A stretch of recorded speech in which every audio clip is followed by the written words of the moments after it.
me woman. Oh, I don't know. I don't know. I don't know.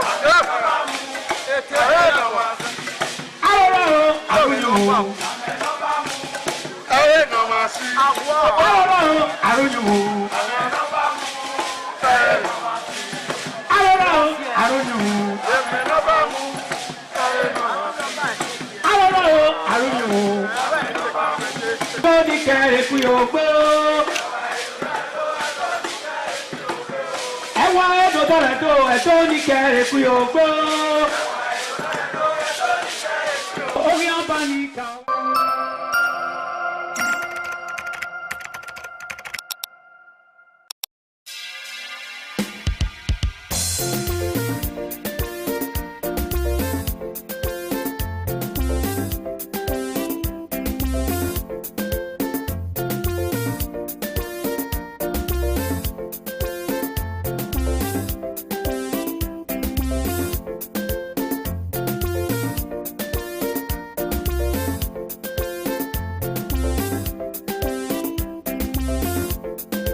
The man went out to bring in thugs to come and beat her. Yeah. In a situation like that, do you think women would have seen that and still want to speak?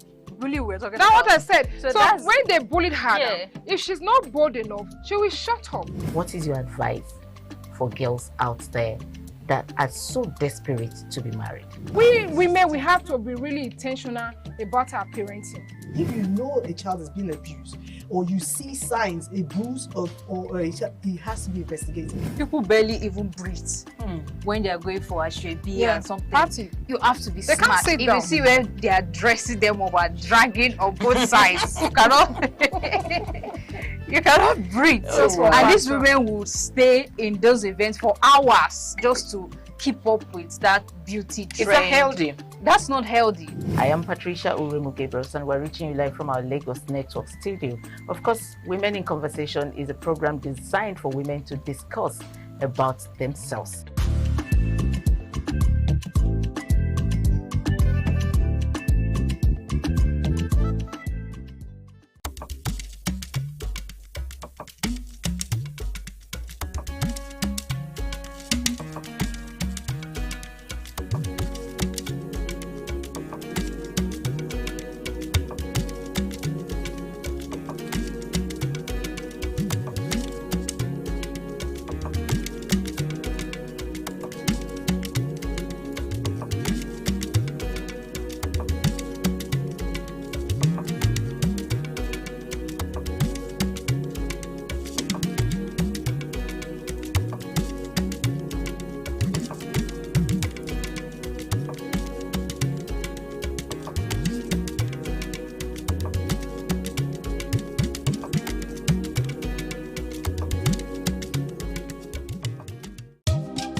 ITV, certainly the best.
Some days, there comes the Ugemobo Festival, which the Oba celebrates outside the palace gate. A pavilion is built of red cloth where rites are performed to drive away all evil spirits still unsatisfied by the year's sacrifices. The Emobo Festival is to commemorate an event in Benin history which dates back to 1504 AD.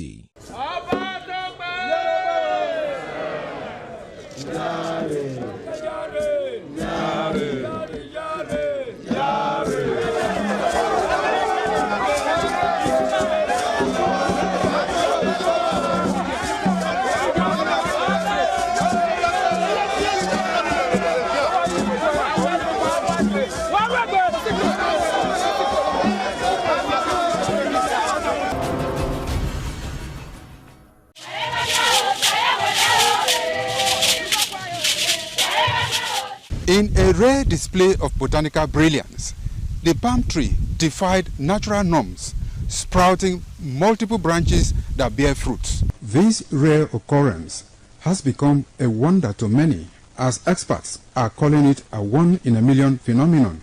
Could this multiple-headed marvel hold secret to agricultural breakthroughs, or is it simply a freak accident of nature?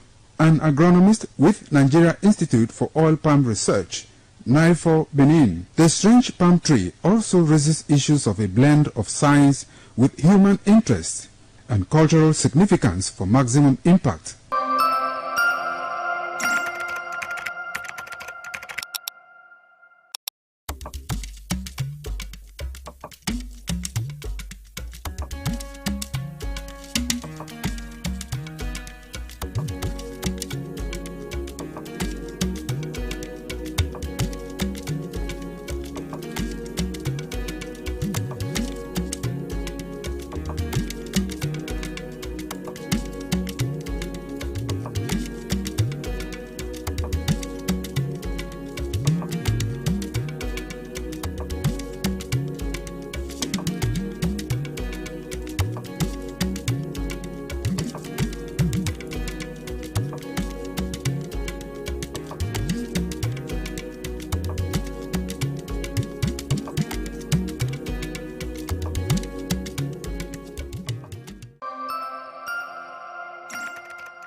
ITV, certainly the best.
The Ugewe is the final ceremony of the series of festivals. It is one of peace and lightheartedness, following the more solemn of the ritual year. Ugewe is the festival of the Ewe leaves, a symbol of good luck and joy. It is the most popular of all that heralds the dawn of a Benin New Year, new vow, newness of life and freshness of life, and a new hope for the future. In the evening, the Ewe leaves are presented to the Oba of Benin in grand style in a colorful ceremony. The Ihogbe society, amidst singing and dancing, bring the sacred leaves that symbolize good luck, blessings, peace, and prosperity. Each of the senior members of the Ihogbe proceeds to give the sacred leaves directly to the Oba of Benin, and others put theirs at his feet.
Thank you very much for joining us on the program, Healthy Living. What is the kidney? The kidney is an excretory organ in the body, which is for metabolism. Tuberculosis affects many organs in the body, but the common ones it usually affects is the lungs. Epilepsy is a neurological problem. Okay. It is an injury in the brain, which causes someone to begin to convulse, to go into fits. It is curable, but the cure is a long-term thing. If you eat well and avoid those risk factors that will make your immunity to be down, then the risk of contracting tuberculosis will be reduced. If you're healthy, then you're wealthy.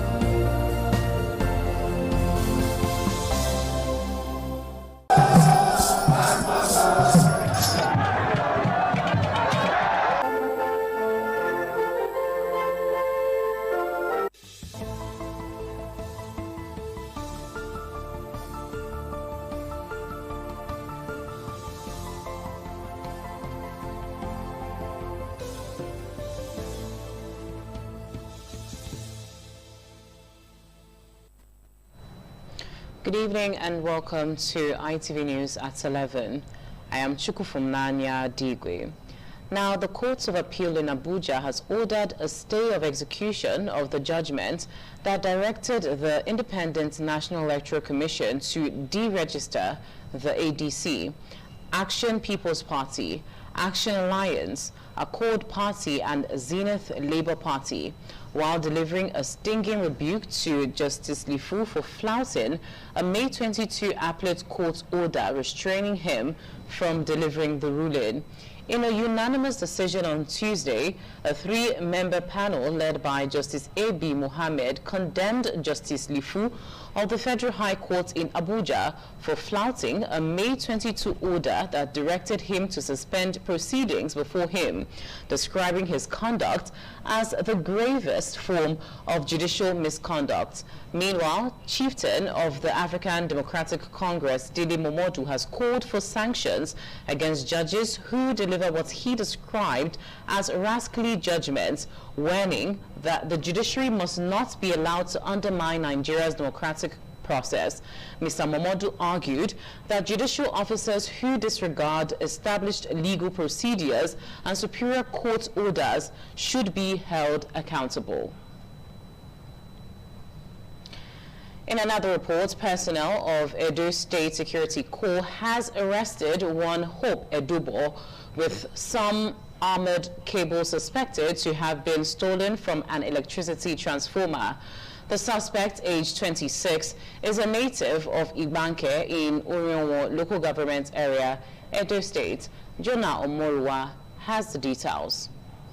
The Deputy Commander, Edo State Security Corps, Mr. Richard Balogun, who said officers are working around the clock to deter criminals from destroying and stealing critical national assets, explained that the suspect was arrested by officers of the Corps attached to Ute sector in Ikpobaoha local government area with 30 pieces of armored cables, which were allegedly stolen from National Integrated Project Facility located in Ihowo community following intelligence reports. The Corps commander said preliminary investigation revealed that the suspect intended to sell the stolen cables to scavengers operating at Iho near Benin City. The suspect confessed his involvement in the crime. This time, so where you go carry this are more cables soon. Where you for go carry out? For inside NIPP. Inside where? NIPP. Where NIPP there? For inside Yewo. This is Yewo. How you say? Who say you go there? Make go carry out? Nobody. Okay, now you go by yourself. So we confessed to them that they stole them from this electricity distribution company. So he took them to the scene and he explained to them why I removed those cable, armored cable that are very costly. So they arrested and they have been handed over to the police. And of course, this is not the first time. Mr. Balogun disclosed that the suspect and the exhibits have been handed over to the police for further investigation and prosecution. From Benin, Jonah Omowa, ITV News. Away from that, Delta State Police Command has commenced enforcement against unregistered and concealed vehicle number plates following the directive of the Inspector General of Police, Olatunji Disu, to impound any vehicle operating without registration number in order to contain the activities of criminal elements. Wari correspondent Binga Ahmed has the details. The commencement of the enforcement of unregistered and concealed vehicle number plates was made known by the Police Public Relations Officer, Delta State Police Command, SP Edafi Bright. SP Edafi said, command is to checkmate unregistered and concealed, obscured, altered, discharge number plates. The police image maker disclosed that unregistered vehicles pose dangers in the society in which criminal elements are used to penetrate illicit activities and advise car owners to comply with the directive or face severe sanctions. For instance, look at this vehicle, a Lexus vehicle, unregistered.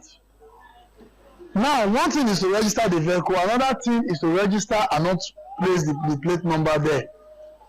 This vehicle might have been registered, but look at it, no plate number. So this vehicle is used to commit an offense, for instance. How do you trace? Please, all Deltans, particularly Deltans, Nigerians in general, but Deltans in particular, go and register your vehicle. Having registered your vehicle, don't cover the plate number. Meanwhile, Delta State government has announced its renewed efforts to commence security summit with security agencies, Army, Navy, Air Force, Police, and NSCDC to contribute meaningful discussion aimed to strengthen the security architecture and promoting sustainable peace in order to checkmate criminal activities across the state. From Warri, Benga Hamid, ITV News. Now on the business scene, a business consultant, Dr. Charles Ogogo, has outlined the path to success in the business world by recognizing and harnessing business opportunities that abound. Dr. Ogogo stated this during the program Business Rendezvous while commenting on the topic Understanding and Harnessing Business Opportunities in Nigeria. Williams Yama has details. Dr. Charles Ogogo made reference to two critical aspects in achieving success in the business world, namely entrepreneurial mindset and entrepreneurial spirit. Business consultant made reference to the entrepreneurial mindset of this summer of Benin. Sir Chief Dr. Gabriel Osarubenidio, who at one time worked with the famous Leventis Motors. He said during the period this summer worked with Leventis Motors, Sir Chief Dr. Gabriel Osarubenidio learned how to market automobile products. Dr. Ogogo said the entrepreneurial mindset and spirit imbibed by this Benin made him the first Nigerian to establish a motor distribution company in Nigeria known as Mid Motors. The life of Chief G.O. Benedo teaches us the following. Number one, dream beyond your circumstances. He was a man that lost his both parents when he was very young. Yet, he made it in life. So the death of your loved one should not stop you. Number two, invest in people through education and philanthropy. Dr. Ogogo said Nigeria is not short of business opportunities, but short of people with a mindset to recognize and harness such opportunities. He made reference to opportunities abound in business ventures like agribusiness, food processing, poultry, fish farming, export crops, among others. So, a lot of business to be done in Nigeria, but people are lazy. One, they are not creative, they are not innovative. They don't want to take risk. They prefer begging. You don't need to beg. There are a lot of things you can do in Nigeria that can create money for you. Dr. Ogo said digital technology has created room for persons with entrepreneurial mindset and spirit to thrive in the business sector by harnessing such opportunities. From Benin, Williams Yama, ITV News. Now, Niger State Private Health Facilities Agency has shut down 15 private health facilities while a man allegedly impersonating as a medical doctor was arrested in Suleja. Executive Chairman of NISPHFA, Dr. Abdullahi Suleiman, revealed this during an enforcement raid in Suleja. Correspondent Ma Mohammed reports. Dr. Abdullah Suleiman said the operation followed intelligence reports and routine regulatory inspections aimed at sanitizing the healthcare sector and protecting residents from unsafe medical practices. He said the task force seized Elamara Specialist Hospital after discovering that a suspect was allegedly providing medical services without the required professional registration and a valid practicing license. Dr. Suleiman warned owners of private health facilities against employing unqualified personnel, warning that the agency will not tolerate any action capable of endangering the lives of patients. The affected facility has since been sealed pending the conclusion of investigation, while the suspect impersonating as a medical doctor has since been handed over to security agencies for further investigation. Dr. Suleiman disclosed that 15 private health facilities were shut down during the exercise for various regulatory infractions, including failure to meet operational standards and non-compliance with licensing requirements. He urged members of the public to remain vigilant and report suspicious healthcare facilities to the appropriate authorities. Some stakeholders in the enforcement team reaffirmed the agency's resolve to strengthen oversight of private healthcare establishments and ensure only qualified professionals provide medical services across the state. Those guidelines must be adhered to by the private practitioners, including the government institution. When we first came on board, that was the first thing we considered as a topmost priority, because the essence of specialization is for patients to have the best quality care. The traditional service provider, the traditional medicines are also private service providers. So this agency is encompassing. For Mina, Niger State Capital, Mohammed, ITV News. In more news, a London court has acquitted Nigeria's former Minister of Petroleum Resources, Diezani Alison Madueke, of all bribery charges brought against her in the United Kingdom. The verdict was delivered on Tuesday at Southwark Crown Court, where a jury found Alison Madueke not guilty on all 6 counts following more than 46 hours of deliberations after a lengthy and closely watched trial. 2 other defendants in the case, Olatimbo Ayinde and Doye Agama, were also cleared of all charges. Prosecutors had alleged that Alison Madueke accepted luxury gifts and benefits from oil and gas businessmen seeking to secure contracts in Nigeria during her time in office. Throughout the proceedings, the former minister consistently denied any wrongdoing. The investigation, which spanned more than a decade, was one of the United Kingdom's most high-profile international corruption cases. The acquittal is being viewed as a significant setback for British authorities who had spent years pursuing the prosecution. Diezani Alison Madueke served as Nigeria's Minister of Petroleum Resources from 2010 to 2015 and was one of the most influential figures in the country's oil sector during that period. The verdict brings to a close a landmark case that attracted international attention and generated widespread interest in both Nigeria and the United Kingdom. The Nigeria Navy ship NNS Delta has uncovered a concealed crude oil storage site at Ubokodo Creek in Warri Southwest local government area, Delta State. The operatives, led by personnel of the Nigerian Navy under the command of NNS Delta Commodore Tasiu Mohammed, disclosed that Operation Delta Sentinel led to the recovery of 17,000 liters of crude oil, made possible through actionable intelligence expected crude oil theft activities. The NNS Delta operation was backed by aerial surveillance, which made it possible for naval personnel to search the area, as the drone imagery revealed a large freshly dug reservoir deliberately concealed beneath leaves, planks, wood, and thick vegetation to evade detection. According to the Nigerian Navy, the site serves as a temporary storage point within the illicit supply network, as the discovery highlights the increasingly sophisticated concealment methods being adopted by criminal elements to sustain crude oil theft operations. The Nigerian Navy reaffirmed that they are committed to sustaining pressure on crude oil theft network under Operation Delta Sentinel, through intelligence-driven operations and coordinated action aimed at protecting Nigeria's critical energy infrastructure and economic interest.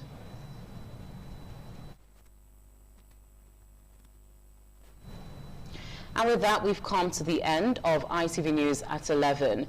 Many thanks for watching. I am Chukwufemnanya Digwe. Good night.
ITV, certainly the best.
The man went out to bring in thugs to come and beat her. Yeah. In a situation like that, do you think women would have seen that and still want to speak?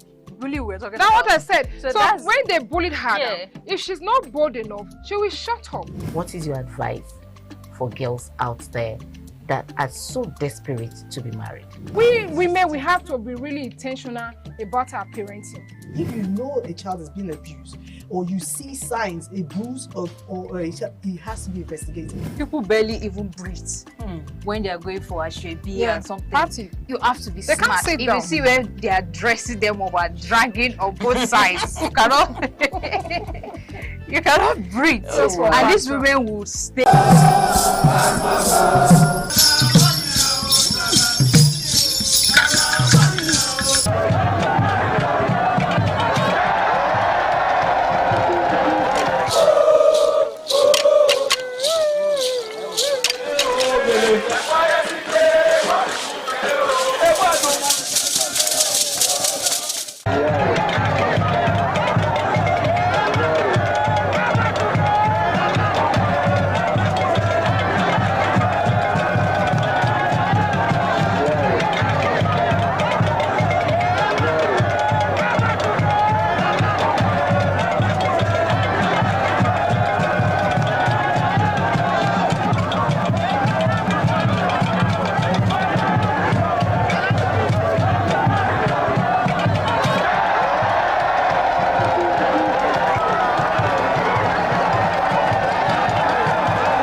some days, there comes the Ugemobo Festival, which the Oba celebrates outside the palace gate.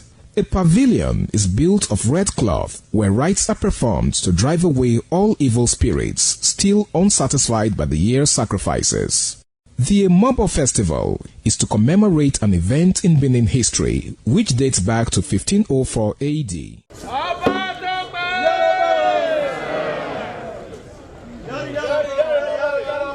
Yari yari, Oba Tope!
The Oba of Benin added a colorful mood to the year's celebration as he walks round the city center amidst cheers.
The Ugewe is the final ceremony of the series of festivals.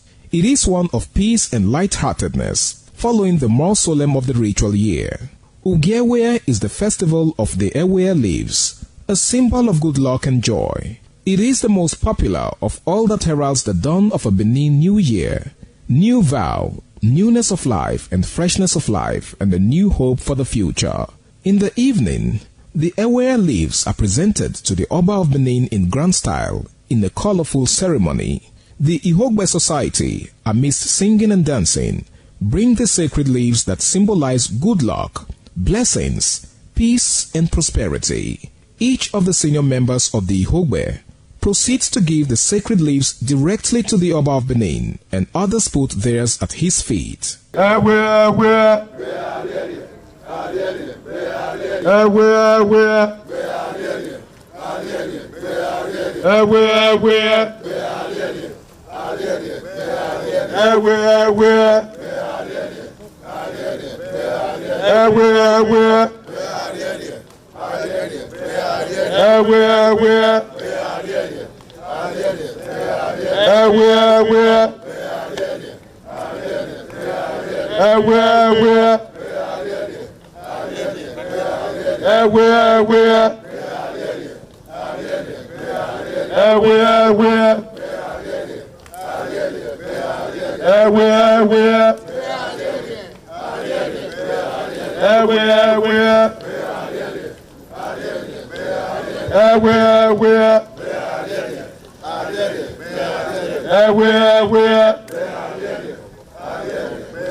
This is ITV.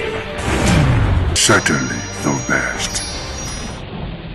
Many thanks for keeping a date with me on the program. icons, and the storyline is giving value to the society, and of course making the society a better place for us to live in. Today on the program, I guess, is Dr. Tabusaid Osabo, the MD CEO of Twisting Osteo and Orthopedic Acupuncture Center, giving us, it wasn't about being born with a golden spoon or a diamond spoon, a silver spoon. I think he was pretty lucky because he was born in between a bronze spoon, okay, a wooden spoon and a bronze spoon. That's something to tell about. So let's talk a bit more about how what gave you that conviction to start something on their own. A lot of people have visions, they have dreams, they have things they would love to do, but it ends in the realms of dreams. It never comes to reality. But where you are, was this like a dream, or how did you come about? Okay. Moving forward, how I started Trisent Osteo, which is now Trisent Healthcare. Yes, for the glory of God. We started in 2018 going into 2019. I was thinking, I've always been thinking of settling down, but I didn't have money. So with my working field work and office work that I've done over the years, I was able to save some amount of money, which was not up to 500,000 naira. I saved for myself. So I now called my friend in Abuja. Asked Salama, I want to start up something, a business. He said, which business? I said, business in my line now. He said, okay. I said, should I start in Abuja? I said, Abuja is a big city. I said, okay. I said, but I'm looking at my state. I've worked some places in my state, but the people there are suffering of pain. And they just take drugs anyhow. Yeah. You don't even know what is therapy. Therapy actually works. So we're contemplating on it. And I just moved down to the. So I saw a guy who was moving me around. He became a friend. His name is Bobby. I met Bobby and I said, I would like to see an agent in Benin. He said, okay, took me to Airport Road in Benin. And we saw an agent. So the agent took me to one building, just one building. So that was the building he has currently. So when he took me to that building, it was a duplex. It was an upstairs. And that building had no staircase. Because it was a duplex, the staircase was inside the building. And the ground floor was already occupied with a pharmacy. So how do you access the building? How do I know access it? So once I look in, I will construct a staircase to that building, from outside. You can see determination. Wow. I didn't have money. So the money that was with me, I now worked a bit more. It's now it became 500,000. So I paid about 300,000 for the rent of that building. No, I paid 500,000 for the rent for that building because it was GRA. That was living with nothing. That left me with nothing. So when I paid 500,000, I called my sister. I said, I want to rent a building of 500,000. She said, 500,000 at your age. What will you do there? How will you get the money to pay? I'm just working by faith. So I paid, there was no money between. So I went back again. I started hustling, looking for money. I got 300,000. So when I got that money, I called the neighbor to give me an estimate of what it would cost to do a staircase upstairs. So I got the quotation I was started buying the materials bit by bit, to fabricate the staircase. So the staircase was not too high. If you are climbing, it's used iron, you really bah. So they did the staircase, we had access upstairs. So I did the front decks, which is the reception. Then I now did the office, my office. The office just had a table and a chair. And for me, I bought the table about 350,000. How did I get the money to pay for that table? It was my eldest sister that gave me a post-dated check to pay for the table. So I deposited 100,000 for the table, and I took the check. I met the man. I said, "Sir, please, I need this table. Help me with this. Before the date of this check expires, I will pay you." Wow. And he accepted your advice. Accepted. And my sister told me, "Don't allow this check to bounce, because they will penalize me for it." So that fear was with me. So I paid with that check. So he gave me the table. And that's the table I'm still using up to today. Wow. Because it's a massive table with glass on top. So when we brought the table in, the money finished. So it's like from zero. I want you to talk to me about how would you, sometimes when you are the person at the center of a conversation or the subject of the conversation, it is a bit difficult as a question to respond to, as in how would you, looking at where you're coming from, how would you assess the level of impact made in your chosen career, your chosen profession, as it were? I would say sometimes it baffles me. It baffles me. I just look back and I say, God, it's only by your power and by your grace. It's you alone that can choose someone and push the person, propel the person to do more.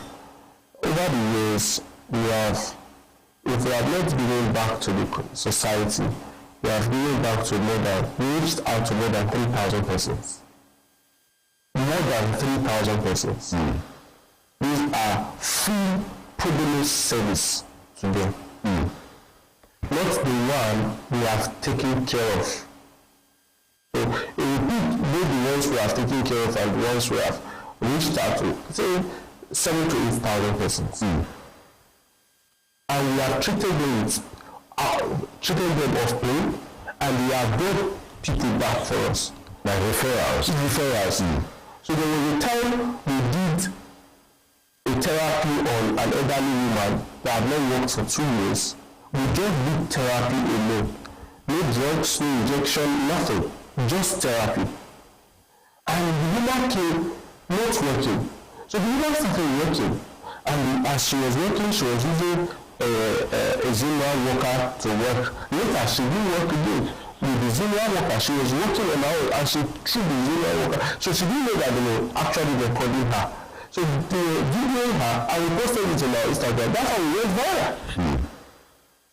So when we posted it on our Instagram, people saw the woman was so excited. Somebody that had not worked for some time, she was working. She was a lot of reactions here and there. Okay, that's good. All right, talk to me about what are those core values you have imbibed over the years that have been very instrumental to your success story?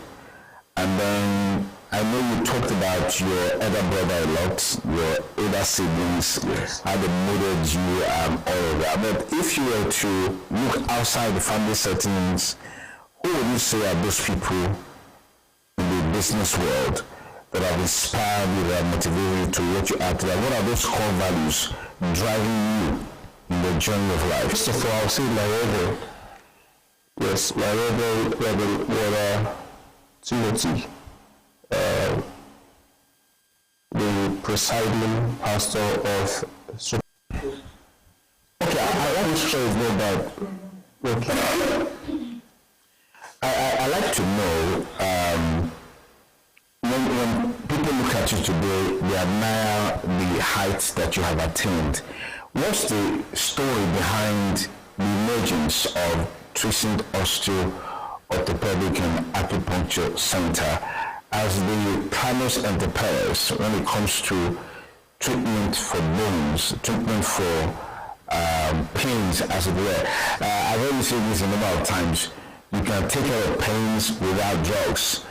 And I can tell you for sure that within the context of Nigeria, the use of painkillers is one of the most abused set of drugs. People are feeling pain, stomach pain.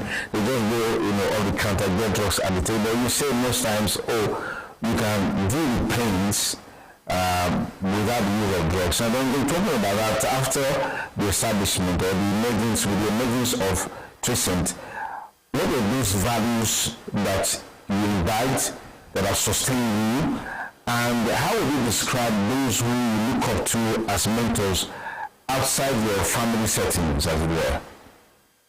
Okay. Trecent Healthcare, Trecent Osteo, was based in non-drug, non-injection treatment. Just basically therapeutic, helping the body to heal again. The human body has the capacity to heal when it has rested and when it has undergone some certain therapeutic measures or process. We started, like I was saying, we started mid-2019, and when we started, that was when coronavirus just happened. As COVID-19. So COVID-19 spiraled into 2020. Yeah. And like I said, I had no money. Money finished when I bought the office table. There was no money again. So that COVID-19 brought a whole lot of chaos, a lot of fear in people's mind. While people were seeing disadvantage in that COVID-19, we saw an advantage there. I saw an advantage there. With the number of persons I have met, I have spoken to, educated, enlightened, and all that, they started reaching out to me. So, people were even scared of taking drugs because they cannot even go out to get drugs. They were sitting every day at home. Yeah. The whole country was shut down. Yeah. There was a lockdown. Really. There was a lockdown. Yeah. So the sitting position, people just sitting and all that became so chaotic. Became pandemonium. Everybody just sit down, they were adding up. They were sitting in their house, no exercise, nothing. They were just sitting in their house, locked down. So they started reaching out to me. So when they reach out to me, I go to their house, do therapy for them, exercise them, and they pay me for it, and I come back. So I was doing that. I was paying money for it. Even like the money was much. They were just paying me little stipend. The joy of doing it. That fulfillment. That fulfillment. That people can still see, they can do therapy. So I started doing that over and over and over again. They were recovering. Even their immune system was already going down, going low, they were crashing down. They were recovering. I had a lot of money to now buy a bed. Until some person started coming to the clinic. When they started coming to the clinic, there was no bed. So I had this nurse sitter in my office. So I did therapy on bed, on that chair, that nurse sitter. So after the therapy, they feel relief and they go back home. When they come back, they do another therapy, they feel relief and they go back home. Those stroke patients started coming. Okay.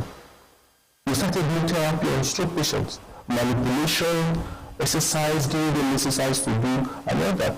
I had, there was a time I didn't even have a secretary.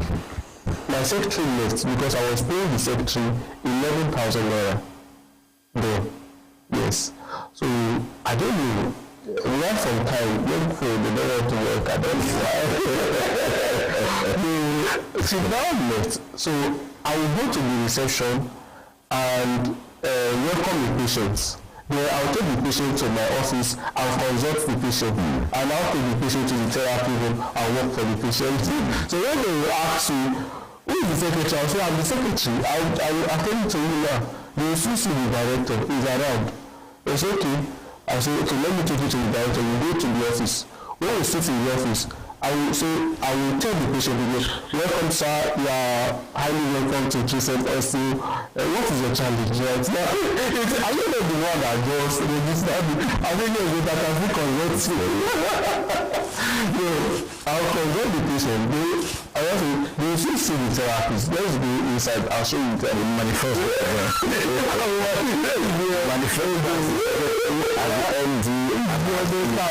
So we get to the therapy, I'll do the therapy. Okay. You are very good. I said, yes. What are you going to have the secretary? I've not seen one yet. One just left, but another one is coming. And that was how I was doing. On the other secretary came. So it was stressful for me because I didn't have any money. I didn't have enough money. So I was staying in the office. I was sleeping there. So your office now became my house. Your house? Yes. Interesting. I could not go to the only sister I had here in the States, in the States. I could not go to her house. Transport was expensive, the stress was expensive, you know. So I washed my trousers, my shirts, just one trousers and one shirt. I had two shirts, one white and one blue, sky blue shirt, and one black pants trousers. So I wash it and I keep it. I wear it, the next morning I wear it. But I need you to repeat that. I need to repeat that because it's very striking when you look at it from the perspective that people don't realize that there's a time for everything. There's a time for life is a process. Exactly. Whatever level you want to attain in life, you got to take your time to go through it and get to that topmost position to be able to achieve that. So you're saying after you go to the office first, you pay for the table, you get the accommodation there, and then you couldn't even afford an accommodation to live in. You have to stay in the office with your two pants and one trousers and two shirts that you wash today, you wear tomorrow, then you wash it, dried iron, the next day. Exactly. Then my houseware was one short joggers, a short combat, and a white vest. That was my whole room. So I washed these things, keep iron them and keep them. Then I didn't have money to be going to see my sister. So I just stayed in the office. Because every time I go there, I'm out of cash. So what helped me? I will come there. What helped me? One day I was sleeping in the office. They didn't know that I was inside the office. So I'm the back came. Oh, yes. So they were breaking the door. Already, there was a burglary at the back of the door, the entrance of my office. They didn't know that. So they were breaking the door. I shouted, who is there? They said they are army officers. I said, which army officer will visit you at 2 a.m. at night? So they kept on breaking the door. So I ran into the ceiling to go and hid myself. So when I ran upstairs, I entered the ceiling. When I used to climb the ceiling, I scattered it so that they will know that I've entered the ceiling if they eventually come in. So they break in and break in and break in, they didn't succeed. It was making too much of noise, and there are people living around. Then they came to my rescue. So they left. So the next morning, I came down. That day, I still walked in that place. This happened in Yaba. Thank you very much. It's been worthwhile talking with Dr. Taibosait Osabo, the CEO of Dressing Osteo Orthopedic and Acupuncture Center in Benin City, giving us insight into his life journey. And thanks to expect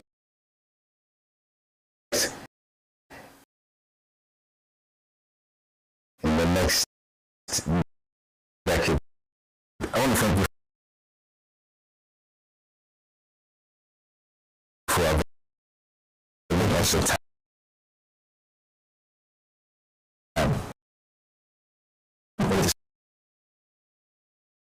So much. This episode. So that's a wrap on I come to a program while it lasted. You can follow for more on our YouTube channel. Please post a comment there, and of course share this video. There's a lot of lesson to learn from it. Apply this to your everyday life, to your business life. You'll be the best version of yourself. I'm Sonny Duke Okosu, thanking you for staying with us. Bye for now.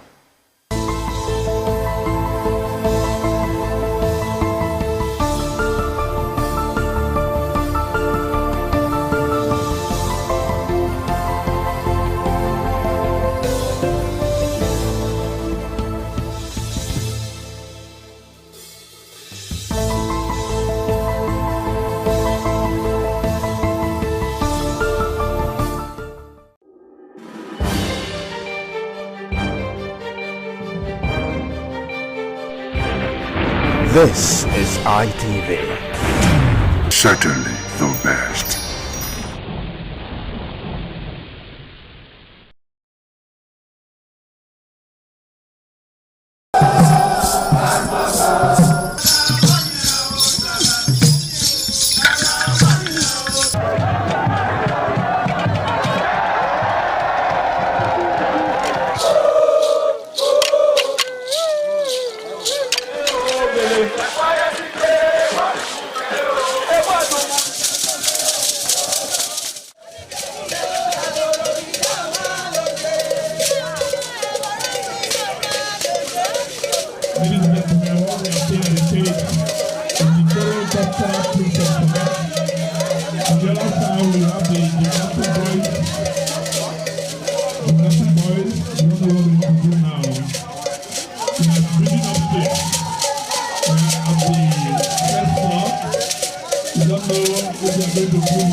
ITV, certainly the best.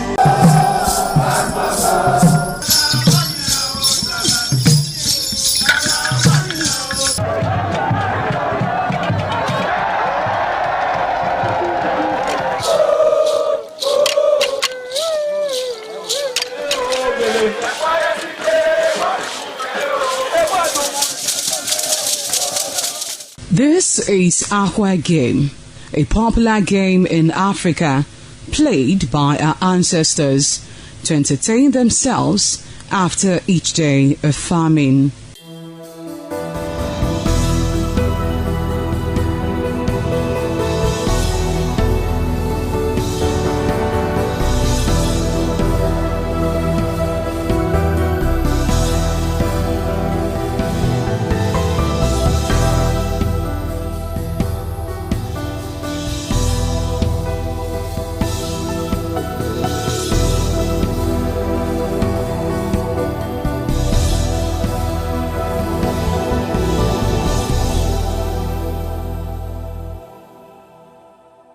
It is also relevant in our coronation in Africa.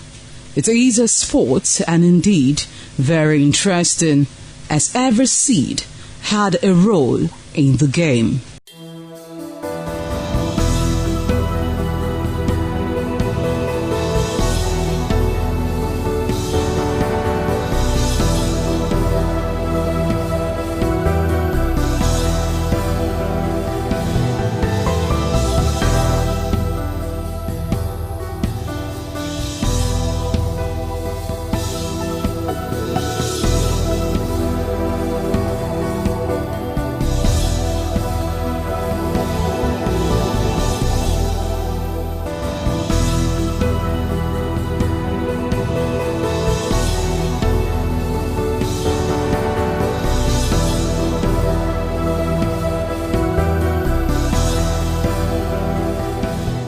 Playtime is 45 minutes per set.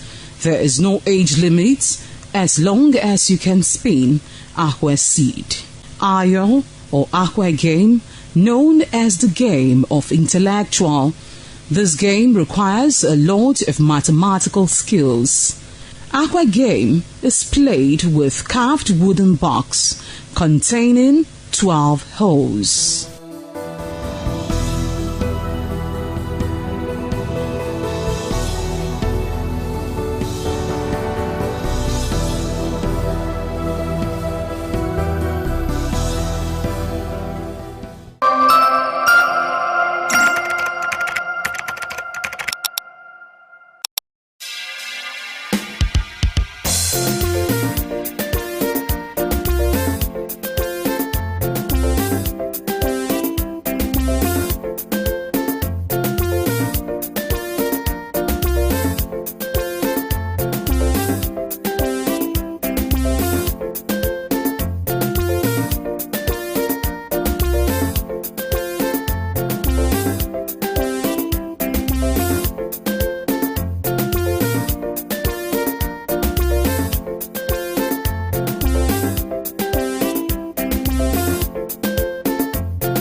This is ITV. Certainly the best.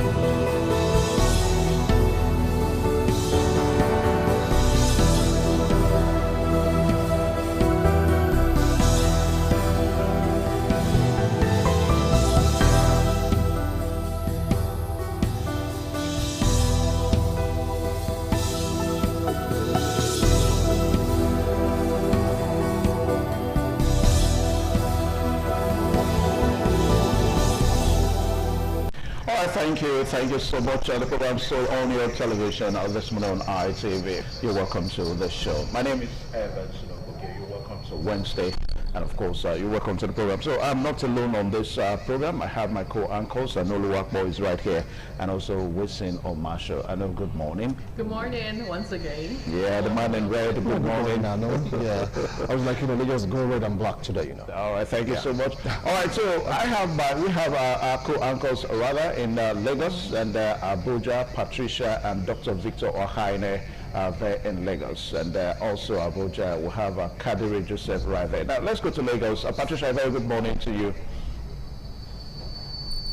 Good morning, Evans. Good morning. It's good to see you, Evans. What's up in Lagos? Well, everything is up in Nigeria, not just in Lagos. But anyway, Lagos is cool and calm this morning. And then, of course, Dr. Victor Ohai is with me. So, Doctor? Good morning. Good morning, Doctor. Good morning, Evans. It's drizzling slightly in Lagos today. I don't know what the situation in Benin is. But today, obviously, promises, with all the news in politics, promises to be a very exciting day. Very exciting, Doctor. Very, very exciting, because what we prepared to discuss this morning probably is going to be changed. So you wake up every morning in Nigeria and it's a new story. Nigeria is Nollywood. Anyway, Evans, from Lagos, we had thought we were going to be talking about INEC ADC party survival. But as it is, between yesterday night and this morning, all that has changed. So we probably have to... You know that it's not over till it's over. This fight might get to the Supreme Court. So we'll see how it is. This is at the appeal. This is at the appeal court. Anyway, Evans, we're going to be looking at INEC and the ADC party's survival. And we're going to be having Dr. Emmanuel Oche later on today. He is the ADC Vice Chairperson, Lagos West. Evans. Okay. All right. So before we talk about what we're going to be talking about here in Benin, we have Abuja there, Joseph Kadiri. Joseph, a very good morning to you. Very good morning, Evans, and good morning, dear colleagues and Nigerians. Welcome to this morning on ITV. Abuja is calm this morning. The news of yesterday that filtered from the Court of Appeal, calmed some street nerves, especially the fact that the Court of Appeal described Justice Peter Lifu as someone who exhibited judicial rascality, a man who, to their own opinion, is not fit to sit on the bench. Reason basically is on the fact that he was asked to stay proceeding on that matter, but he went ahead to give judgment, an ambush judgment, a judgment that parties involved were not even aware of.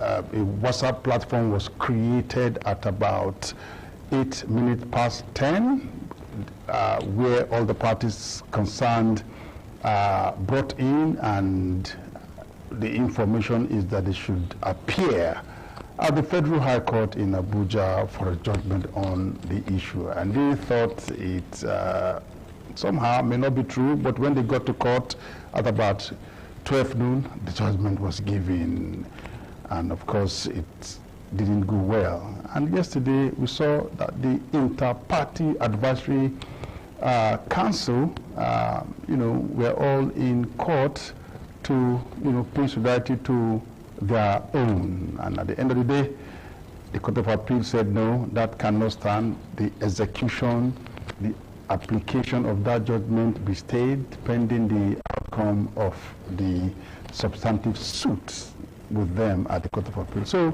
for now, all hope is not lost. Atiku can continue to campaign, not directly until that window is open.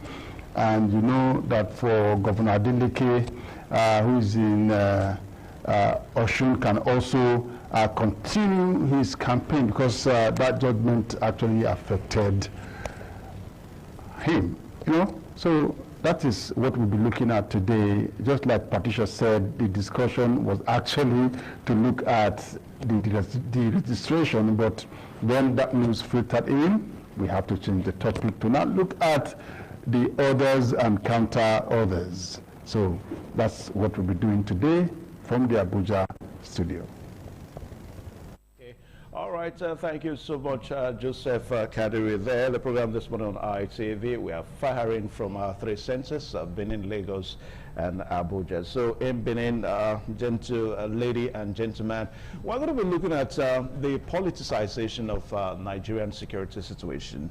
You know, the country battles insecurity as it stands now. So the big question that we ask is, why are politicians playing, you know, the securing our lives with with politics and all that? I mean, we've seen accusations with top political persons saying that it is this political party that is responsible for the insecurity we are facing now, and of course it is another political party. So the big question we ask is, how did we really get here? What is going on? Should we continue like this? I know. Should we continue like this? Certainly not, but it didn't start from today. The insecurity situation in the country didn't start from today. Apparently, the politicization of security or insecurity in the country also did not start from today. In the words of the Senate President, all of this that we are saying, all of the shenanigans and the insecurity situation would end after the 2027 general election, trying to paraphrase him. But then again, what we have seen lately with, political actors and opposition parties, and also, the main party on ground is passing blames and pushing it to, one person or the other, one party or the other, and that shouldn't even be the case in the first place. This is people's lives we're talking about. The Oyo State incident just entered over a month just yesterday, and we are still talking about this, sadly. Yesterday we saw Very Dark Man and all the protesters stage a protest to Oyo State government demanding for the release of the student and also the teachers as well. To the extent that Very Dark Man said he's going to lay down his life and it's going to go there, right there to the bush, and also, try and support the security architecture in Oyo State. We also did get to see Oyo State governor say he's ready to do whatever it takes to ensure that all of these persons are released. I'm actually highlighting Oyo State this morning because that situation is still on the front burner. And I remember when the federal government sent delegations to the state 2 weeks after the incident. What happened there? The Oyo State governor, who actually is the #1 citizen in the country, in that state, the CSO of that state, was not present at the event. And that says a lot about the politicization of security situation, insecurity situation in Nigeria, and shouldn't even be in the first place. But we are watching, but at this point we just beg the political actors, appeal to them to ensure that the life of every Nigerian really matters, because it's really not funny. From kidnapping to paying of ransom, I hear that the kidnapping business right now in Nigeria is booming, and what's being done to help, stop all of it is another big question. Wilson, you want to react to this? It sounds like the kidnapping business is booming. But the truth of the matter is this: it has gone beyond politicization. Discover that right now it has gone beyond the belonging to APC, PDP, NDC, you just name it. For a retired general to die in captivity, for a 7th general to be executed on light on social media, you get to realize that this time around everyone is now beginning to wake up that, look, politics aside, we have to secure our country. If what I saw last night on social media is anything to go about, we're talking about help for external aid from the US, bringing in gadgets and all that, trying to support Nigeria to really fight against insurgency. I believe that right now it's going to take a some dimension. Both Christians, Muslims, no matter the party you belong to, one way or the other, you are impacted negatively by this security situation. So if Oyo State government said that, look, he wasn't informed, the president said that, look, we have to do it our own way. As long as result is gotten, as long as these kids are released, who cares? If you say, look, I'm the #1 man in this particular state, you must pass through me. Why did the federal government do have higher intel than the #1 man of the particular state? And I don't want to share. What is the aim? Get those kids released, and for crying out loud, fight against insurgency, fight against kidnapping tooth and nail. If I'm a governor, I choose to go XYZ direction, you as Mr. President, security officials choose to go XYZ or Z, whatever you want to really do, as long as these things stop or reduce to the barest minimum, we have to do all that we can, because this has gone beyond politics, it has gone beyond religion, it has gone beyond political affiliation. Nigeria, sad to say, is boiling right now. Whether you're in a church, in a mosque, traditional institution, one way or another, you are being affected. So come on, let's forget about this politics. Let's forget about religions. Let's tackle this thing head on, because it has gone beyond politics. That's my own take on this, because right now, even indigents of certain states are even getting involved. They're recruiting themselves to do this kind of. Now take a look what happened in Benin along Airport Road. Yeah. Are those Fulanis? Are those Hausas? These are youths, educated, precise, they were on a mission, and Savage was executed. So you see, like what you said right now, it's like it's booming. Nobody wants to cash in on it, but is it the right thing to do? Anyway, we're saying, you know, at times when our politicians talk, a little wonder whether they think they are talking to some bunch of fools. I mean, how can you say that until after the next election? That's when securing of lives and properties is going to be guaranteed. Because that is the mentality of Nigerians. When you know that it's sole responsibility of any government is to ensure that lives and properties are secured. So what you are invariably telling Nigerians is that, hey, I don't have your time now. I have my time for my election. I mean, we saw the flagging of some of the political parties with their campaign yesterday. So what you are telling Nigerians is that, hey, it's only election this period. I don't have your time. So you just stay put, you grapple with the problem why I go and, you know, secure my election. Then after my election, I'm going to go. Now, we're talking about lives and properties here. People are living in fear. Anu, listen, people are living in fear. You know, people are living in fear. Absolutely. I feel what the government or the politicians and the big wigs are, you know, pretty much shying away from is that it's affecting everybody.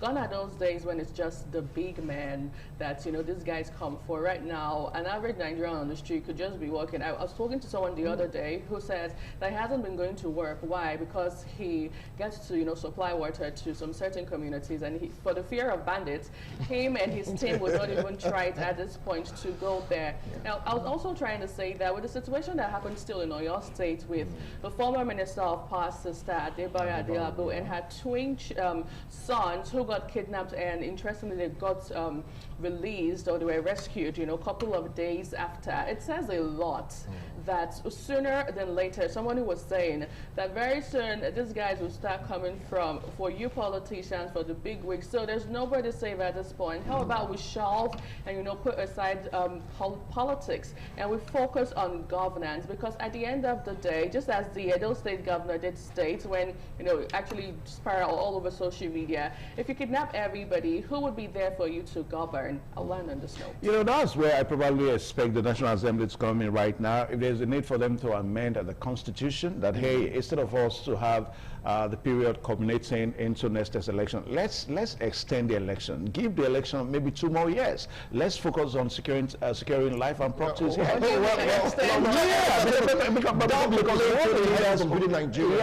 what the leaders are saying now is that we are not going to, we are not securing you now. It's our election first. That's wrong. Evans, I'm not holding brief for the Senate President Godswill Akpabio, because from your own interpretation, that's the way you see it. That's the way you know, fathom his own comment.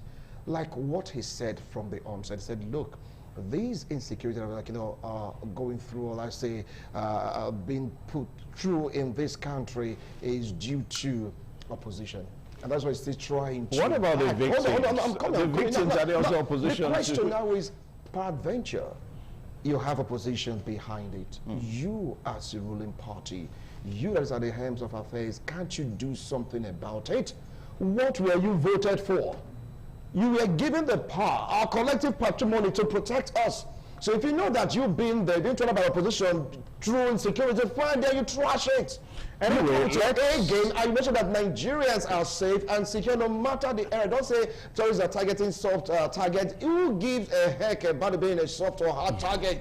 You go in there, you do your job, irrespective of opposition. That's right. Anyway, let's leave the discussion for our discussants this morning, because we tend to have some discussants so that we look at the politicization of the security situation in the country. How did we really gets here? That's the big question we're going to be focusing on this morning. We'll take a short pause now so that we join the corporate trainer, Inwagata Nusahai, on his segment. Please stay tuned.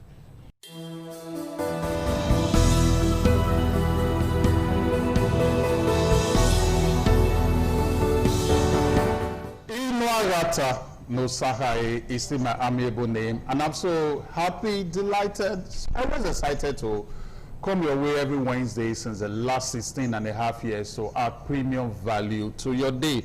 You know, our series has been on different leadership styles and their impact on workplace dynamics.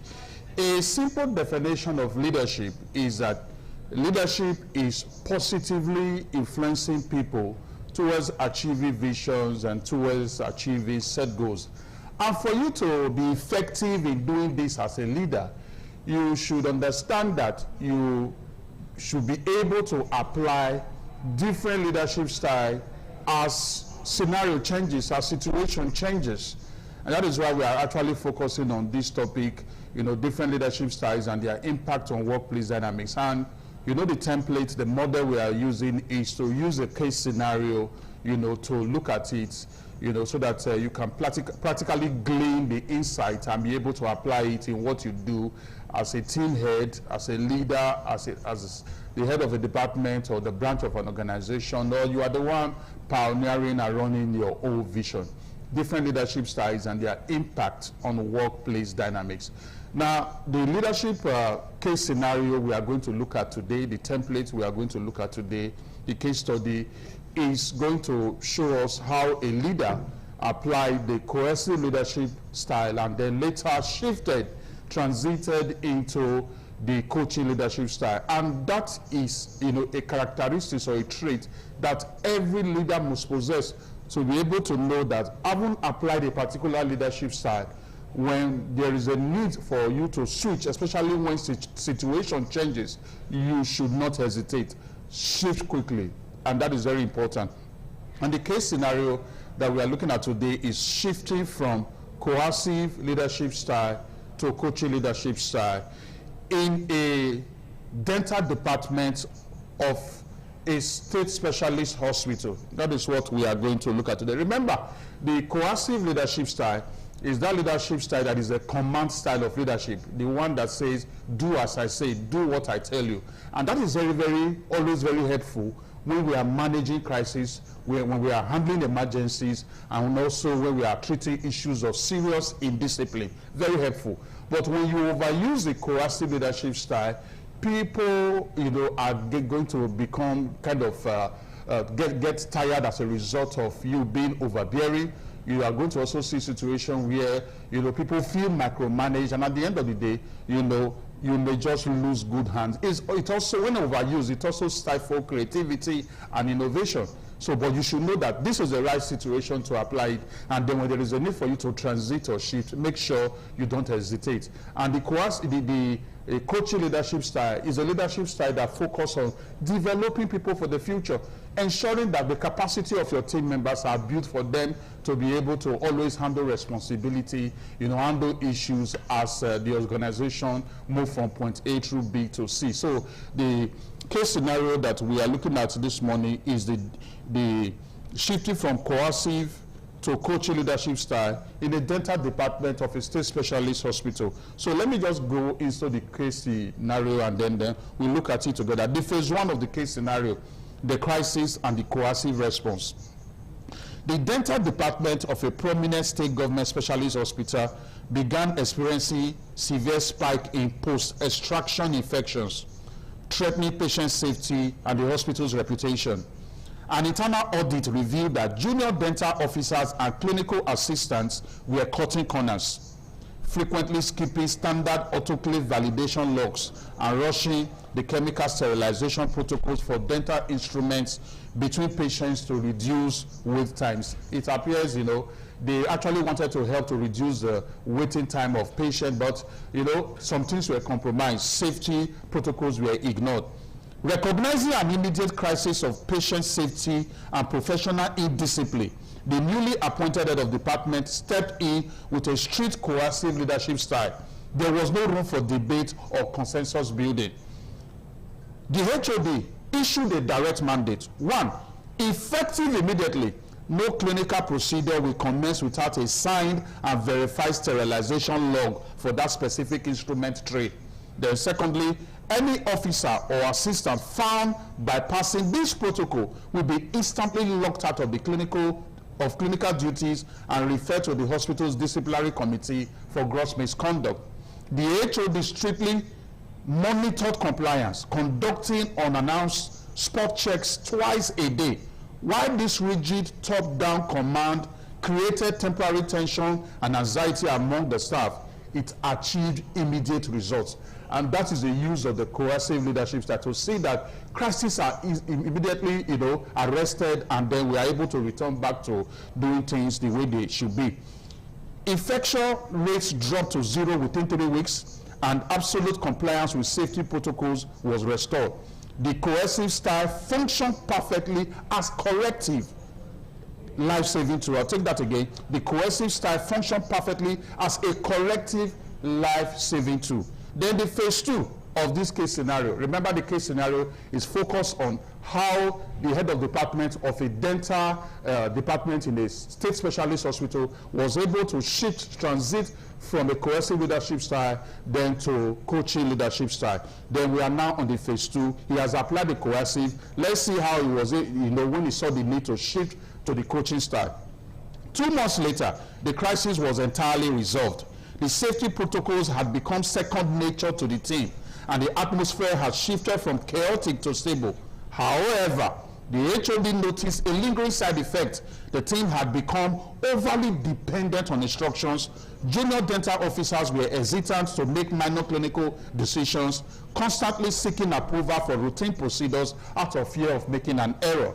Realizing that keeping the coercive brake pedal down would destroy initiative and stifle professional growth, the HOD deliberately pivoted to the coaching leadership style.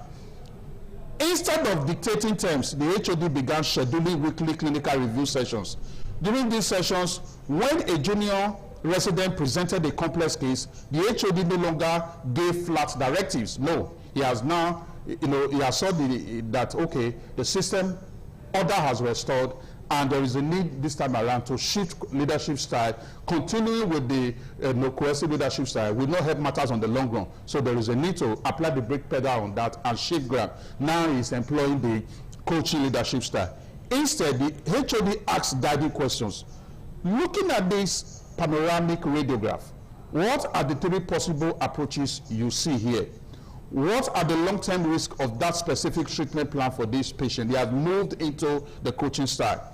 The HOD paired senior dental surgeons with junior officers for mentorship, coaching, allowed room for supervised autonomy during minor surgeries, and transformed errors into learning opportunities rather than disciplinary offenses. As soon as order restored, to the dental department of that specialist hospital, there was now the need to change leadership style. Now, over the next few months, the department evolved from a fearful compliance unit to a highly capable, self-assured team of professionals ready for future leadership roles. So what's the leadership lesson as I begin to conclude this morning? What are 2 leadership lessons we can glean from this in order to make sure that we know how to practically know the time to transit, to shift from a particular leadership style like coercive leadership style, which is a command style of leadership, do as I say, to a coaching leadership style, which has to do with building competency and developing people or team members for the future. 2 practical lessons. Number 1 lesson, situational fluency protects organizational culture. If the HOD had relied solely on the coercive style, the department would have eventually suffered from severe burnout, low morale, and a toxic culture of fear. Conversely, if the HOD had tried to coach the staff through the initial infection crisis, the delays caused by the discussions and feedback loops could have led to catastrophic patient outcomes. So he knew that at that time that there was crisis, coaching wasn't needed, it was coercive, but he didn't remain on that coercive. He was able to also transit and shift. The lesson here, leaders must view leadership styles not as identities like I'm a coaching leader, or I'm a democratic leader, or I'm a coercive leader. You shouldn't view leadership style as identity, but as tools in a toolkit. The situation must dictate the tool. Very important. Coercive style fixes the now. Coaching style builds the tomorrow. Then the second lesson, leadership must match the maturity and competence of the team. Leadership must match the maturity and competence of the team. Or another way of saying that is that leadership style must match the maturity and competence of the team. The appropriate leadership style changes as the team's capability changes. In the first phase, the staff exhibited a lack of discipline and a low maturity level regarding critical safety standards, which required forceful commanding presence. In the second phase, once the team became competent and compliant, their needs shifted from supervision to empowerment. From supervision to empowerment. That means from coercive to coaching. The lesson, if a leader fails to transition away from a command style once a team becomes competent, they may stop leading and start micromanaging. And micromanaging is very dangerous for a team, where people no longer have the liberty, the freedom to make even simple decisions to advance the team forward. When you keep using the command and control style, which is a coercive style, you know, the system may just nosedive, and things may not go the way as intended when it comes to expected outcome, you know, for the organization or for the team. So remember that, you know, there is no one size fits all leadership style for all situations or for different situations. A leadership style that works in a particular situation may not work when the situation changes. So you as a leader, be smart. Be very, very smart, be intelligent to know that, okay, having applied the pace-setting leadership style in this situation, it's time to move into the coercive leadership style, or transit into the democratic style, or move into the coaching style. So this is what we are going to be doing on this series as we make progress into the future. I'm going to be coming up with different practical case scenarios on how to apply this leadership style transition. You know, we are looking at different leadership styles and their impact on workplace dynamics. So we'll be looking at how a leader applied, for example, a pace-setting leadership style. You know, pace-setting has to do with setting standards and then exemplifying the standard as a leader. And then maybe later you now move into democratic leadership style, or move into, you know, coercive leadership style, or you know, other leadership styles as the need arises. I believe that profound value have been added to your day. I know you want to connect with me, so you can send your questions, send your inquiries to my email right there on the screen, inuagata@gmail.com, INUAGHATA, inuagata@gmail.com. Send your inquiries, send your questions, and then give you feedback, and then we're able to take things to the next level for you, especially as a team leader. I'll be seeing you next week, Wednesday. And when I return, my name will not change. It will still be the amiable Inuagata No Sahai. Your day is so blessed. Thank you.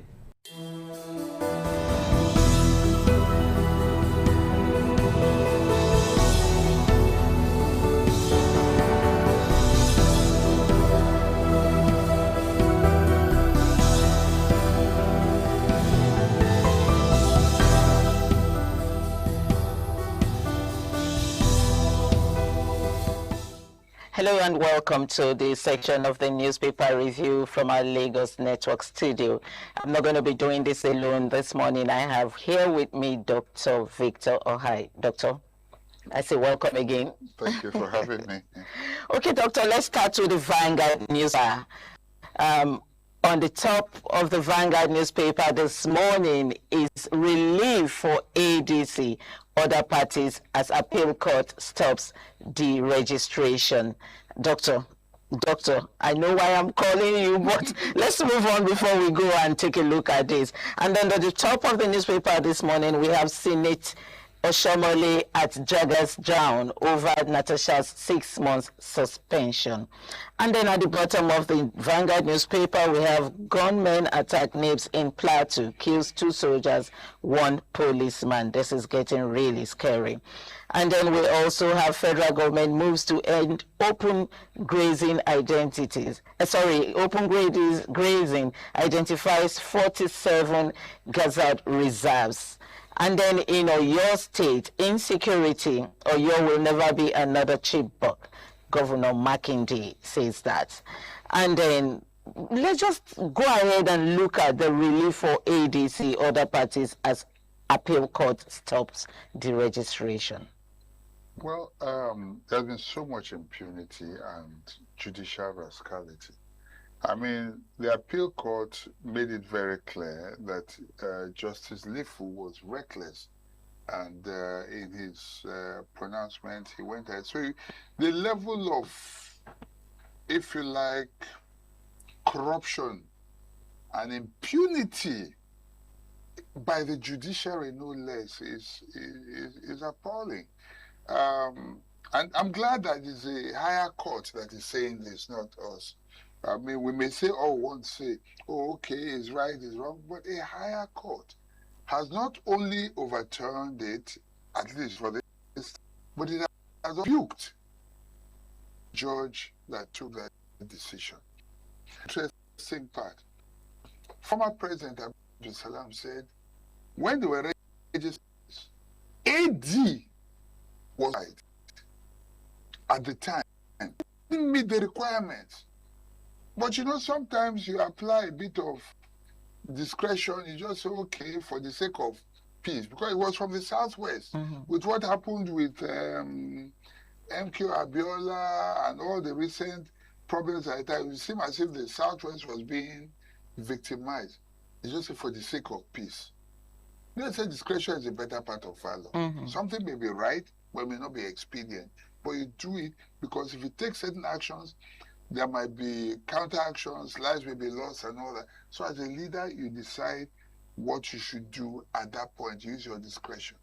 So I'm glad for this relief, whether it is temporary or not. I was going to ask you that. Do you think it's going to be a permanent judgment? Well, we'll wait and see. Okay, let's move on, Doctor. Federal government moves to end open grazing. Will this solve the problem? Okay, so the issue of open grazing, if you notice there, they talked about government attacking NIPS in Plateau, so I want to tie the two together. And that they killed 2 soldiers and 1 policeman. A few days ago, I was at I was in Abuja at the UN headquarters, and while there, I mean the UN headquarters in Abuja, in the sprawling premises of this diplomatic community, I saw herdsmen carrying their quite embarrassing, arms. Doctor. Nobody could talk to. I was embarrassed and ashamed for my country. True. So when you see, so we jokingly say that cats will have more rights than human beings, because where that guy, herdsman led those cattle to, as an individual, if I didn't have an invitation, I won't cross that gate to enter that UN premises. But nobody could talk to these people. You understand what I'm saying?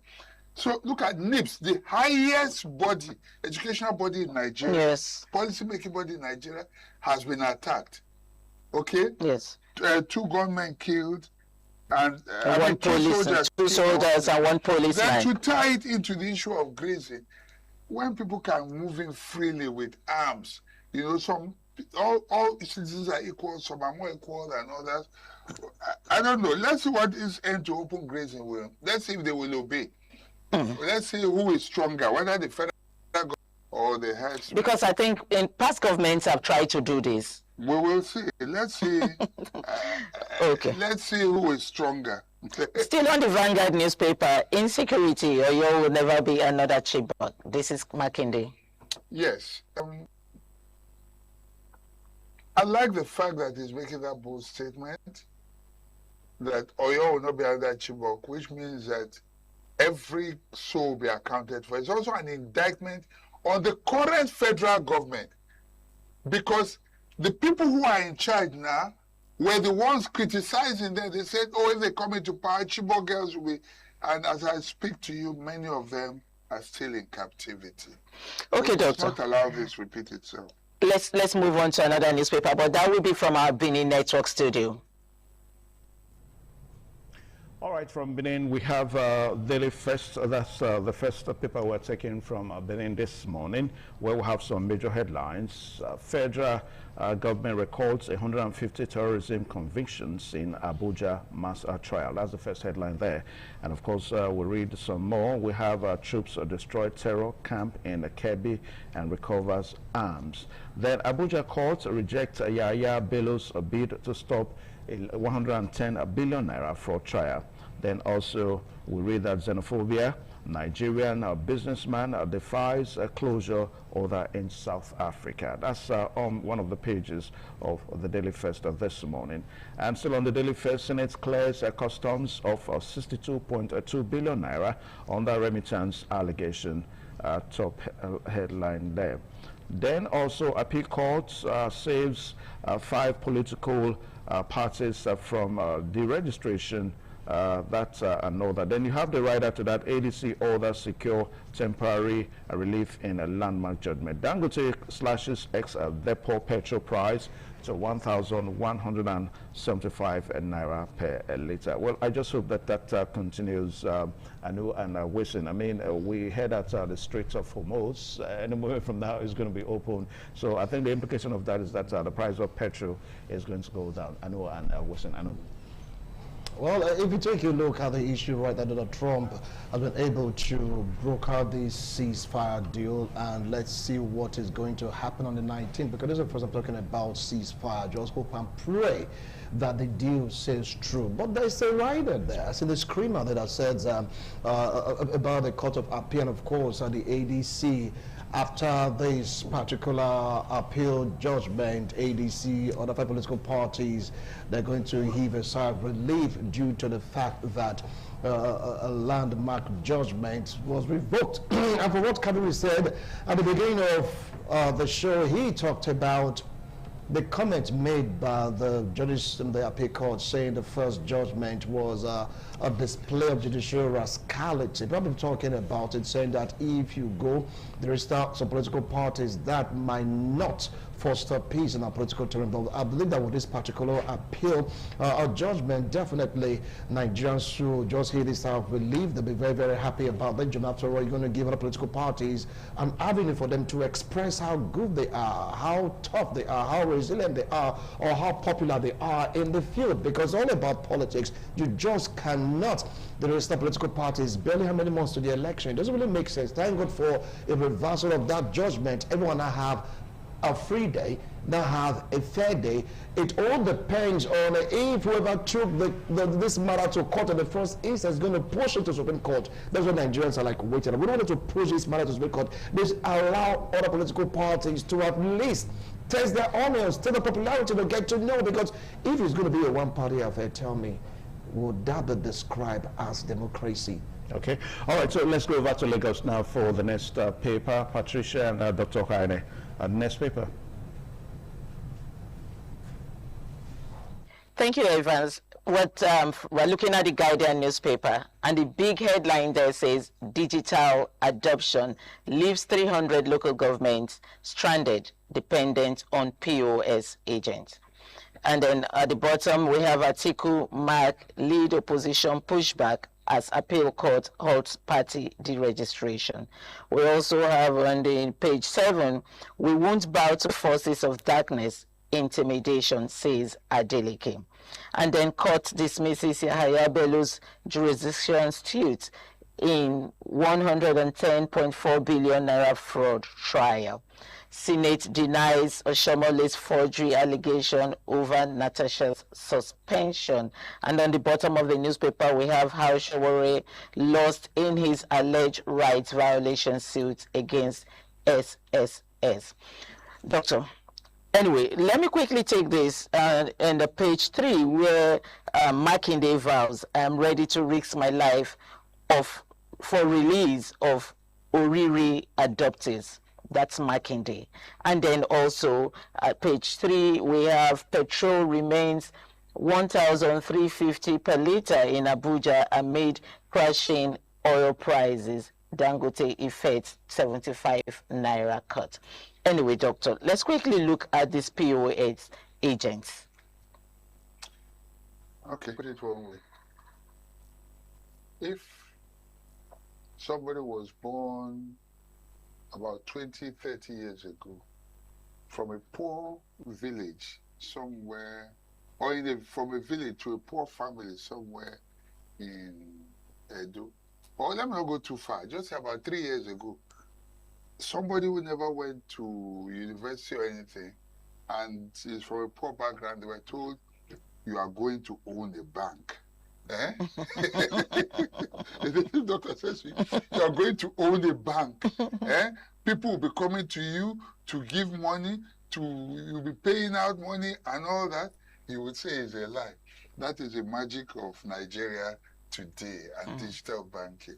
So to get to the point, the digital adoption, what it has said, and if you look at even the infographics that is on the Guardian page there that further exposes what it's talking about. Banks right now, in the past, it used to be my branch is bigger than yours. It was a competition of the banks.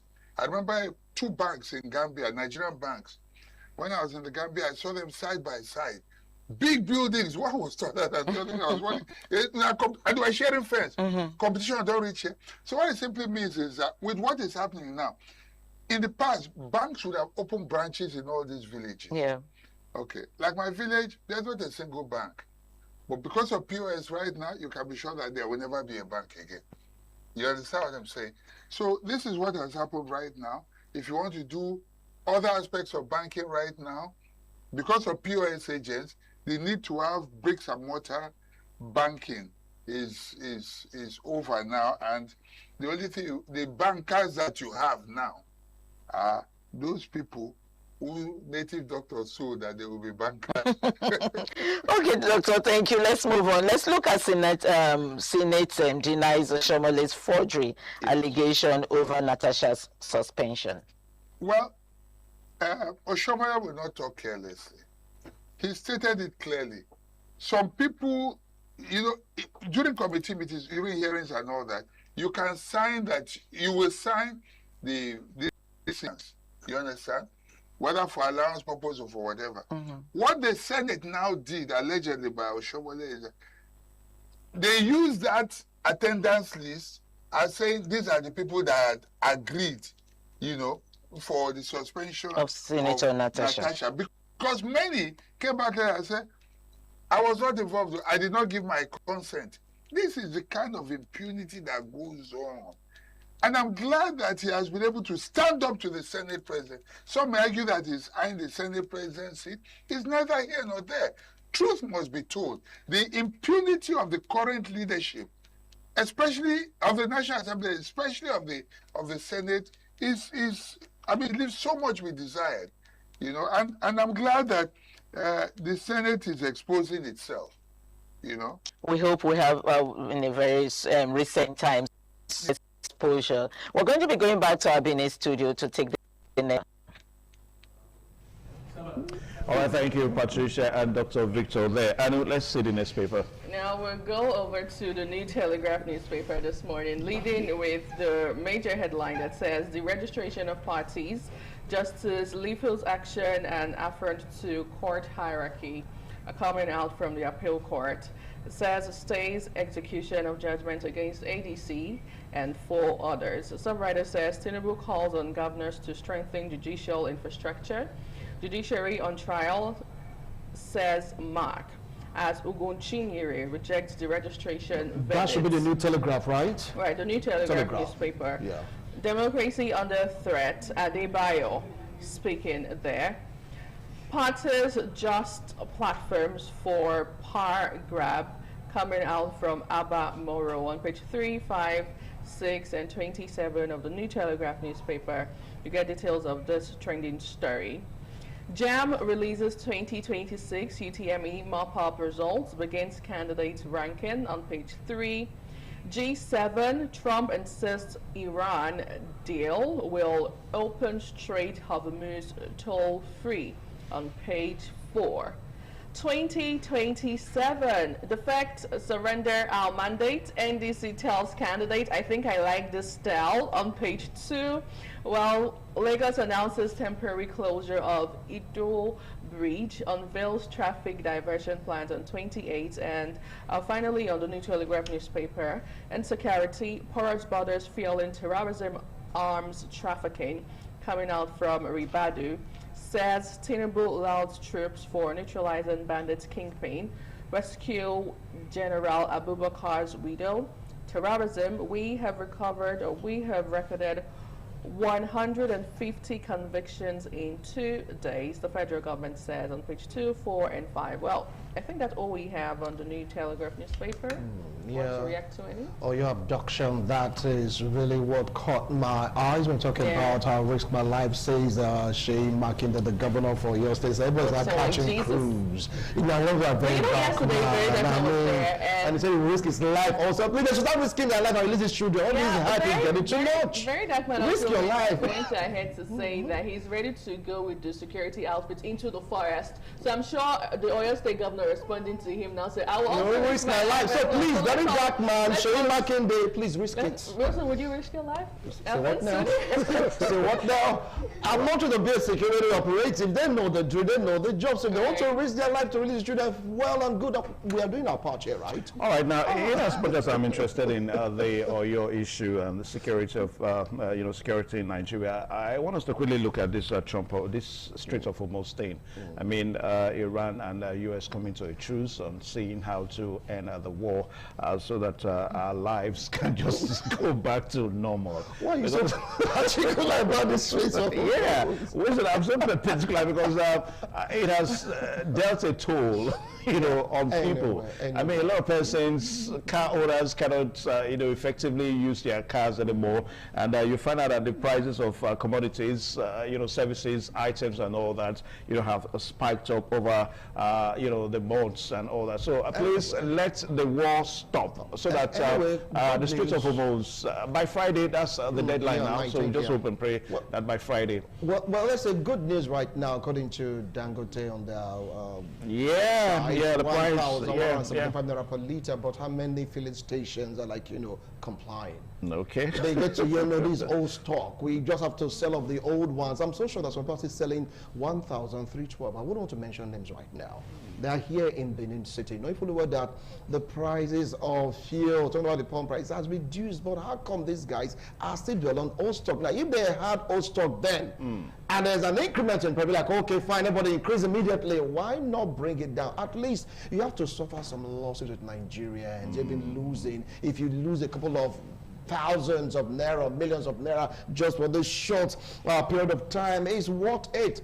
Because I'm sick and tired of hearing Dangote say that they've slashed the price of 1,175 naira per liter, and I'm seeing some places in Benin City saying it's 1,315, 1,325. I mean, who is following who? We are the ones bewitching ourselves. Strait of Hormuz right now, there is peace in that particular strait, because come 19, there's going to be a deal that this side. If anything to go by, definitely, I think we'll be happier. I know. Okay. All right, so that's the situation we're expecting, and we're hoping that the Strait of Hormuz is going to be open very, very soon, so that, like I said, so that our lives will just, go back to normal. All right, so we'll take a short pause now so that we'll begin to hit our discussion this morning from Benin. Remember, I told you that we're going to be looking at the politicization of Nigerian security situation, and of course, how we got here. We'll be right back. Please stay tuned.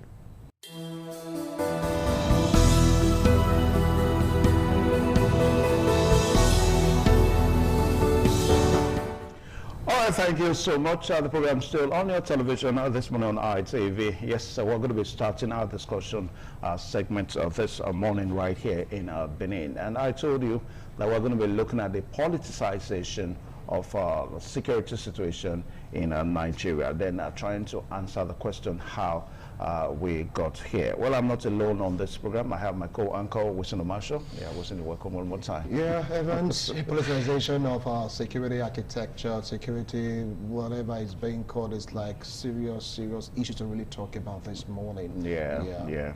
All right, so when we talk about the politicization of security in the country, it's all about blame game. I mean, some get to blame others, while some try to get undue credit that, hey, it is not me, it is you. So that's the situation, because we've also seen, our politicians, those that are supposed to be responsible for securing lives and properties, we've seen them playing this blame game, issue. Take, for example, a whole Senate president of, a country saying that, hey, it is political.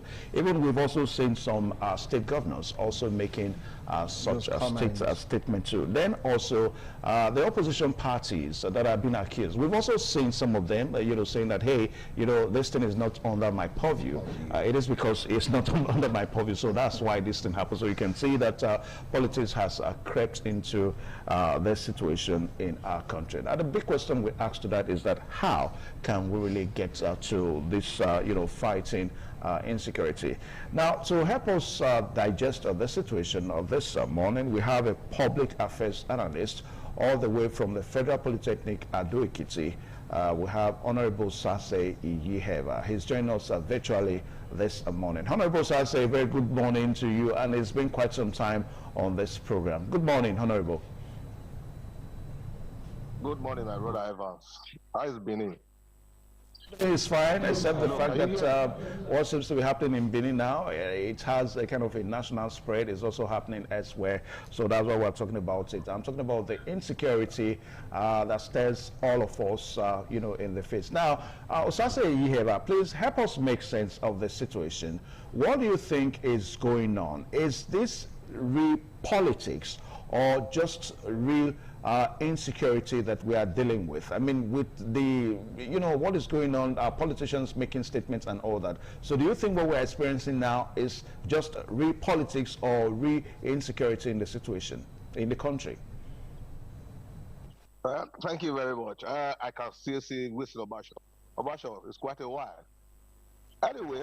It's been a while. Anyway, my brother Evans, I think the problem of Nigeria is Hydra-headed. Yes, you talked about politicization. You talk about real insecurity. The truth of the matter is, first, you cannot divulge the two. The insecurity in Nigeria can, as of today, we can say that has two legs to it. Initially, it was started through politics. You remember at the wake of 2015 election, while Jonathan was still in power, a certain opposition leader then, who later became the head of president of Nigeria, did say, and I quote, that come 2015, if the government the power does not relinquish power, even baboons and dogs will bathe in blood. In other words, these people started recruiting some mercenaries into the Nigerian political space with the intention of taking power and making Nigeria ungovernable for the then President Jonathan. However, to their greatest dismay, Jonathan, a complete gentleman, who said, my ambition is not worth the blood of any Nigerian. Perhaps he has seen the security report. He has seen the security report. Of course, don't forget that they always have security briefing every now and then by the security agencies. And he felt that he cannot sacrifice the life of Nigeria. So, therefore, he quietly relinquished power. But now, going forward, these same persons became the Frankenstein monster who become lords of their own and could not be curtailed by their paid masters. And so gradually we saw what we are seeing today. Of course, going down beyond that, the low economic situation in Nigeria also to a large extent affected our security network. Of course, a lot of persons today are hungry, and in the desperation to survive, you see many of them going to cut corners, including embarking on acts that we could say that will mortgage our security architecture by way of engaging in different type of kidnapping. Unfortunately, for example, I want to tell you the lack of the kidnapping that happened recently in Benin at the vegetable market. Of course, you will know that those ones are not politically inclined. Those ones are just boys who perhaps want to continue in their ostentatious life, and the economic situation is not helping them. How can kidnappers come in Lexus RS 350? That was what they came with. And you see that these ones are different set of kidnappers who are not bandits, who are not herdsmen. So it is very wrong for us to say that the kidnapping or the terror security network is as a result of politicization. No, I disagree completely. Thank you. Thank you so much, Honorable, for that opening remark. If you take a look at the country's situation right now, you get to hear the comments credited to the Senate President saying that after this election, 2027 election, everything will come back to normal. And of course, you got to hear also Governor talking about opposition being behind this. Do you think all this we are going through do have a touch of politics in it, knowing fully well that somehow the opposition have been, like, fingered by the ruling party? I think that I see that as a bad workman who complains about his tools. You see, the fundamental function of government as a threat in the Nigerian Constitution is to protect life and property. If the insecurity situation in Nigeria as at that time, remember in 2012 or 2014, after the Chibok abduction, the present president of Nigeria, President Bola Ahmed Tinubu, who was the leading figure in the opposition there, came out openly to tell President Jonathan that he should resign for failing to protect Nigerians. But today, the ball is turning stable. Why are they not resigning? Why are they not coming up to say, okay, we have faith? If you know you cannot do it better, why come in? Your essence of coming to power is to remedy the perceived bad situation. But when a bad situation deteriorates to a worse and worse situation, then you should throw in the towel. For my brother, Governor Okpebholo Benin, I think that his own preoccupation is just Ahmed Bola Tinubu. For crying out loud, well, how can the governor come out and say, you can kidnap every one of us? You can even kidnap me. Aso Rock is not vacant. That is a careless statement from who's supposed to be a chief security officer. Remember that prior to Okpebholo's coming, there were security architectures put in place by Governor Obaseki. The Solomon Asset Security Center was doing a marvelous job. How come a man who came into power and you shut down such people? If Solomon Asset Security Network was so fortunate, I tell you, that kidnapping that happened in along Vegetable Market, the kidnappers would have been tracked, and you would know every detailed movement of these people. So you don't politicize security. You don't politicize aspects of governance. Yes, you may want to play politics, but not that. Not security, not life and property. As of today, people are being kidnapped in their homes at Iyowa, in Ekiadolo. And you call that politicization? You see them every now and then. The whole of October, which opposition have the capacity to galvanize bandits into the bushes at the October? When these people were caught some time ago in Uromi, you were the one that went straight to the north to go and beg and say that they were hunters. Hunters all the way from the north that could not hunt animals in the savannah, and you are coming to the rainforest of Ekoba. My brother, give that statement to the dog. It is not possible. What is happening is actually a breakdown of the security network in Nigeria and not politicization. Okay. You are seeing brigadier generals beheaded, you are seeing the retired major general be killed, and you are calling that politicization. Even if it is politicization, you up your game and go straight to them. Why not sweep both those that are politicizing and those? Of course, if you are saying this is the opposition, then you know those in the opposition that are beheading the security. Why not go after them? All right, Honorable Sase, most of us are really not, oblivious of the historical developments of the insecurity we are fighting, as it were, and as it stands now in Nigeria. Now, you talked about former President Goodluck Jonathan. Now, I also want to bring you back to a memory. Sometime in 2009, that's when probably that the present, societal tension, social tension that we're facing now can be traced to. Now, former President Goodluck Jonathan also alluded to the fact that it was political opponents that were responsible for the insecurity, as it were then, the armed banditry and the societal social tension that we had then. As a matter of fact, former President Muhammadu Buhari was allegedly accused that he was probably responsible for grouping some, militias that metamorphosed into some other armed banditry. So you see that politicians over time, they've always politicized, our security space. And that's the concern we are trying to bring on board this morning on this program. Now, if we have this situation, then it shows that our politicians, who are our leaders, are really not ready to fight this common monster. That's exactly what we're saying. Well, Ernest, like I told you, in every human aspect of life, you have different shades of opinion. Yes, when in my opening statement, I said at the initial stage, there was some element of politicization. Don't forget that at the wake of Boko Haram, the man, somebody was alleged to have financed Boko Haram to help them gain power in Borno State. I don't want to mention it. And when the security operatives came up to capture some of them, one of the key pins of that Boko Haram was escaped and was rearrested in a governor's lodge. You are a journalist. You have the historical facts. So you cannot completely rule out the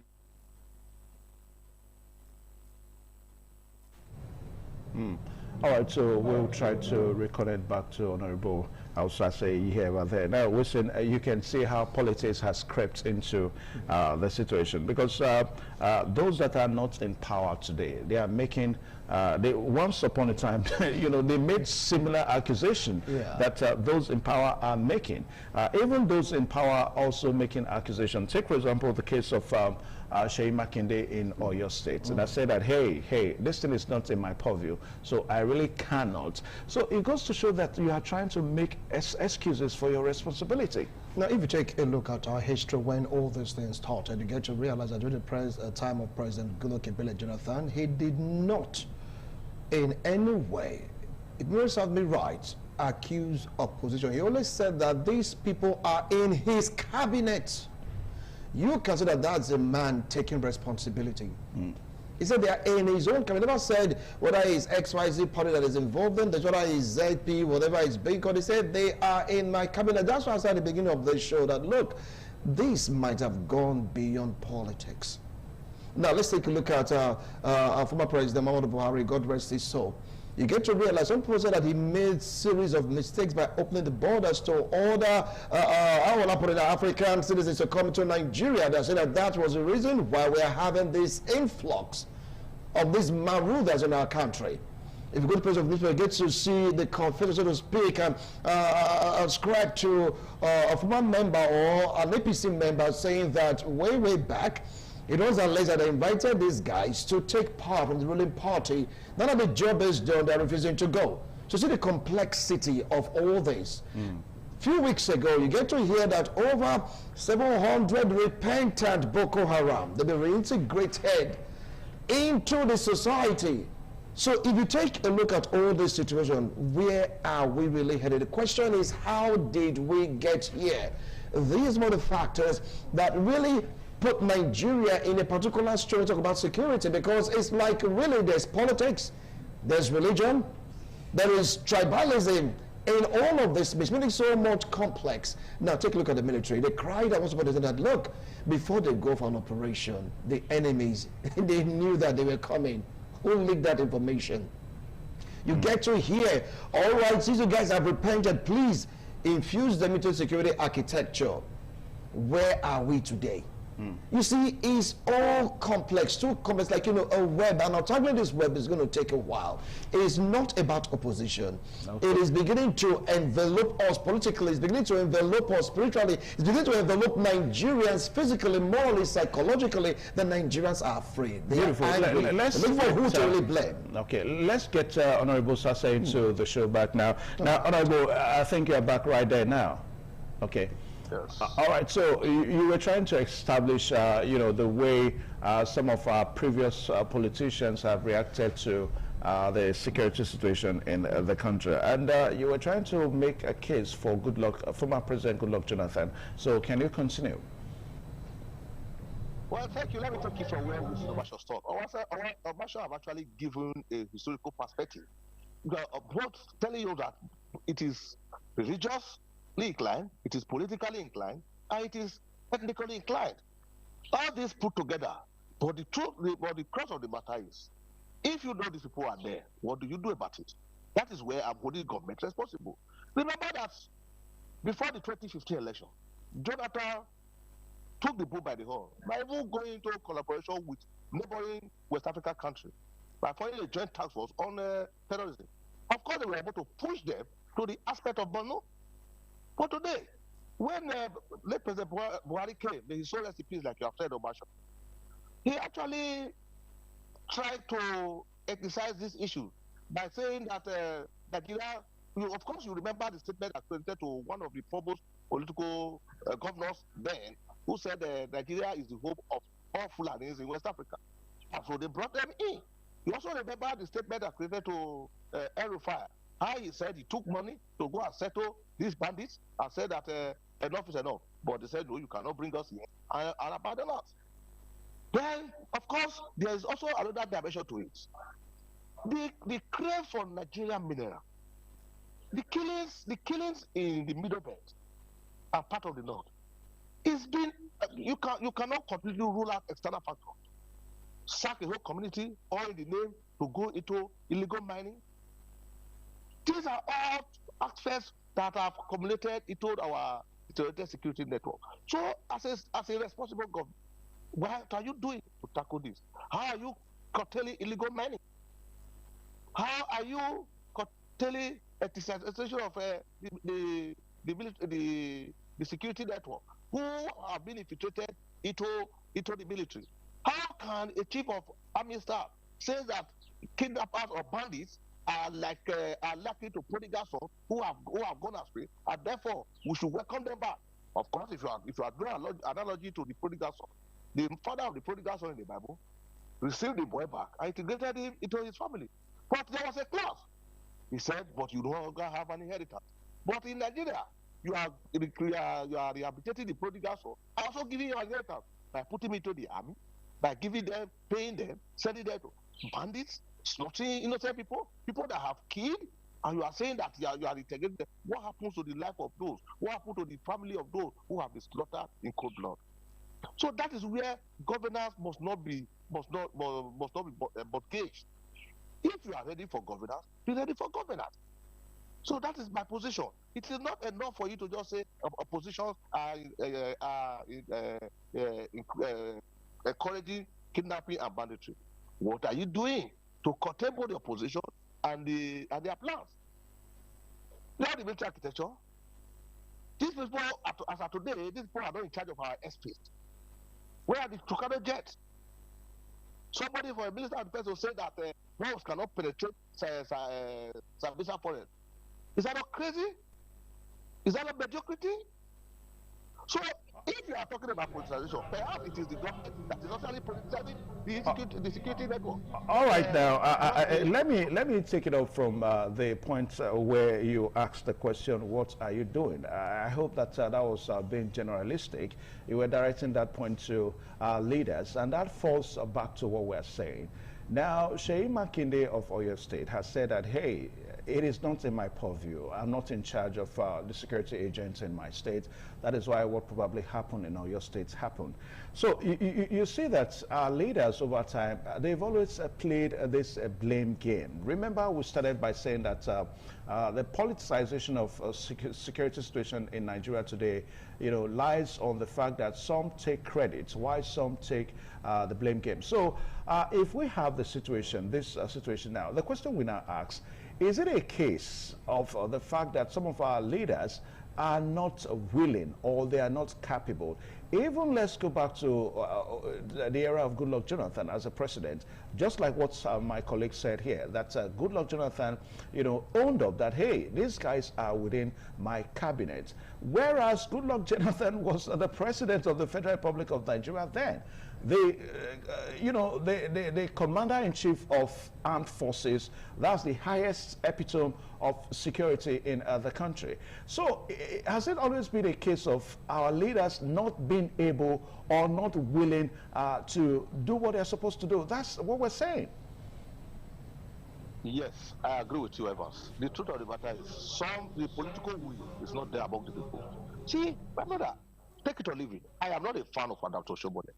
But sometimes there are some fundamental questions Oshomole will ask at the floor of the Senate. He has asked, what is happening to the budgets? How are they utilizing it? Oshomole have come out to the floor of the Senate to say that we have seen military of the generals by building universities. They have attained the funds made for security. Recently, they also saw asking for the better question at the floor of the Senate. I say that, look, who takes charge? Who takes responsibility? Somebody gave directive that military operatives stationed at the school should leave, and immediately they left. Students were kidnapped. What did they do? What a call? Please, during Jonathan, we saw efforts. Questions were asked. Of course, don't forget about the popular there is God statement attributed to Patience Goodluck Jonathan there. Efforts were made. Are you not aware that even when the government was trying to even rescue the Chibok, we had a security intel from America that said that they wanted to gas the kidnappers and rescue the girls. But unfortunately, before they could have hijacked, they saw the kidnappers wearing gas masks, who revealed the security information. So you find out that it is not just the politicians alone. Even within the military, there are collaborators. And that was why Google said they are in my cabinet. They are in my cabinet. You hear military officers say we don't have the directive to attack. We don't have directive to move. So it is a complex situation, my brother. Okay, so we'll quickly take a short break now. Don't forget the program still this morning on ITV. We'll be right back.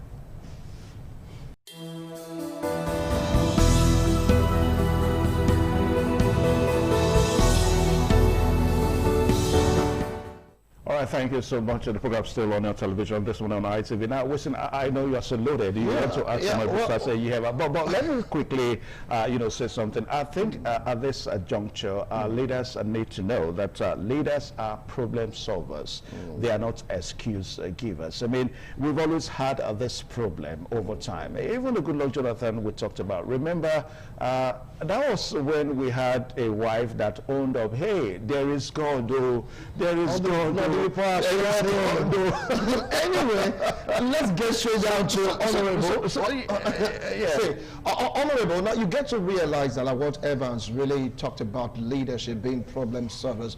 During the time of President Goodluck Ebele Jonathan, you heard him complain.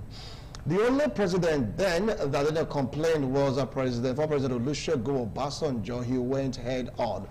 During the time of our late President Muhammadu Buhari, God rest his soul, he opened the channel, so to speak, for these guys to come and say we are one Nigeria. And now we have our beloved President Bola Ahmed Tinubu, and you get to hear some members of the ruling class APC pointing accusing fingers at the opposition. Does that mean that we lack leaders that are capable of really taking the bull by the horn when you talk about the fight against insurgency, the fight against banditry, the fight against kidnapping? Is that where we are right now as a nation?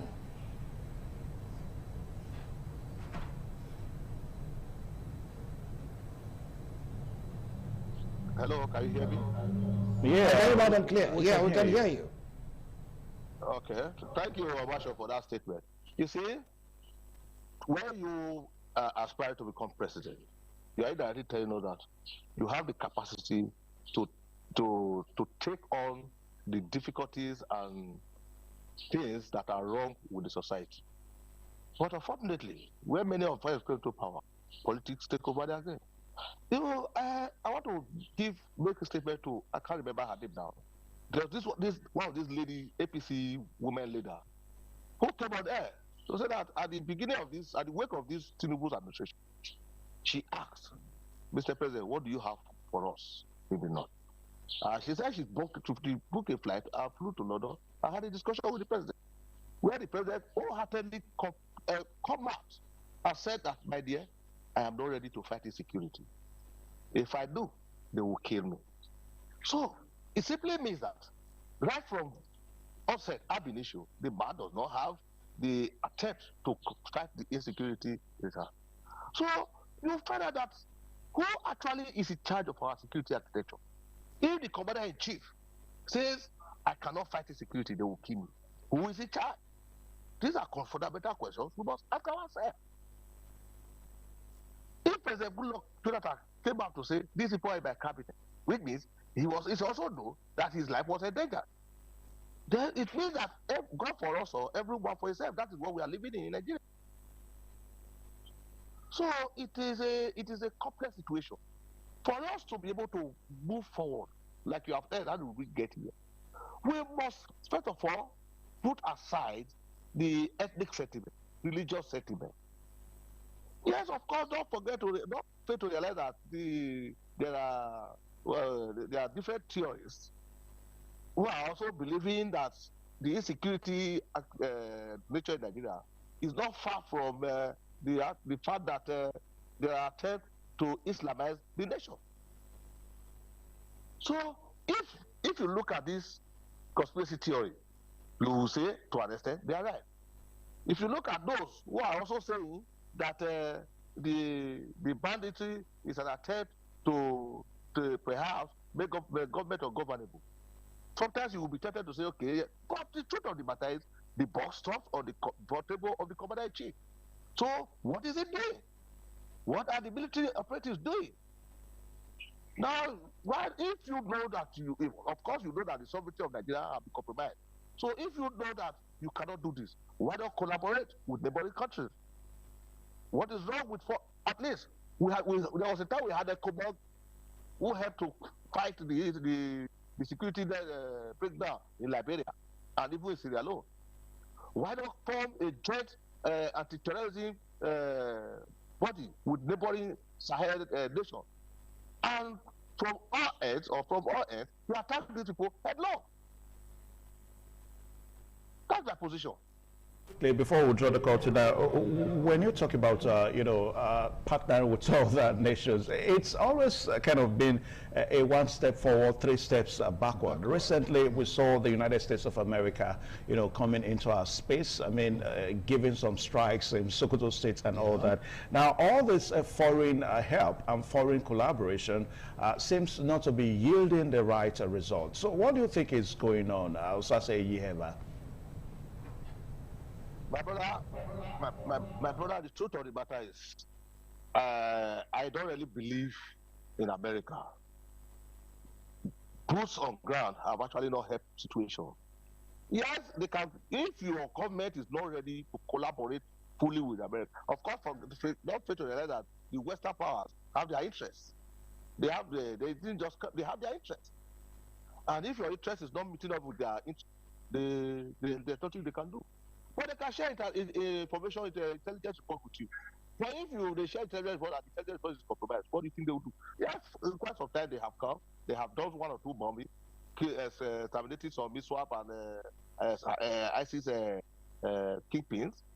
But the truth of the matter is, yes, if you don't have weapons or don't have equipment, you have gone to Western world to procure some. The ones you have procured, how effective have you used them? The truth of the matter is the insecurity is within West African region. Those, of course, Chad is taking them headlong. Burkina Faso is taking them headlong. Mali is taking them headlong. If Nigeria can collaborate with these neighboring countries, form a joint security network, I think we will have a headway out of this influx. Of course, secure your borders. Then turn the economy around. Like I told you in my initial statement, that all the insecurity is not actually as a result of banditry alone. There are also non-state actors who, due to bad economy or other things, that want to survive, are also gone into this act of kidnapping or otherwise. Not all kidnapping cases are bandits. Not all kidnapping cases are politically inclined. There are a lot of criminal elements around the area, the corridor of power. But because these people, sometimes you use these people to get power, you cannot attack them headlong. They know them.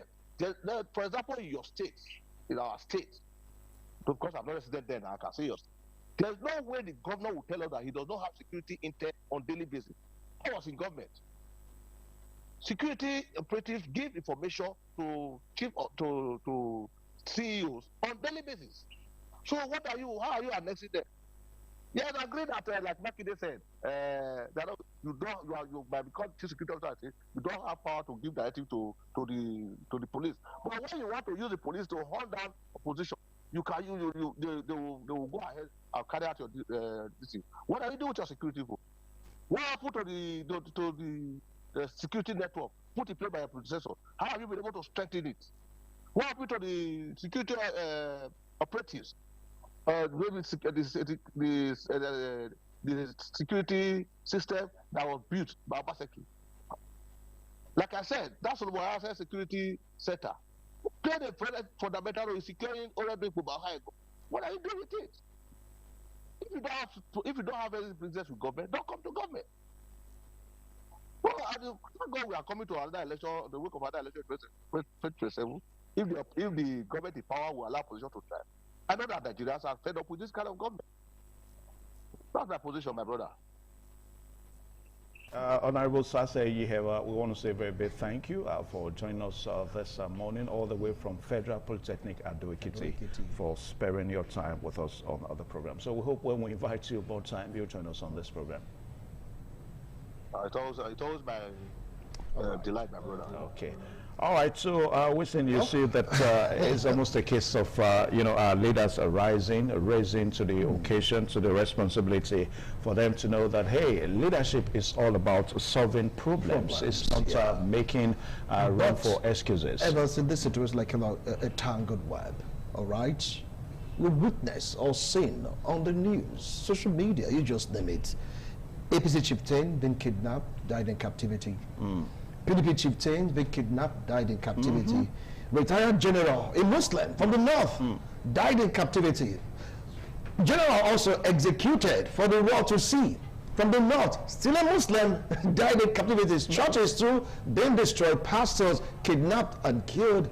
This has gone beyond politics. It just got to stop. So if you're there harboring them, saying it's because of political party A, political party B, you're harboring them, God forbid it gets to your turn. I wonder how you are going to react. Well, Evans, we keep watching. Anyway, we just hope and pray that God will come to our rescue, come to our aid, and give us the ability to wrestle the situation. We'll join Joseph Kadiri now in Abuja, and in the next couple of minutes he's going to be looking at build up to 2027 election, a strange counter court order on the registration of political parties in the country. We'll be right back.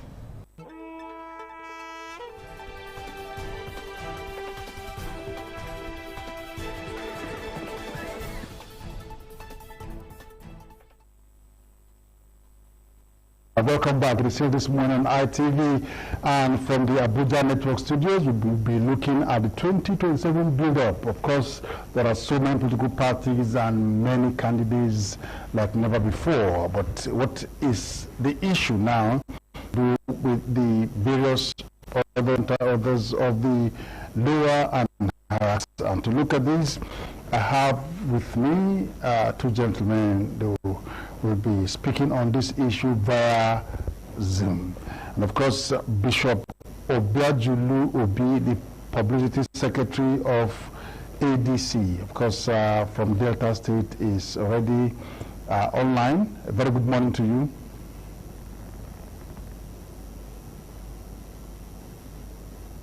Good morning to everyone. Thank you for having me. Yeah, I can barely hear you. Good morning, Bishop Obi. Okay. Can you hear me now? Yeah, I can hear you now. So how is Delta State this morning? Delta State is very well.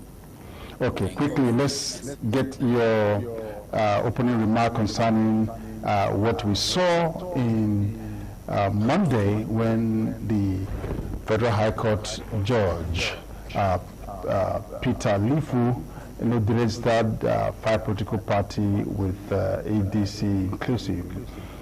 And just yesterday we saw that the Court of Appeal said no, he acted you know, like someone who is not on the bench. And what he displayed was judicial rascality.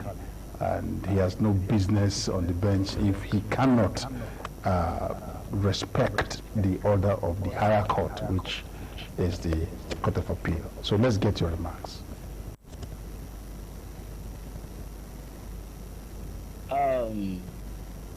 One thing I want to thank God for is the fact that Nigeria right now has begun to, you know, play by the rules of the law. You know, before now, people have lost confidence in the judiciary system. And I will say this without missing words, that what happened is that there are many people who are in that judicial system who happens to be the ones who are destroying the system. You know, when there is one bad egg, every other egg is assumed to be bad. Now, from the judgment that was passed by Justice Judge Lifu, you will understand that there is a bias in what he is doing. Because if there is a stay of execution, if they have been told that they should not go further with all this, then why do it? If there is no ulterior motive behind the scene or somebody that is sponsoring you, because we the Nigerian citizens today are crying out and saying that the judicial system has been bought over by the ruling party, and this only can, you know, spark more reactions, negative reactions from the people when they see that such a thing is happening. Besides, the constitution or the law has given room, or rather, for people to know that if you do not meet certain criteria, then the party will be deregistered. But ADC does not fall in that position. And many of these parties that were pinpointed did not fall in this position. So why go ahead to say that they should be deregistered?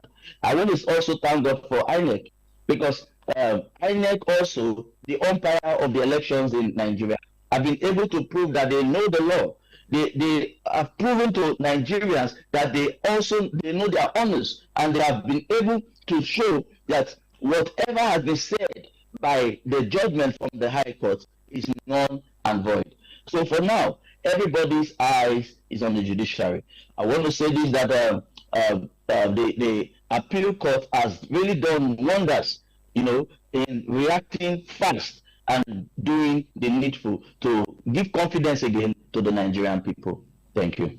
Okay, well said. You know that that ruling of the Court of Appeal is just a stay of execution of that order to INEC to register the political parties. The matter will still be on the 22nd of June. It will continue, and we do not know how that will turn out, whether or not the Court of Appeal will now see that judgment be sustained or not. But however, it's a beautiful thing that those who belong to all those political parties that have filled in candidates can go about in their own way, not directly now, to cajole the people to believe in them. Okay, now we also have with us the former IPAC chairman, who is now a chieftain of the MD, Comrade Peter. Very good morning to you. Good morning to you too. Yeah, so I'll say congratulations for changing the ticket of the NDC to run for seat in your zone. But the issue at hand has to do with IPAC, and yesterday IPAC at the Court of Appeal of insubordinity to 5 of the parties that were asked to be deregistered. So you feel about and of course the counter order? For me, first of all, the judgment by Peter Lifu is cannot be defined with any other means by just clearly saying that it is a brazen judicial rascality. The hostility that he brought to bear on our democracy and our multi-party democratic system should not be sustained. And if we have a system that works and the NJC that is active and proactive, there's a committee set up to investigate the reason why it takes such action. that mind integrity and the sanctity of our constitutional norms. So these are the truth, and the truth is not perfect. It's weird because if you allow such persons to continue to, go free after committing such level of brazen hostility against our constitutional democracy, you embolden him. So what we need to do is that this is a welcome development that the appeal court has stayed execution because the INEC too, at least we have an SCN, the professor of law at the end of INEC. Now, when we had Yakubu was very, very hostile to democracy. Even when the Court of Appeal, even when the Federal High Court gave a petition for parties not to register them, even when the Court of Appeal said the registration of political party is inimical to the ground upon which our democracy is established, he still went ahead to sustain. So, but today we have a chairman of the commission who himself went to court to ask for a stay of execution. So it is impressive to see such a thing in my lifetime, having been part of the former chairman of the Interparty Council, when we headed the struggle against the registration of political party. Let me tell you one thing very clearly. Section 40 of the political party of the Constitution is very clear that every Nigerian shall have a right to belong to a trade union, an association, or a political party that protects his interest. If you now bring such level of the registration into play, it already crashed the interest of Nigerian political party to belong to party GGG, party DDD, whatever the party are. No, political party existence does not cost the federal government anything. Today, they have done all kind of dictatorial law to try to on political participation and inclusivity by making sure those who register political party pay 15 million. That is not even my problem. When people can gather to pay such money, there's no need for you to register any political party, because if you look at how our party functions, government does not spend 1 naira on political party. It is the people who manage their political party that spends the money. There's no financing that they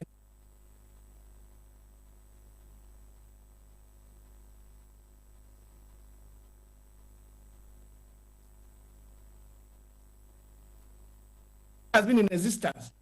Party have not been there. Participate to show his own interest. Will it be available for people to use in 2027? So you don't register party. It's anemic. It's not of our democratic or any democratic. It is only done by people who have the tendencies to go ahead to the register party. We go to South Africa, we have more than 200 parties. In America, that you see 2 parties, the only thing that they do differently is that they do what they call access to ballot. At every level, you have certain parties, certain kind of election you can participate in. For the federal election, like the presidency, there's a certain percentage you have local election for you to be on the ballot. So these are the kind of things you can do. But to say parties shall not exist, to say the freedom for people to associate should not be so restrictive to a point of registration, it is undemocratic and should be condemned by us.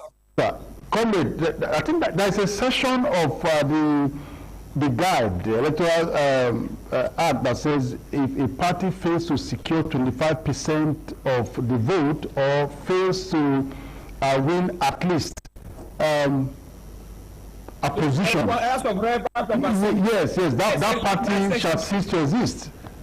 That is section 225A. Section 225A should not have a place in our constitution. The people who made section 225A, today we need to call them out. It was done while David Mark was Senate President. We fought against him. We wrote to him. Ekuremadu was the chairman of the Constitutional Review Committee. These are the people who made section 225A.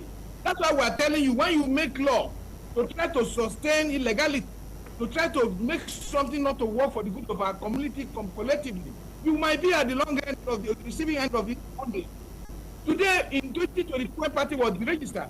I can tell you, if Nigerian journalists do due diligence, you will see a statement that was issued by, a statement that was made by Atiku Abubakar. The party registration is a welcome development, and because they have to weed out parties. I've told leaders several times, since my consistency in pushing for multiplicity of political party platforms, it's clear that you cannot push for laws that will demarcate our democracy, law that will reduce activity, law that will promote restrictive political participation, and then expect that you will be called a Democrat. I am a witness to some of this struggle. I'm a victim of some of these statements made by these leaders.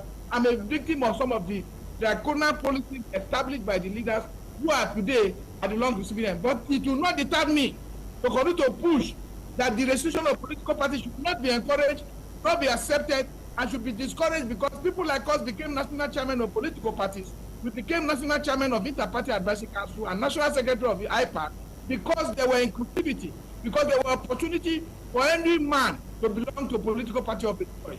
Today, if you allow it to become something that will be controlled by the bourgeoisie, that will be controlled by the elite, then the child of the man will not have a space to follow a political party of his choice and grow to the highest level of leading a political party. Look at what they do today, how they arrange for leadership of parties. So I am on the opinion that whatever we do, we must continue to sustain multi-party democracy. And I must, the INEC chairman, the current INEC chairman that has not taken the part of the undemocratic stand of the previous chairman, Yakubu Mahmoud, who I sat with in the office of the IPAC chairman and deliberated that the party registration should not be encouraged, and he was so vehement and went ahead to do it. So for us, this is the record development, and our judiciary must continue to sustain this to be able to encourage participation by Nigeria. Okay, so let's get back to Bishop Obi. Bishop, if you are hearing me, I just want to get your opinion concerning those that actually went to court. They said they are forum of former legislators. They are the ones who actually went to court and said this group of parties, they failed to secure seat in the National Assembly, and they didn't even get up to 25% of the vote in the last election, and so they should be deregistered. So I ask you, do you think they have the locals to go to court and ask the court to deregister political parties? Yeah, first and foremost, I want to say that if it has become the law, then it is practical to execute the law. Because before making the law, it went through rigorous and those scrutiny actually made it to be how will I put it? Those scrutiny made it perfect. Taking out what they feel is wrong and keeping the right things, and then it was passed into the constitution and becomes a law in the country. Now, if it's a law in the country, it is also good that law be sustained. But however, when it becomes political witch hunting, that is where a problem comes in. Because when people see that they want to make Nigeria a one-party system, where other parties will not have the right to contest or be on the ballot, and for that they want to use it to witch hunt smaller parties, then it is very, very wrong. From the 25% votes that they are asking for, or a seat, one seat in the National Assembly, or one seat elected office, it is not a criteria, if you ask me, for you to deregister anybody, because everybody has a right to vote. Everybody has a right to association. Yes, freedom of association, or freedom to belong to a political party. So if I have a right to belong to a certain party or an association, then I should not be restricted, as long as I am falling under the ambit of the law, as long as I am not doing the wrong thing. So if a former group of legislators who want to be relevant think that going to court and dragging political parties will make them relevant, then they have other things coming up for them. Because Nigeria today, the people today have suffered enough, and the people are ready to make a change, no matter what it will cost them. People's lives are in danger. Instead of talking about insecurity, instead of talking about the hunger in the land, we are looking for parties that we are going to disenfranchise. We are looking for people, the common people, that will make sure that they will not come out. How do we make a change in Nigeria? How do we create a positive change in Nigeria? How do we remove the bad government? How do we end corruption? If you are not given the chance, tomorrow people will cry about and saying that, why are people revolting? Why are people fighting? Why are people going about protesting? This is one of the things that leads to such things. Because if you don't give them the chance to prove themselves, and you are creating chaos on the ground. Now, if those people go to the court and drag these political parties to be deregistered, it means that they do not want peace in Nigeria. To say this online, that The people who are protesting, they are not people who are violent people. No, they are not violent people, but they are people who are looking for an opportunity for Nigeria to be a better place, and we must give it to them. If this is a democratic country, then we must give the people the right to vote. You must give the people the right to association. You must give the people the right to belong to any political party that they want to belong to. Even if it's a one-man political party, why? A one-man political party can make a change. It can be the change for everybody. Time is flying fast. Let me take this last question from you, Bishop Obi. Our time is flying fast, but let me just take one more question from you, and it is that at this time when the election is just by the corner, 16th January is more or less 6 months from now. Why do you think this kind of suit should be instituted?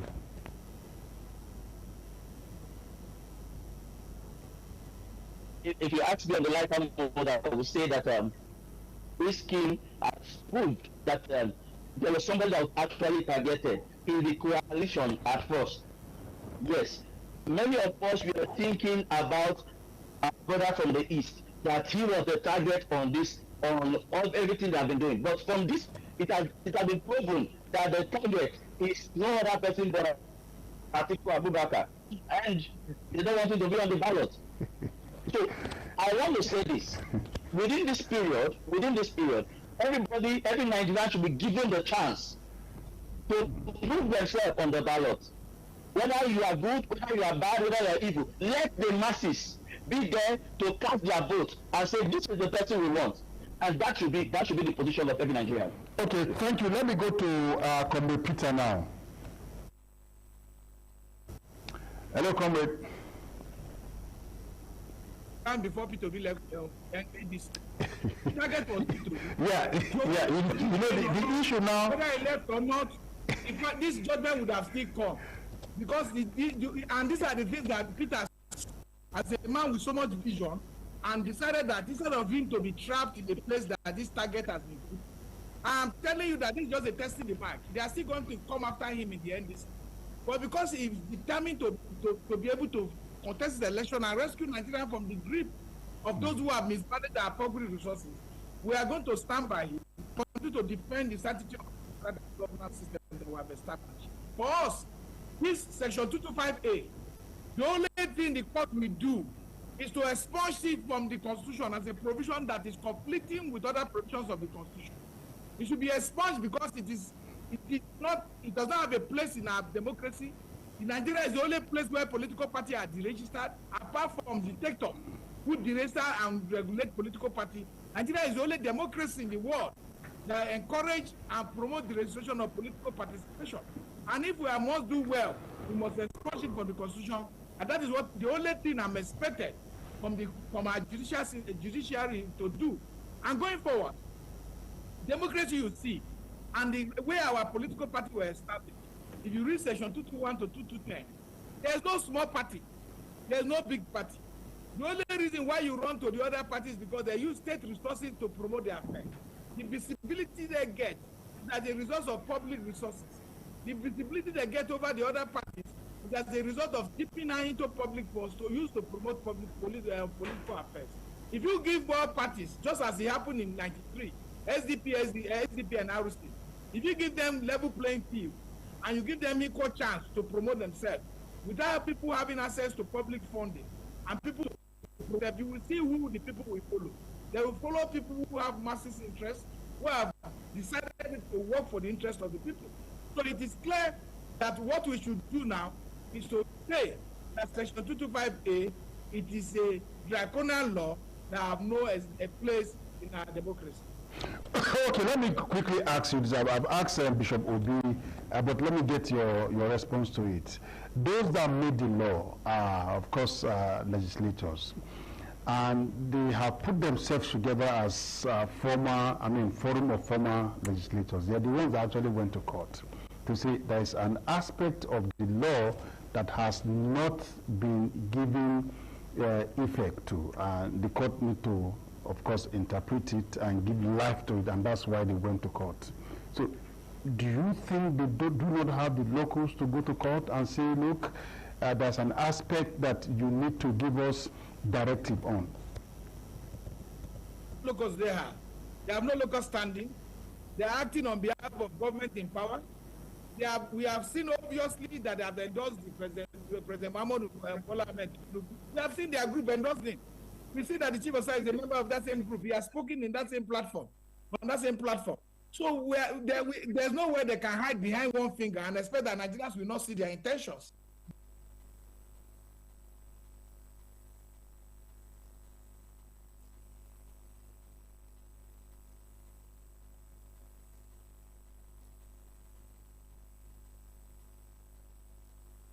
Of ideas, contest by political party is what makes a democracy rich. So what we are saying is that they have no local standing. They are, in fact, I call them interlopers. They are interlopers. They are getting involved in areas that do not bother them. They were former legislators. They are not contesting elections on that platform. They are not part of members of that platform of the party. So what is making them having over interest? That parties no longer exist. Parties are created by constitution, just as INEC is a creation of the constitution, and they have a right to self-succession.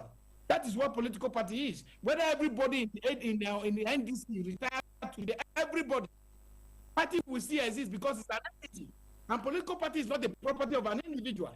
When an association comes together in putting the memorandum and understanding of association together to register a political party, the day that political party becomes registered, it becomes an entity. It becomes a person on its own that can exist, that can function, even if one of the members leave, even if it's remaining one member. So political party should be given that opportunity to have time to grow. I've told you about Ralph Nwosu, my friend.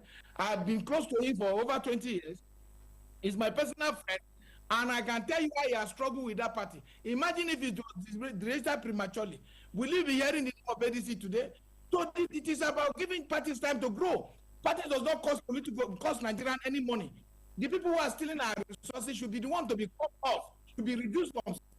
Party does not cost Nigeria one penny. So the kind of money that party generates for country is so enormous. As we speak today, every political party headquarters that exists has a secretary, has a PA. They are being paid. And anytime you register, you throw people into unemployment. You throw these people's interest away. The ability, the right for people to express themselves is thrown away. Can there be democracy without choice? Can there be democracy without inclusivity? Can there be democracy without level playing field? These are the reasons we are asking that this section 225A contradicts the purpose of which democracy is being practiced and should be expunged and removed and suspended from the constitution by the court. That is the only way we can grow. That is the only way we can hold people in power accountable. A party can just be there for speaking the truth. A party can just be there promoting green environment. A party can just be there promoting. Thank you, comrade. Thank you, comrade. I firing from both cylinders. Thank you so much for your time with us on the program this morning. And of course, Bishop Obiazunubi, thank you so much for your time with us on the program. We hope that when we call you next, you avail us the opportunity to air your opinion. Thank you so much. And now we move to Lagos Network Studios for continuation of the program this morning on ITV.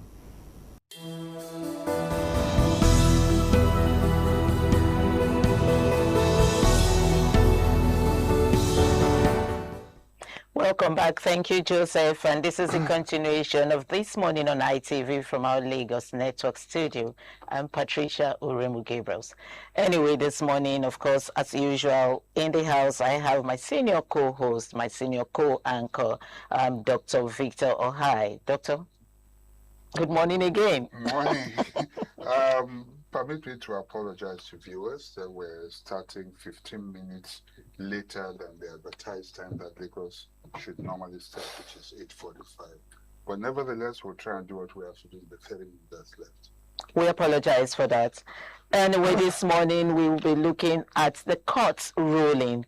INEC and ADC party's survival. And to do this with us in the studio is Dr. Emmanuel Ochei. Dr. Emmanuel Ochei is the ADC Vice Chairperson, Lagos West. He made a correction. He said the first Vice Chairman, Lagos West. You're welcome. Thank you. Good morning. Good morning. Good morning, viewers. I'm going to let Doctor to start the floor. Okay, so they say 24 hours is a very long time in politics. We just saw that demonstrated. Within 24 hours, a judgment was given. I mean, the judgment was given within 24 hours. It was overturned, and it was like destinies transformed or whatever. And then we heard what the appeal court said about Justice Lifu. The first thing I want to ask is, what hit you? What was the situation like within ADC when this announcement came? How did all of you feel? How did you take the news? The very first one. Good morning, Dr. Victor. Good morning, Patricia. Good morning, ADC members in Lagos West, and good morning, Nigerians. My name is Dr. Emmanuel Ochei, the Lagos State ADC First Vice Chairman, Lagos West Notarial District, and I'm in charge of Lagos West 10 local governments. So this topic this morning is very apt. INEC, survivor of ADC, and court ruling. Wow. Very, very, very, very apt. So before I dive into your questions, I've got these 3 messages to tell ADC members. No. We do not allow any sort of advert. This is not a platform for addressing your members. You can do that through your WhatsApp platform or any other one. But I think what our focus here is to discuss this matter in relation to its implication for our body politic. So please, would appreciate if you respect that, because otherwise it becomes advert and we'll send you a bill. We send ADC. All right. No, seriously. Yes. Okay. Yeah, go ahead, please. Yeah. Thank you so much. Thank you, viewers. INEC has ruled. Yes. And the judiciary has also noted that ADC has structures and leadership. Therefore, on that note, all voters in Nigerians are encouraged to support Nigerians and to support political parties to make and get a better president. Understanding that, 1, INEC should, first of all, respect laws, democracies, and also understand that the wish of the masses and the voice of the masses is what the nations need to triumph. And thirdly, I want also to say that when the news comes, it is a cheering news to Nigerians, because one thing you have to understand is this. As a politician, you have been made to absorb every type of information, both positive and negative. And because we have a very strong structures, because we have a solid candidates, we are aware that will come out better, because court cases makes us better and give us very first support for governance in Nigeria. But this has not ended, because this is just the appeal court. He has not even, sorry, you have never answered my question. What was the initial reaction when this news came? You can say that very briefly.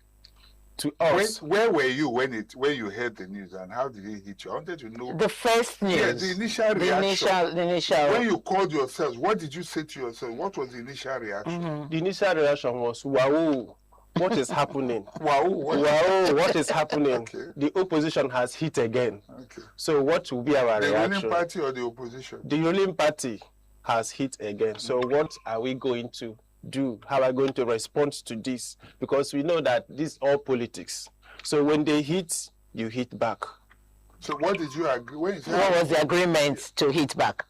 The agreement to hit back is not by fighting, is to use legal means, normal legal means, to hit back, because already when you look at the cases, you understand that the cases on the 22nd of May 2026, there was a stay of execution over that matter. And June 5 of this month was supposed to be a judgment for the hearing, but there was no judgment because there has been a stay of execution. So for the Justice Peter Ifuru to come and give the judgment against the appeal court is unfair. It's against the rule of law. So what are we going to do? We are going to use the instrument of justice, the legal means, to fight back, not by fighting, but we are going to use legal means. And that is why you see what happened yesterday. It was reversed. Okay, so you people have started the fight. It's not a fight. We are using legal means. That's what I mean. You said legal means to fight back. Did you start the legal? Peacefully. No, we started. Yeah. We are following legal means. When you say legal battle, because some of you are carrying bombs. Yes, sir. So we are asking now, did you start the legal appeal before this that judgment came on the 24 hours? Of course, the legal appeal was not started yesterday. It has been there because the court have ruled on 22nd of May to stay execution against the registration of ADC until further notice. Until further notice, that is October 27. They are going to hear the case. So it was a wahoo to wake up and just hear that ADC and 4 other political parties has been deregistered against the court ruling. So having maneuvered the appeal court, which are not supposed to be in the hierarchy of the judiciary. So when an appeal court has given a judgment, a lower court are not supposed to maneuver it when there's still a state of execution over that case. Okay. So it was not handled properly. And then INEC themselves realize that it's going to hold them, and they come out openly and said such things are not necessary.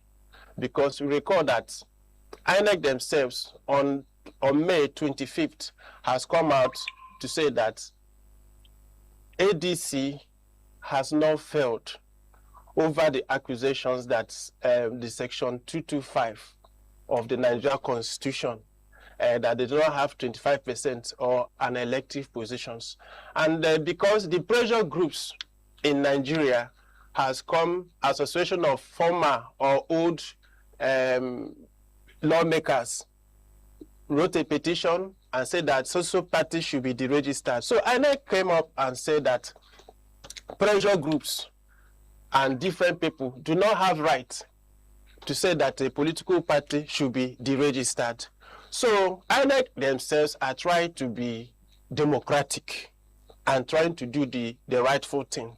So whenever the wrong information, wherever it may come from, that is why I said that we are solving it through democracy and through legal channels.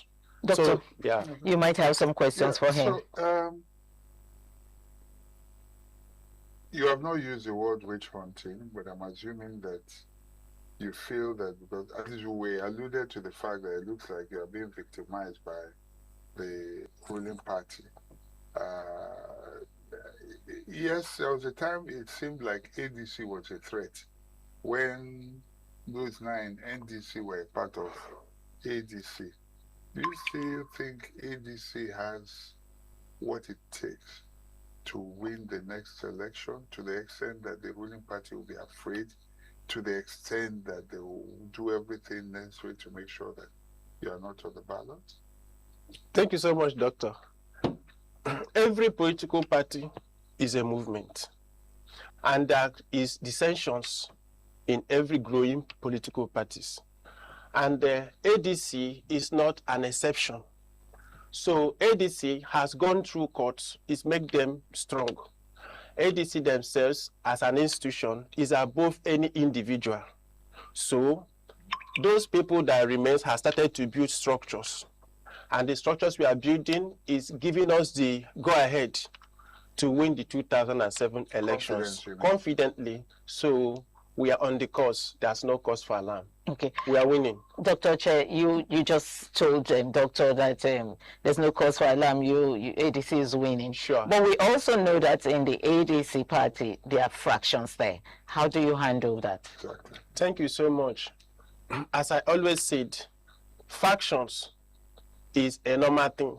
Dissensions is a normal thing in every party. So ADC is bigger than any faction because every people must have their own personal opinions. What is important is for those ones that remains to begin to work together, to begin to form structures in their local governments, in their wards. That's what the voters are looking for. The voters are looking for people that will form structures, that will have their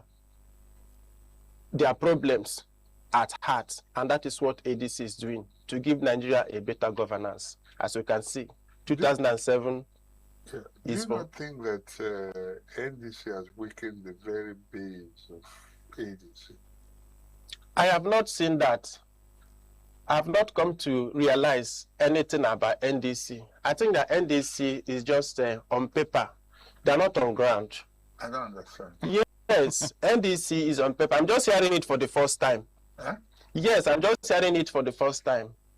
NDC. So how can somebody that left a political party become more stronger than the party? It's just a movement. NDC is not a person. NDC is just a party. They left, and the when they leave, ADC become more stronger and more structured. But did you hear about the number of people that registered in one day? Did that not scare you? Let me tell you, the number of registration does not amount. Who joined the party, I mean?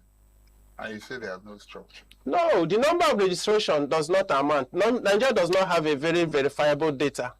Anybody those people that register in ADC are still people that registered in APC. There are still people that registered in AZ. So Nigeria does not have a verifiable data that you can say that so many of these are the number of people that registered. These are the number of people that registered. If you watch it very well, you see multiple names. The same people that register here are also the same people that register there. Right now, sir.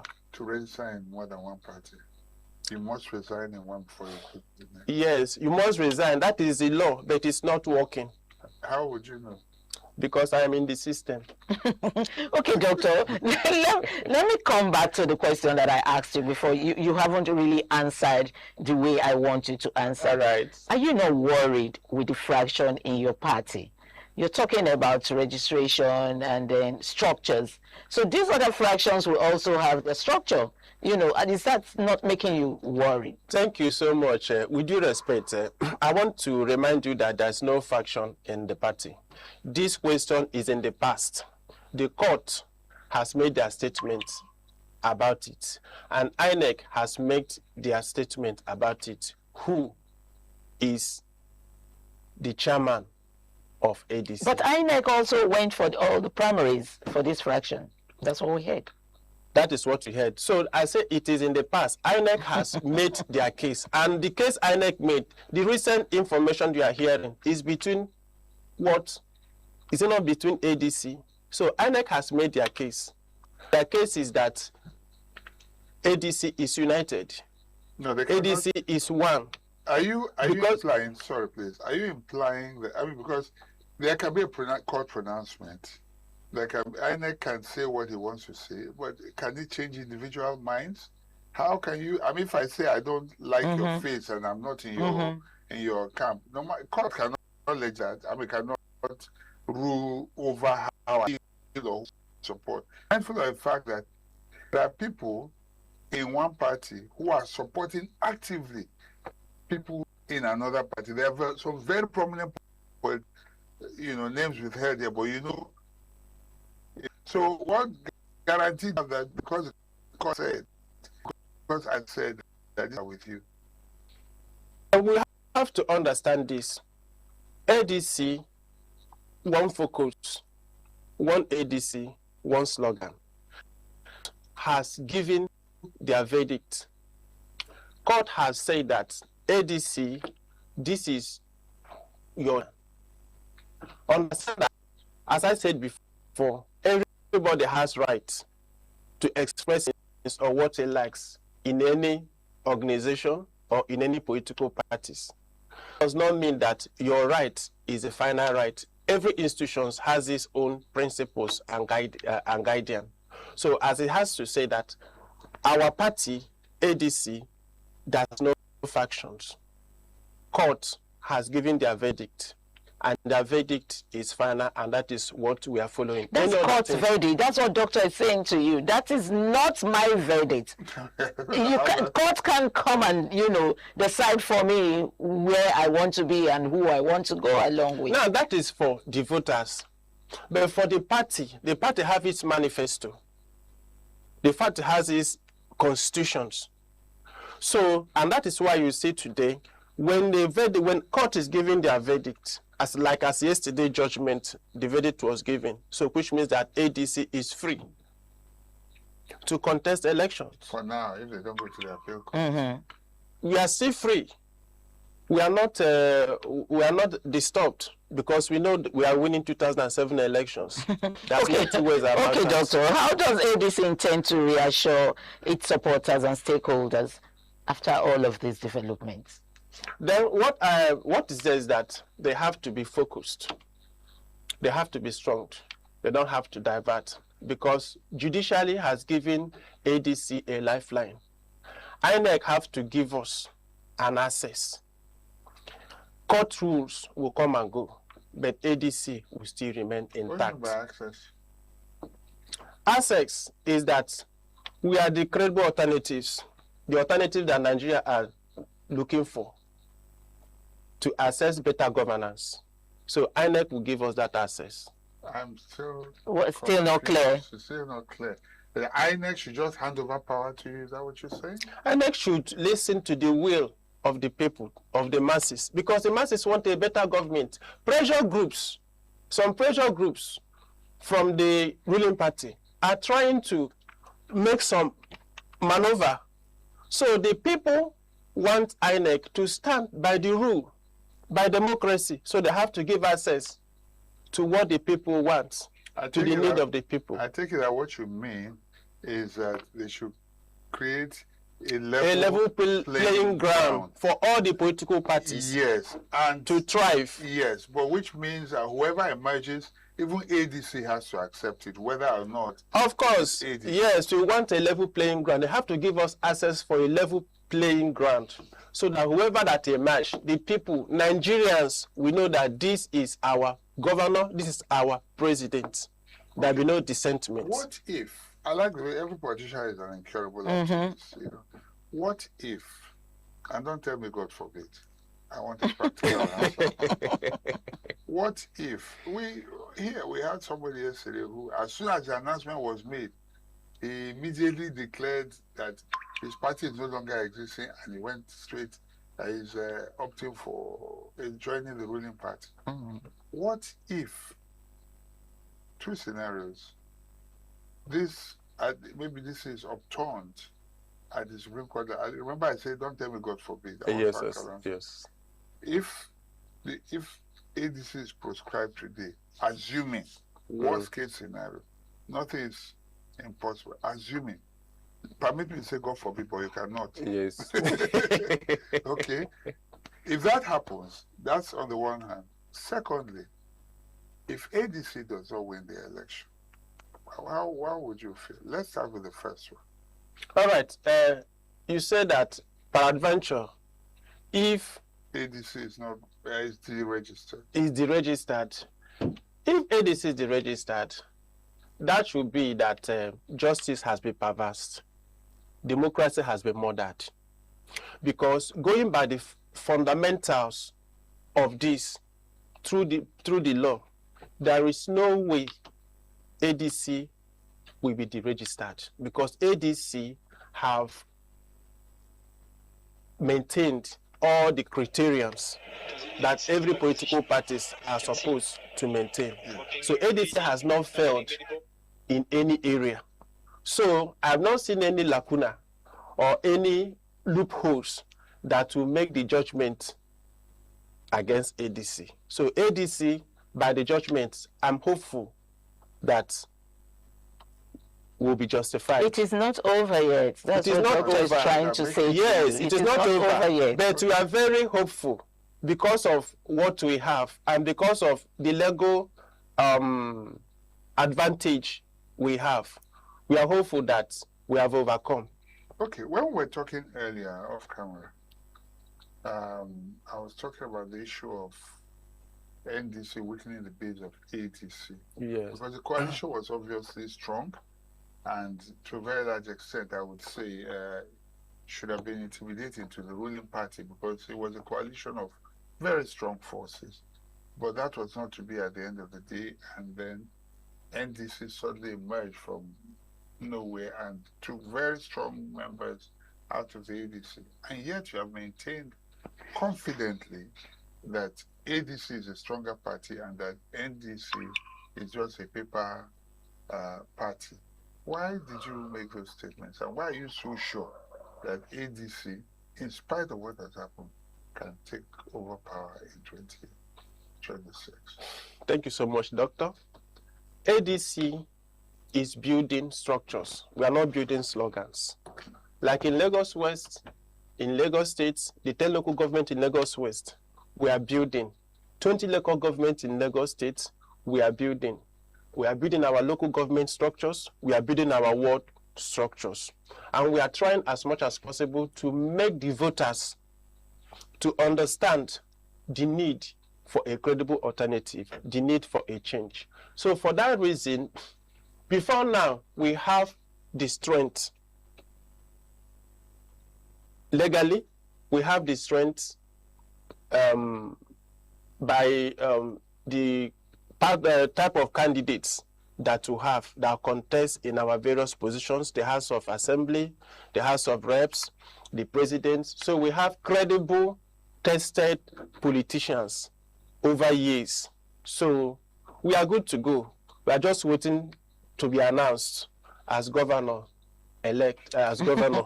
Every other party will tell you they have. Without votes. Even without voting, every Nigerian, yes, Nigeria has known that we are going to emerge. Even without votes.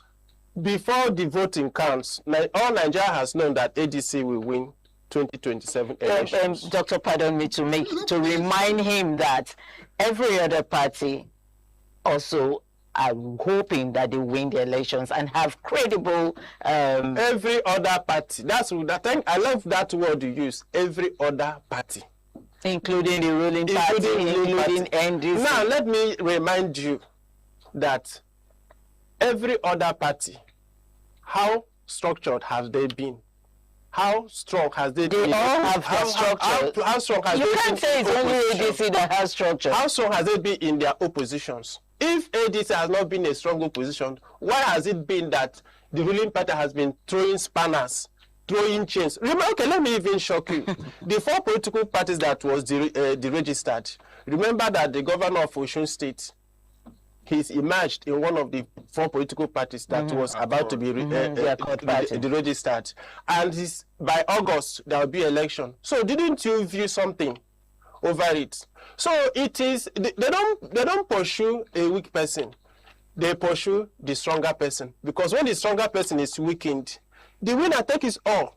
So ADC in the news every day. ADC in the news every day. Have you not asked yourself, why is ADC? So NDC is not on the news. Other parties are not on the news. It's just ADC. Other parties are not in other parties, so I don't know whether they're on the news. I like your confidence. Okay. Are you ignoring the fact that the former president, Goodluck Jonathan, I believe has emerged as a candidate for the People's Democratic Party? And you know the PDP obviously has structures across the country as well, in spite of what has happened to the party over time. Leave the ruling party. Do you not think that the opposition parties are seriously weakened? I mean, look at the force PDP is coming with. look, and you cannot ignore that. Look at what has happened with NDC that took a lot out of ADC, and then with what's left in ADC. I mean, I can imagine the coalition of all three, how formidable it will be. But how, I mean, does this not bother you that there are very strong opposition parties? It's not just one, trying to fight the ruling party that is united with not less than 32 governors. Well, I am happy about the competitions. It makes democracy thrive, and it makes Nigeria to have choice. When you have different political parties, people have their choice based on the ideologies of those political parties. Now, but I have to tell you that during the coalitions, very many percentage of PDP are in ADC, and very many percentage of Labour Party are also in ADC, and some members of the ruling party, we call them Omoluabis, that are also in ADC. So the coalition brought about strength. It's also brought about experience. It also brought about alternatives. But no matter how you leave a party, that party will also find somehow to survive. So I think that PDP is managing to find somehow to survive. That is not to say that their era has gone. They will find somehow to survive. But I'm so much confident that all these things make us democratic. So ADC in its own have so far been the best and the most strongest opposition party Nigeria has ever had, or Nigeria have ever taken off. It's not been tested. The former ADC has not demonstrated that. And we will be tested 2027, and we will take 100%. So we cannot be talking about future. We're talking about what we need to look at in order to make such projections. The past glory. Yes. Yes, all right. Even before 2027, 2019, ADC took third in the presidential election. ADC took third in the presidential election, even when ADC was not still as big and strong as it is today. We took third. So imagine as an average party in 2019. What was the number? Number of what, sir? You said voters. How many, with what percentage? With what number? The percentage is irrelevant. What is relevant is your position. Okay. Because as we still have so many other political parties. Okay, Doctor. We're going to be rounding off with this last question I want to ask you. Looking ahead, what are the ADC's priorities and survival strategies in the wake of this ruling? The new ruling, the old ruling, the new ruling, and probably the ruling to come in future. Our strategies is to be calm.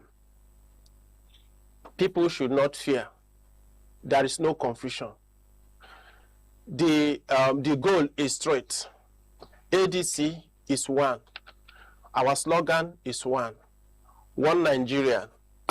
The voters be ready to vote for credible alternative. Vote for a change. Vote for a better Nigerian.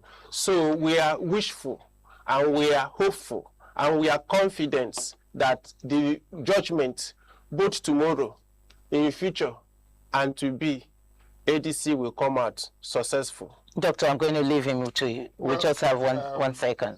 On that optimistic note, yes, I want to wish you and all the other parties all the very best. It is certainly healthy for us as a people to have credible opposition parties. It helps to balance the polity.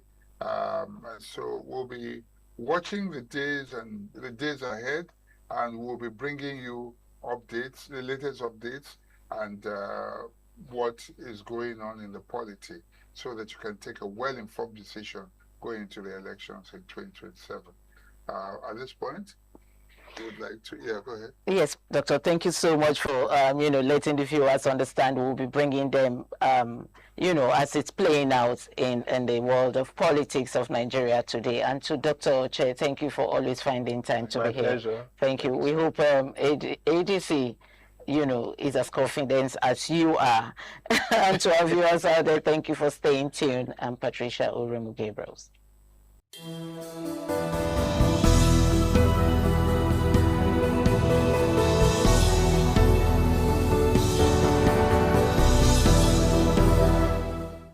Hello and welcome to TMI Socials, where we talk about trending stories making waves on social media.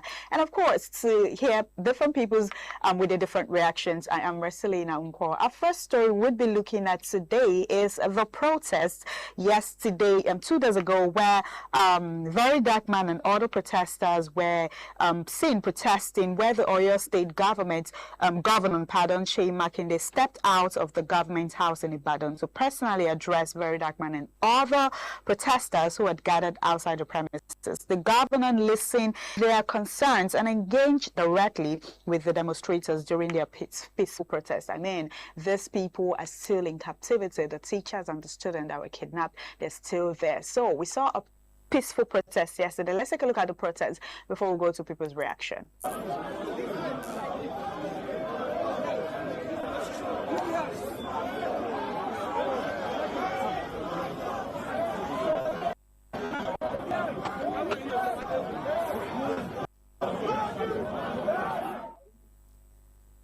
Interesting. Let's take a look at people's video.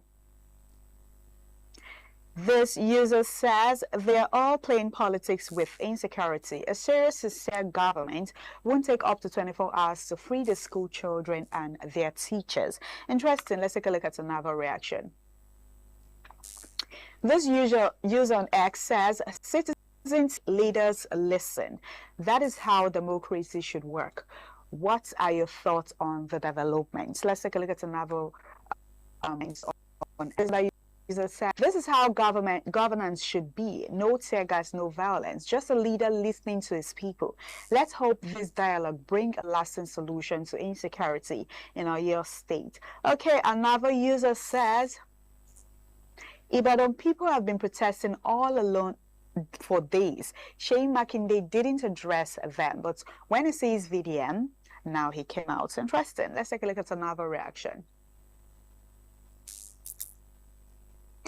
Okay, that is all for that reaction on that particular story. The next story, we saw a particular video of a Nigerian man in South Africa, you know, the old xenophobia stuff, where he said, I created opportunity for more than 30 South Africans since I started running the shop. I have all the legal documents and I will not leave until directive from the government. He lamented, you know, he was seeing some South African came and told him to lock his shop and go back to his country because they've given them now to 30th of June to leave South Africa.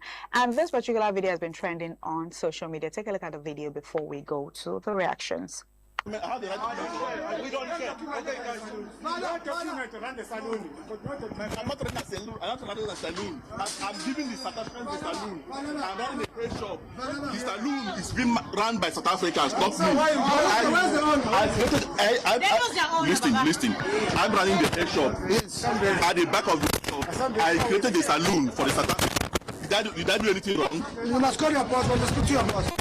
So they've stated that you need to leave the country by the 30th of June. What's your take on that? When are you leaving? I'm a law-abiding citizen. I have all the necessary documents it takes to. I have run my business, pay tax for 18 years now. So I have the legal documents. I'm looking for the direction for the government. If the government insists that I should close my shop and go, it's coming from the government direction.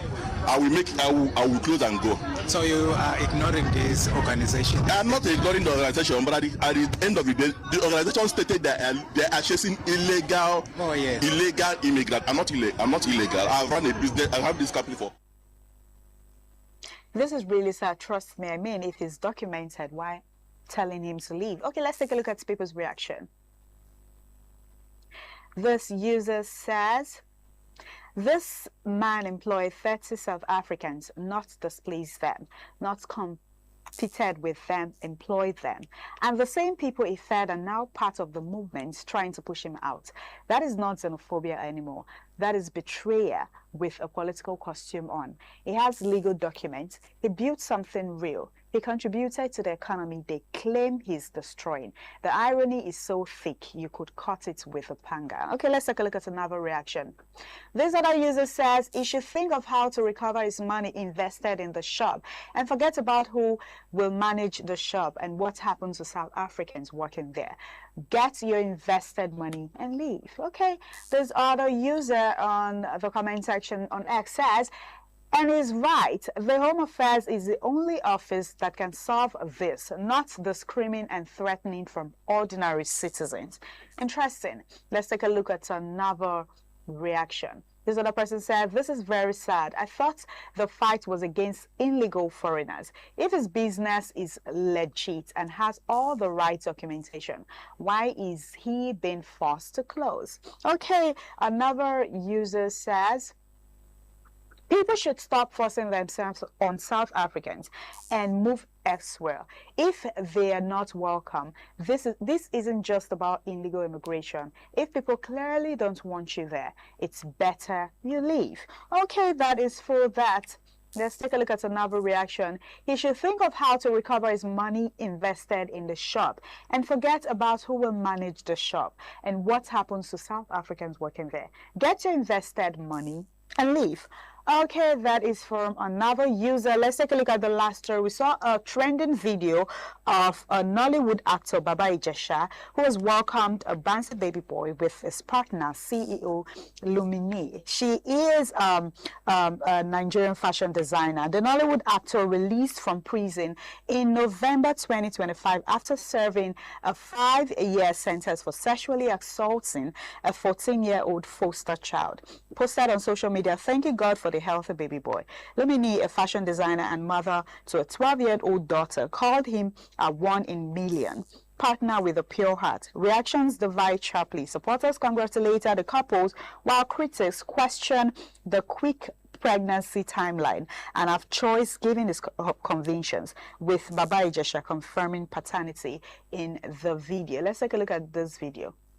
It is a situation where prisoners are allowed to have sex. You know, prisoners that have wives. You know, prisons in America and a few other countries allow it for prisoners. Your wives can come and sleep with you briefly every once in a while, you know. It is not allowed in Nigeria. You are not allowed to sleep with women in prison. There is no conjugal visit. So, Bawoni Baba Ijesha 2 months before release, he got to come in here. He got to be famous here.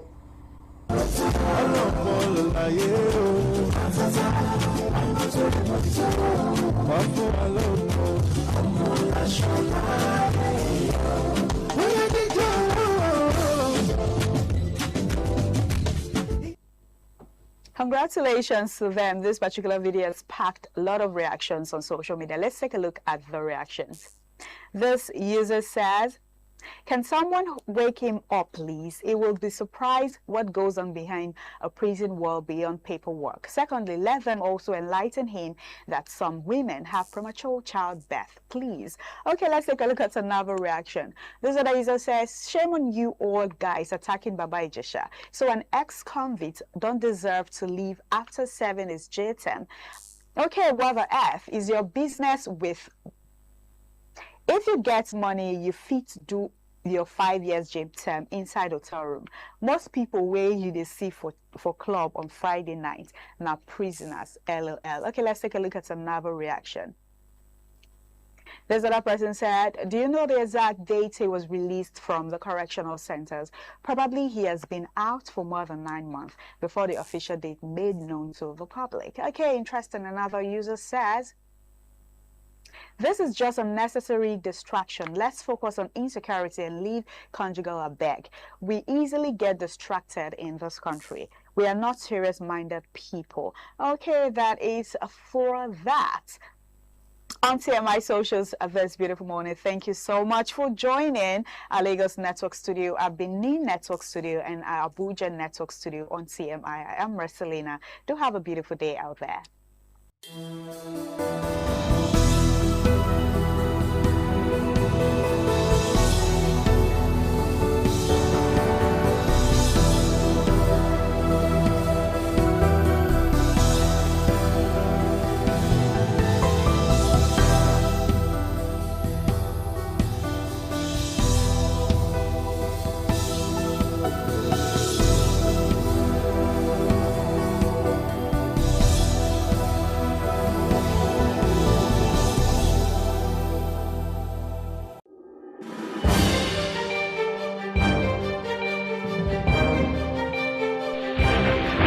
This is ITV. Certainly the best.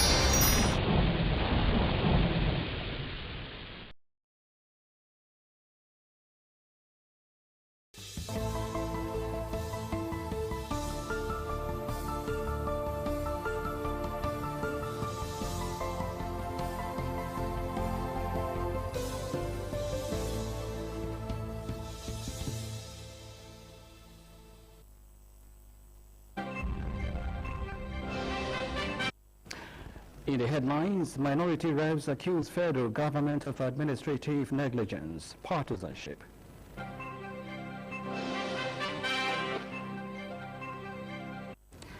Federal government launches free TV platform, projects major boost for jobs, content industry.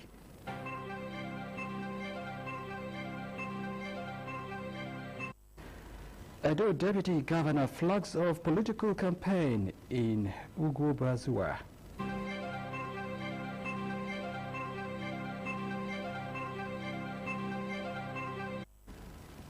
Edo Security Corps arrest alleged vandals across the state.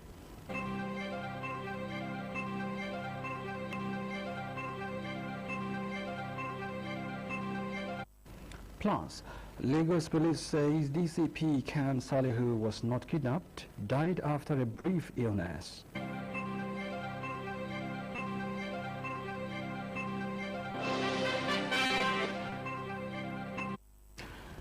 Good evening, a warm welcome to the news on Independent Television with me, Ogani Victor, presenting from Abuja Network Studios. My co-anchor at Benin Studios is Anu Luakbo Stevens. Good evening, Victor. Hello there, and good to see you for joining me. Good evening, Anu, and thank you for joining the presentation. And at Lagos Network Studios, I have Patricia Gabriels.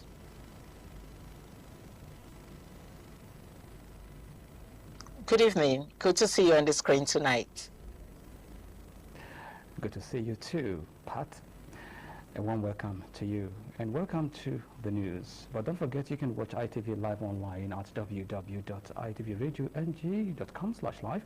You can also follow us on all our social media platforms, Facebook, X, Instagram, YouTube and TikTok at ITV Radio NG. We kick off the news from the National Assembly, where we hear that the Minority Caucus of the House of Representatives has accused the federal government of prioritizing 2027 election politics over the security and welfare of Nigerians. Our correspondent report that the minority leader, Fred Agbedi, described the country as being on the brink due to worsening insecurity, economic hardship, and what he called attempt to weaken opposition parties ahead of the next general elections. The caucus, during the press briefing on Wednesday, led by its new leader, Honorable Fred Agbedi, condemned the killing of retired Major General Rabi Abubakar in terrorist captivity and expressed concern over the continued detention of abducted school children and teachers in Oyo State. President Tinubu must suspend all 2027 political activities and declare a 6-month national security and economic recovery plan. Lead or leave. On security, an immediate overhaul of the national security architecture. Although a state of emergency has been declared by the President since November 2025. It also criticized a recent court ruling ordering the deregistration of 5 opposition parties, alleging that the move was aimed at undermining democracy and limiting political competition. What we are rather witnessing currently is a state of emergency on political opponents rather than security. The nation therefore requires funding on security intelligence, not propaganda. Improve welfare for frontline troops and not wildcards for appointees. The lawmakers called for an overhaul of the nation's security architecture, the immediate rescue of the abducted school children, a transparent investigation into the general's death, and a renewed focus on governance rather than political campaigns. The caucus vowed to continue holding the government accountable through legislative means. From the House of Representatives, Ogani Victor, ITV News. And see from the National Assembly, Senator representing Edo South Senatorial District, Senator Neda Imasuen has expressed concern over the recent abduction of a woman at a vegetable market in Benin City, Edo State. The lawmaker also reiterated his support for the establishment of state police as a viable solution to the growing insecurity across the country.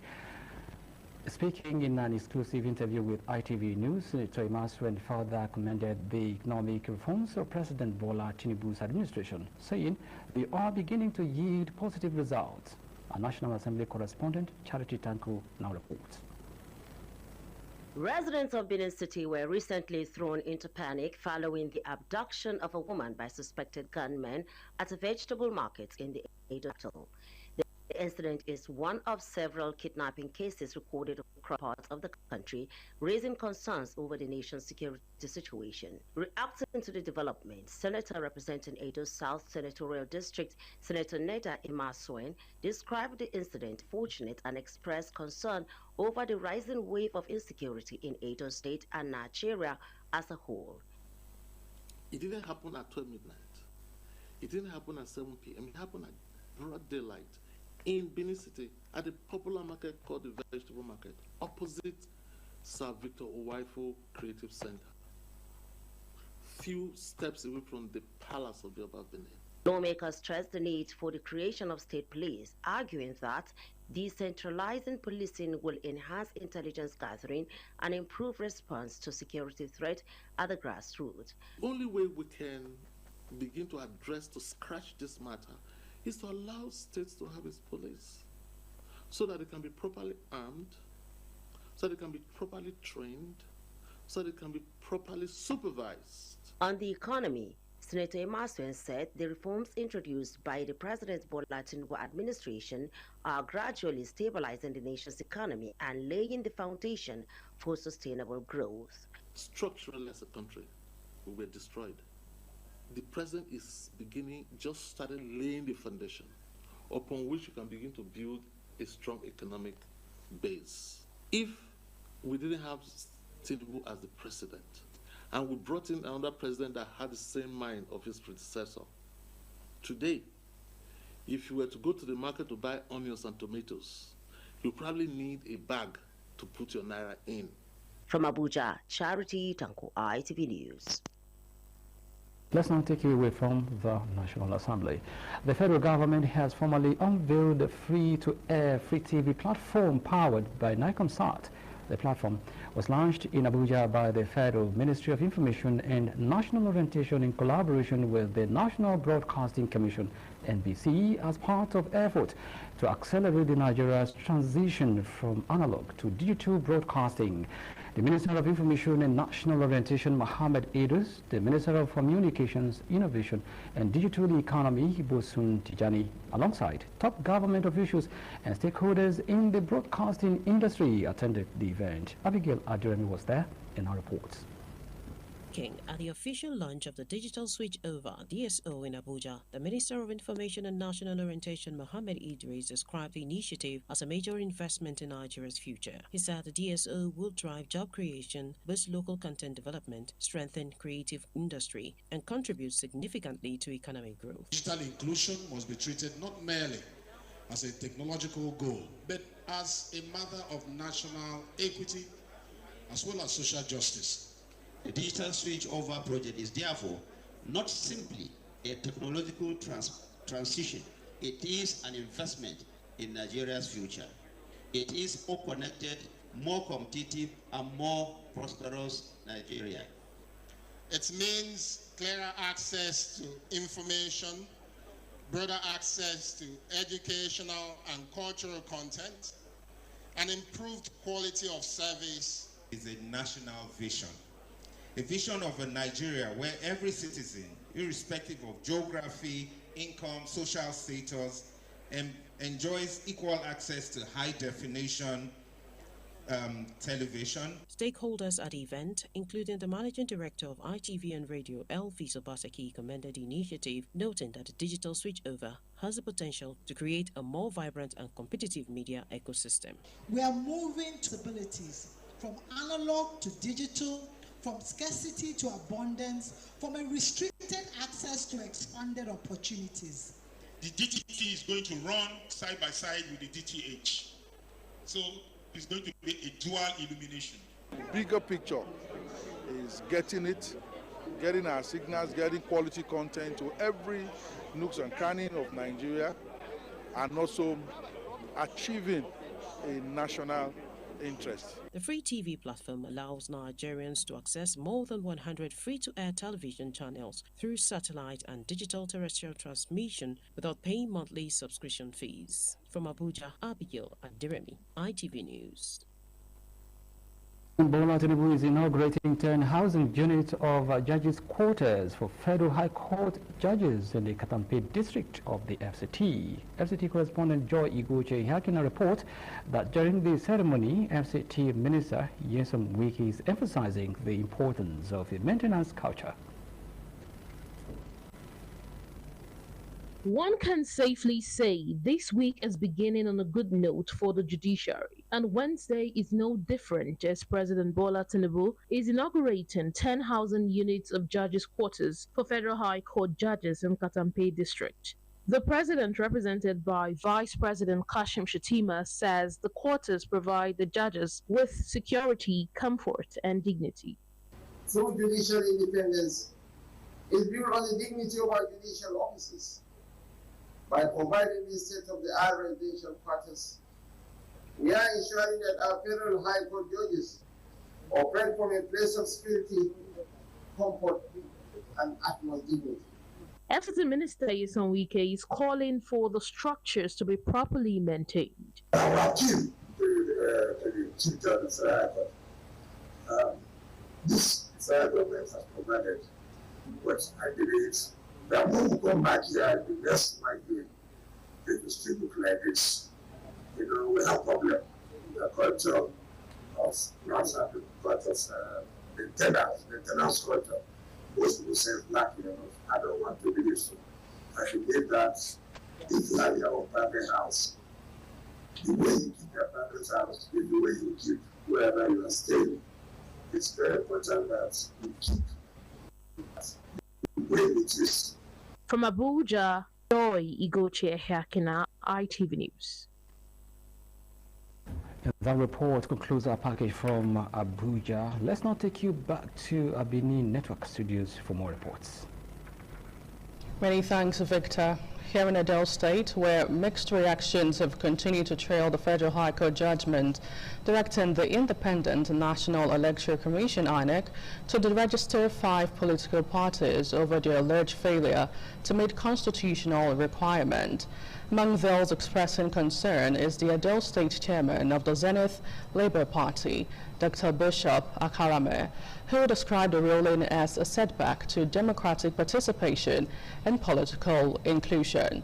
Joy Obarasiabo has the details. Like we in the Zenith Labour Party, we are not moved until the Supreme Court say otherwise. The controversy stems from a judgment delivered on June 15, 2026 by Justice Peter Lifu of the Federal High Court in Abuja, which ordered INEC to delist 5 registered political parties. The affected parties are the African Democratic Congress (ADC), Action People Party (APP), Action Alliance (AA), Accord Party, and Zenith Labour Party (ZLP). The ruling followed a suit filed by the National Forum of Former Legislators seeking the enforcement of constitutional provisions governing the registration and continued existence of political parties. The court held that the affected parties failed to satisfy the requirement of Section 225A of the 1999 Constitution, which stipulates that political parties must either win an elective position or secure at least 25% of votes cast in a state during election to retain their registration. Reacting to the judgment, Edo State chairman of the Zenith Labour Party, Dr. Bishop Akalame, amongst other Nigerians, described the decision as unjust and inconsistent with the realities of grassroots political participation. They argued that the ruling could limit electoral choices for voters and weaken multi-party democracy in the country. Do you know the INEC itself has even gone to appeal this case? That you don't have the right to tell us who to register and who to deregister. Nigeria is gradually going to one-party system. You understand? So I would have loved a solution whereby they allow all the parties to fly. so that people should be able to make their choice. Also reacting, the chieftain of the African Democratic Congress in Warri, Comrade Boma George, expressed concern over the implication of the judgment for Nigeria's democratic development. Democracy looks like it's under threat right now from the people's perspective. When you look at what is going on right now in the state of the country, you know that the people want better. However, a former member of the Accord Party, Honorable Saheed Ajadi, speaking during a program on This Morning on ITV, took a different view. He stated that INEC action was in line with constitutional provisions and the rule of law. The law of the land is saying that there is no more accord. Okay. INEC will have to follow the law of the land, which is a court that gave that verdict. It's not INEC. Joy Obaisiagbon, ITV News. Personnel of Edo State Security Corps has arrested one Hope Edobo with some armored cable suspected to have been stolen from an electricity transformer. The suspect, aged 26, is a native of Ibanke in Orionwa, local government area, Edo State. Jonah Omoriwa has the details.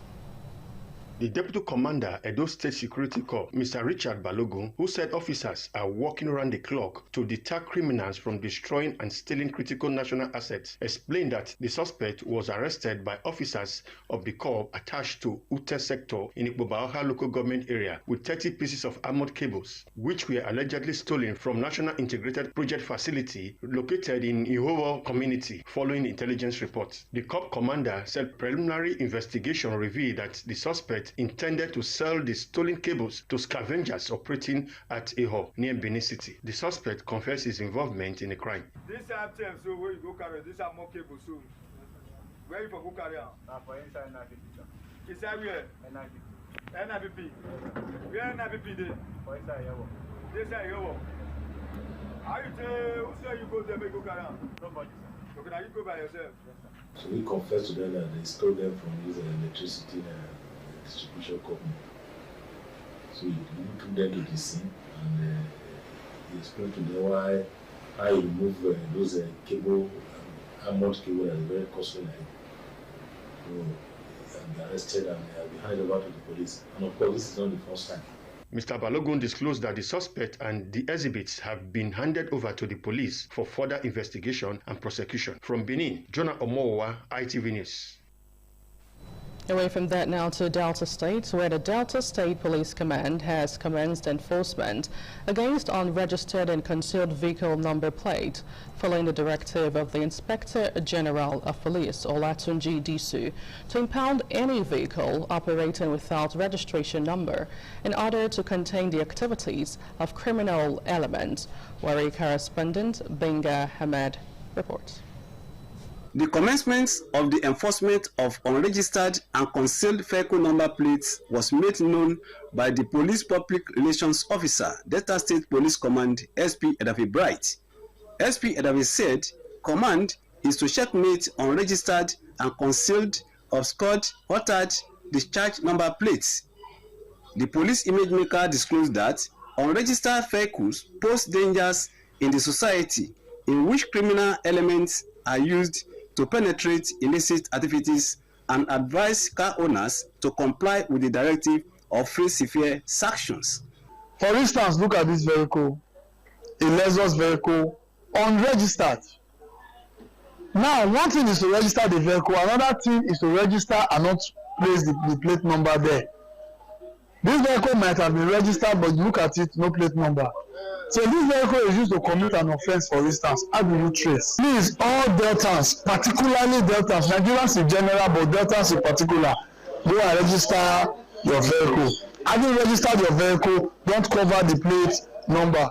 Meanwhile, Delta State government has announced its renewed efforts to commence security summit with security agencies, Army, Navy, Air Force, Police, and NSCDC to contribute meaningfully discussion aimed to strengthen the security architecture and promoting sustainable peace in order to checkmate criminal activities across the state.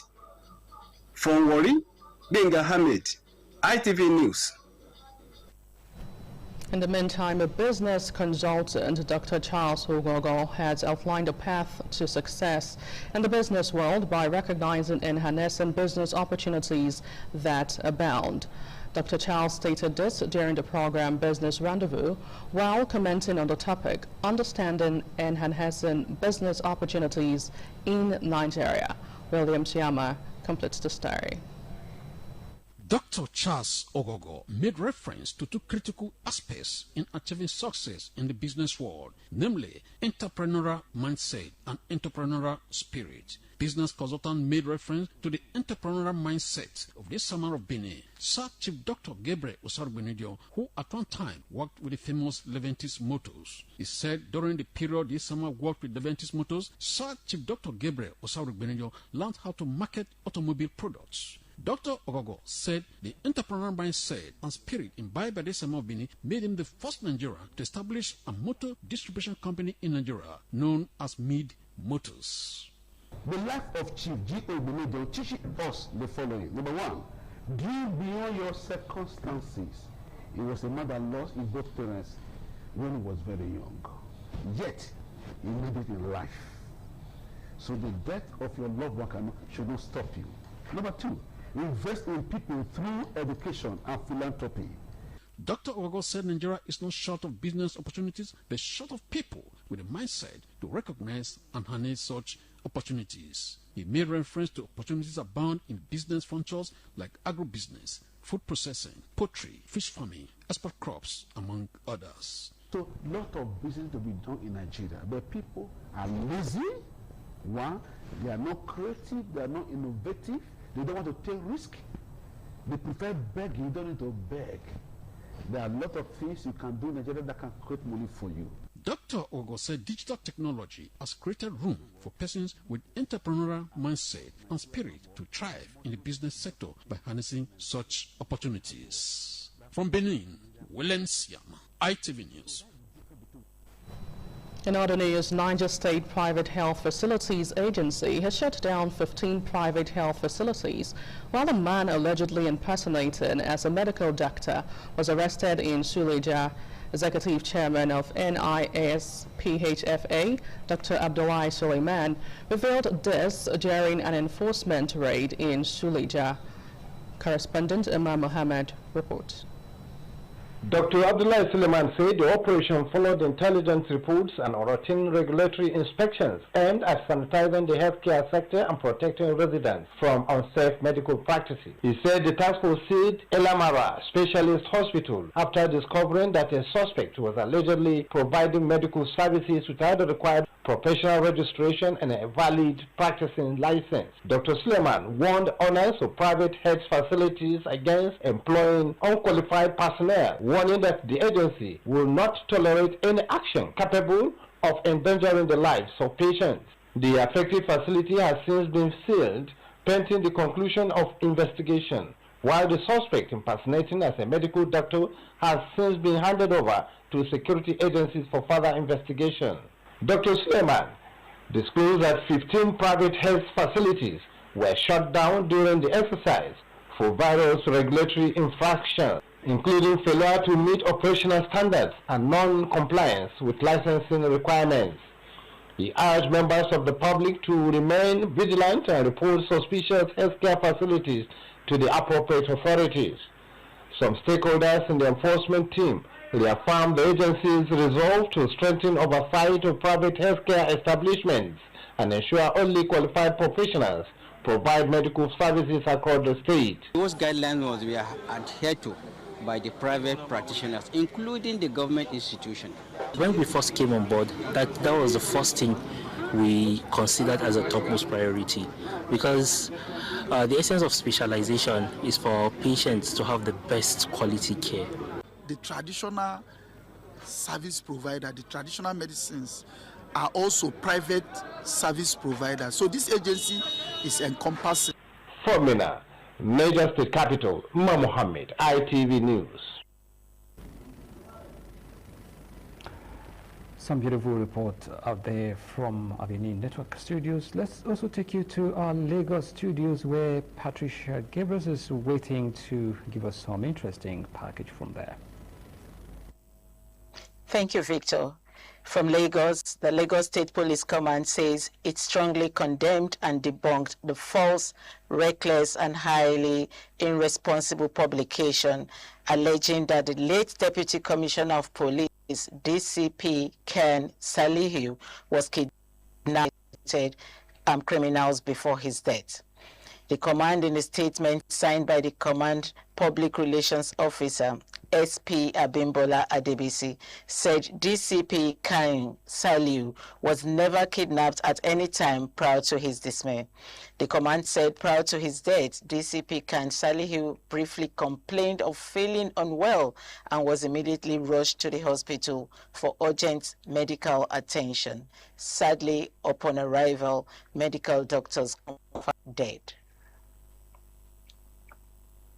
In another story, the Lagos State government has launched its statewide Ebola virus disease public awareness campaign tagged Operation Lagos Bow Shield as part of proactive measures to strengthen preparedness and prevent the importation of deadly disease into the state amidst ongoing outbreak in parts of East and Central Africa. In a statement issued by the State Commissioner for Health, Professor Akin Abayomi, the government reassured residents that there are currently no confirmed cases of Ebola virus diseases in Lagos State or anywhere in Nigeria, stressing that the campaign was designed to promote public awareness rather than respond to an existing crisis. A London court has acquitted Nigeria's former Minister of Petroleum Resources, Diezani Alison Madueke, of all bribery charges brought against her in the United Kingdom. The verdict was delivered on Tuesday at Southwark Crown Court, where a jury found Alison Madueke not guilty on all 6 counts following more than 46 hours of deliberations after a lengthy and closely watched trial. 2 other defendants in the case, Olatimbo Ayinde and Doye Agama, were also cleared of all charges. Prosecutors had alleged that Alison Madueke accepted luxury gifts and benefits from oil and gas businessmen seeking to secure contracts in Nigeria during her time in office. Throughout the proceedings, the former minister consistently denied any wrongdoing. The investigation, which spanned more than a decade, was one of the United Kingdom's most high-profile international corruption cases. The acquittal is being viewed as a significant setback for British authorities, who had spent years pursuing the prosecution.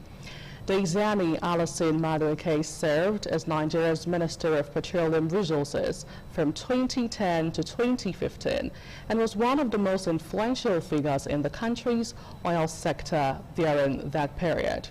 The verdict brings to a close a landmark case that attracted international attention and generated widespread interest in both Nigeria and the United Kingdom.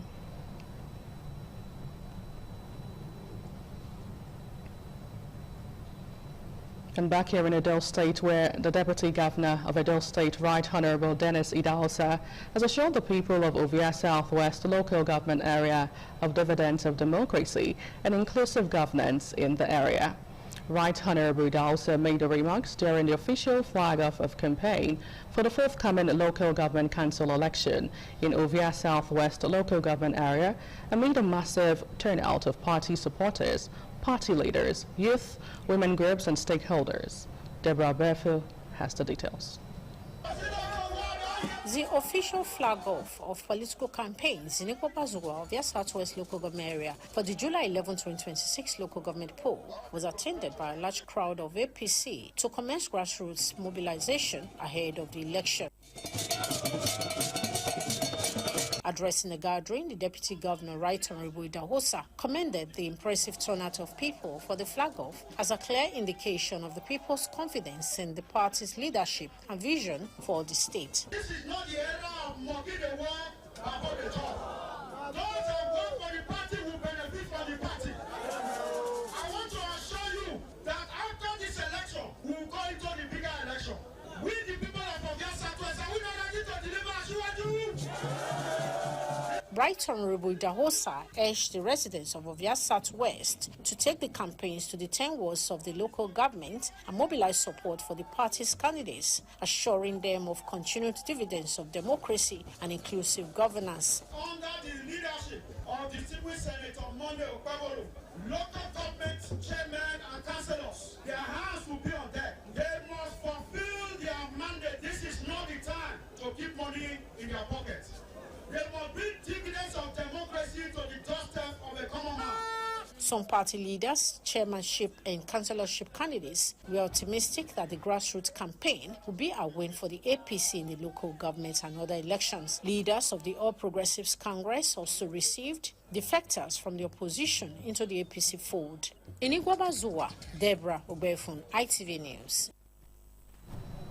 Indigent patients from Urumi and neighboring communities have continued to troop out in large numbers to benefit from the 3 days free medical outreach offered by Bishop Matthew Okpebolo Foundation in Edenu-Ira, Eastern Central Local Government Area, Edo State. Edo Central correspondent Chris Omija reports that a team of surgeons has commenced operations for patients with surgical cases. A team of surgeons who arrived at the Matthew Okpebolo Foundation Medical Facility on Wednesday to join other medical personnel to attend to patients with surgical cases said they are well prepared to clear all cases. The surgeons are in the theater now. The groups of surgeons are taking the surgeries back to back, as it were, one after the other. We are still going to take as many cases as possible. We had some cases, and most of them are lipoma, hernias, and removal of stitches, those who had the operation before, and plus others. We still have a lot lined up, so they should be patient. We attend to all of them. The founder, Matthew Okpebolo Foundation, Bishop Matthew Okpebolo, said he does not take for granted any opportunity to put smile on the faces of others, particularly the poor. People have had this question several different times. What is motivating you to doing what you are doing now? So it's simple, very simple. I could have been on the other side. My children would have been looking for who pays their school fees. I should have been looking for who would pay my hospital bill. Those of us that God has blessed, let us share. Let us see the other person who is on the other side. Some patients, after their surgical operation, appreciated Bishop Okpebolo for saving their lives. In the neck here, they have done it successful. But I thank you now, this priest. God will give him a long life and prosperity in the name of Jesus. And God will bless him. He tried for me well. I was so surprised this man called now. They come to announce him for my village. So I'm free now. The medical outreach continues. From Edenu-Ira, Chris Omije, ITV News. In a Bayton showfields in Oredo local government area, Almotorable, the acting chairman, Engineer Gabriel Ijuseri, has commenced the rehabilitation of access roads. The development was applauded by natives of the area, who described the acting chairman as a promise keeper. Efosa Wangwe has the details. Residents, business owners, and motorists at Ugbo and Uguenyi showered praises on the acting chairman, Oedo local government, and the state governor, Senator Monday Okpebolo, who has supported him in his quest to develop Oedo. Development comes after the successful rehabilitation and asphalting of failed portions of roads on First East Circular Road by Igun Junction and New Benin by Total Filling Station in Benin City. In his remarks during the inspection of the ongoing project, Honorable Gabriel Ijuseri stated that the road rehabilitation aligns with the shine agenda of Governor Monday Okpebolo. He dismissed rumors suggesting that the project has been abandoned, assuring residents that under Governor Okpebolo's leadership, no project initiated for the benefit of the people will be left uncompleted. The Oedo boss reiterated its administration's commitment to delivering more impactful projects across the various wards. What I want you to do is to believe in the governor that God has given to us. And if you believe in the governor, then it means everything is possible with any job that we put important. Okpebolo does not abandon projects. He's a man that starts a project and he completes it. The site engineer, Mr. Ogbemudia, a FOSA and the leader, Uedu Legislative Arm, Right Honorable Reliance Okungbowa, commended the council chairman for his doggedness and people-oriented projects. We will not abandon, especially the weather. We have to study the weather and see that we are able to put stone base, retain it before we put asphalt. We as the legislative arm, we are very much excited because what we are prepared for is what we are saying. Some residents applauded the acting chairman for the rehabilitation of the road and the impact he has created for the people since assuming office. We had not the people before. We are very happy as they do now, and God will bless our already chairman. This road was so bad before. In fact, if rain fall, even leg to pass they had. The rehabilitation of failed portions of roads is expected to shift to other areas that urgently needs the attention. From Benin, Fosa Wangwe, ITV News. Concerns are mounting over a lingering boundary dispute between Uye and Ugege communities in Ikwebalka local government area, Edo State, as elders and youth of Uye community appeal to the Edo State government and the Oba of Benin to intervene and prevent the disagreement from escalating into violence. The community leaders say their priority is the preservation of peace and the protection of lives and property. Yes, Rina Marie has the details.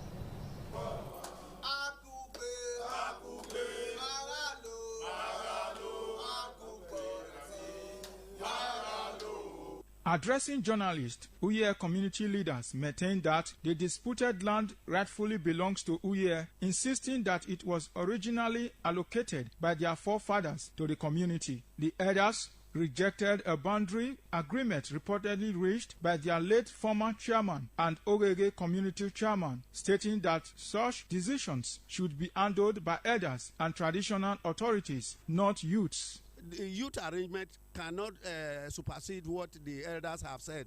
The elders said Ukwafu-Gebo is the main boundary line between Uye, Ogege 1, Ogege 2, and Obage. According to the elders, the issue had previously been resolved during the reign of Oba Erediawa of blessed memory and should not be a source of conflict. The late chairman and their chairman went to court the boundary just to settle between themselves. The elder was not aware about that boundary. Even we were not aware about that boundary. So we are not standing by that boundary. Our boundary is Ukwafu-Gebo. We don't have power on our own. So the state government, everybody should come. You should come and help us. Ukwafu-Gebo ni mawemila inyali ubogberaba emanado imi omonoba imi state government ni ala awowo pemu wuna ni ado ta enokan aye ni ma. The elders expressed concern over rising tensions and appealed for immediate intervention to prevent a breakdown of law and order. They said Uye is a peaceful community and does not want violence or confrontation with its neighbors.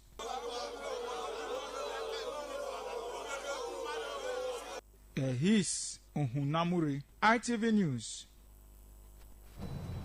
Motorists and residents along Airport Extension Road have appealed to the Edo State government to extend the ongoing dualization of Oba Ewodia Ivuvuba Road to Oba River Bridge access to improve traffic flow and connectivity in the area. The road users, however, commended Governor Senator Mondo Okpebolo for sustaining the project and continuing from where the previous administration left off. Patient Osaragiwa has more.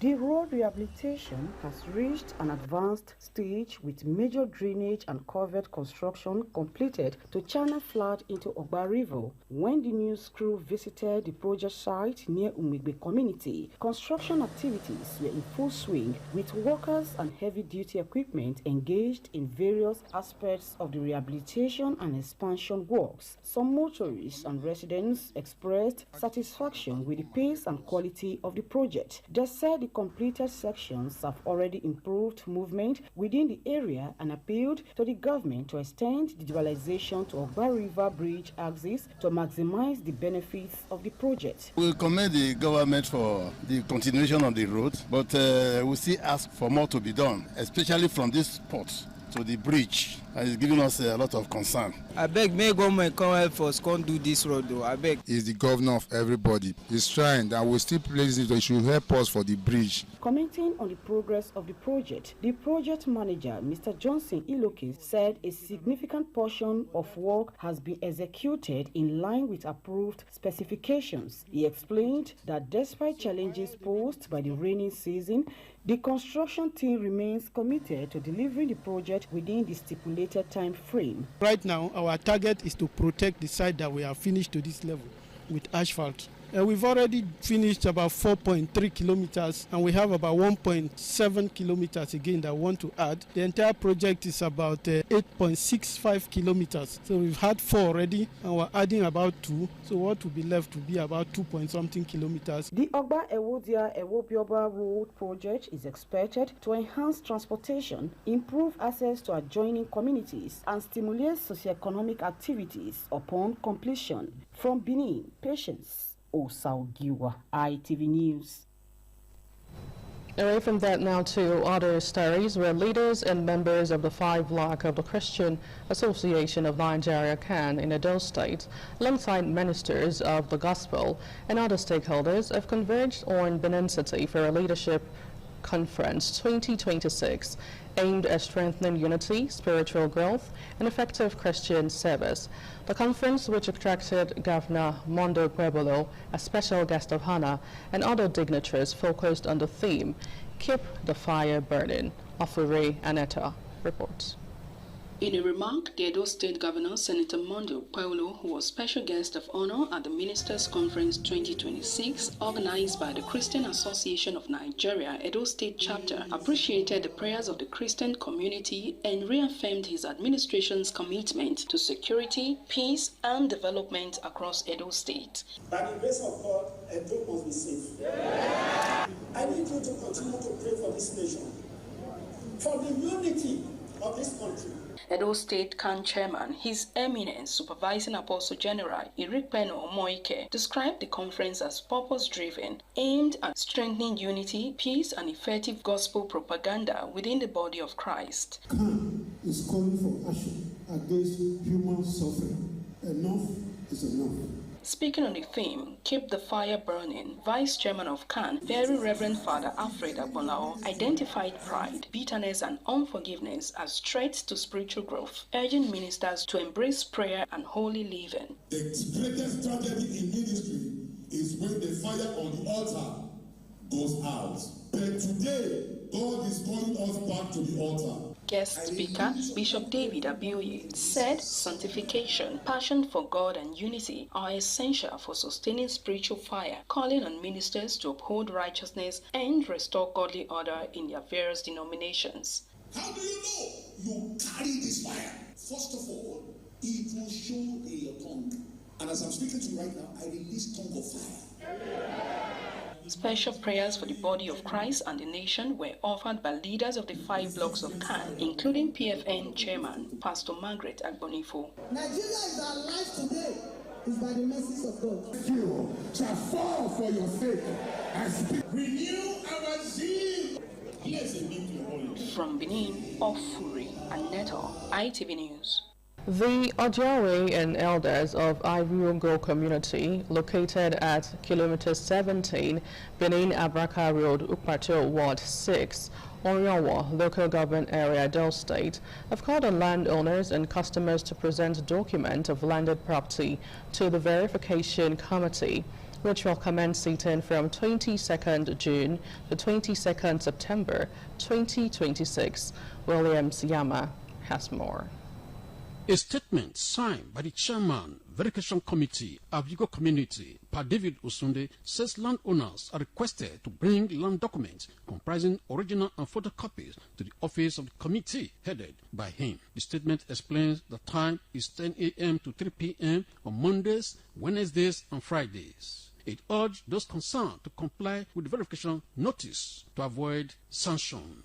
William Siama, ITV News.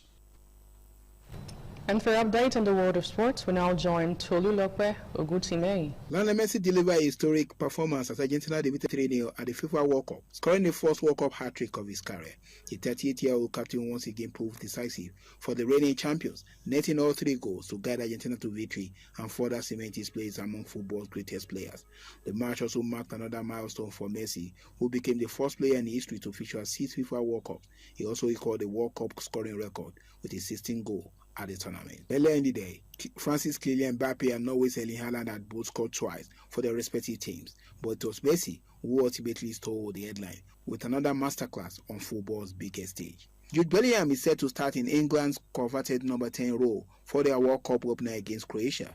There has been conjecture over who will play in the central attacking berth for England after the emergence of Aston Villa Morgan Rogers as a viable option in the position. But it is understood England manager Thomas Tuchel is likely to start Bellingham for Wednesday's group encounter in Dallas. France midfielder Adrien Rabiot has raised concern about the quality of the pitch at the New York New Jersey Stadium, describing it as more like an artificial surface. France started their World Cup campaign with a 3-1 win against Senegal at the venue in New Jersey on Tuesday, which is home to NFL teams the New York Giants and Jets. Also known as the MetLife Stadium, it is due to host England's final group game against Panama on 27 June, as well as World Cup final on 19 July. And that's it on Sport News. I'm Ogutime to Lulapo Ogutime. And that ends the main news on ITV. On behalf of the team, many thanks for listening. I am Anuluwakbo Stevens. Do have a fantastic night rest.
This is ITV. Certainly the best.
àtọ́jú ọba àtọ́pẹ́.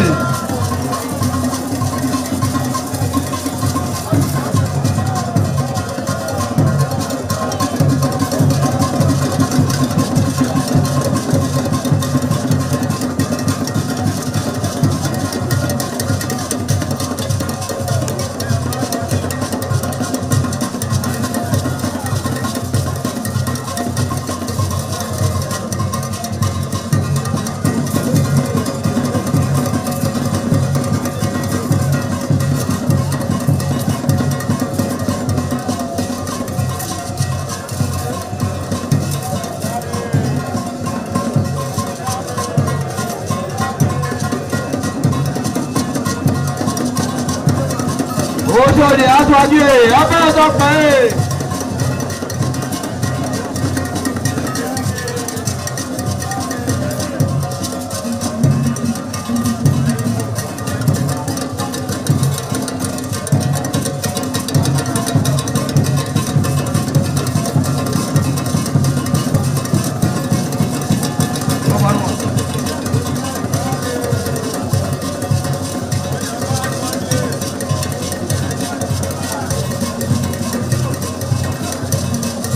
Àyàbá àtọ́jú ọba àtọ́pẹ́.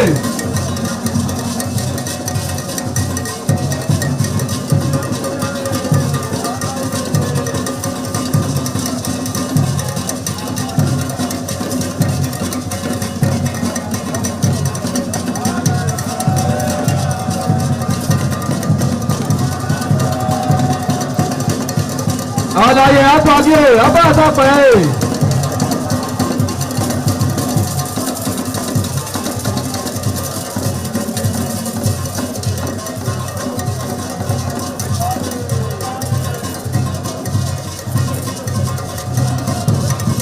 Ẹgbẹ̀júwà.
Some days, there comes the Ugemobo Festival, which the Oba celebrates outside the palace gate. A pavilion is built of red cloth where rites are performed to drive away all evil spirits still unsatisfied by the year's sacrifices. The Emobo Festival is to commemorate an event in Benin history which dates back to 1504 AD.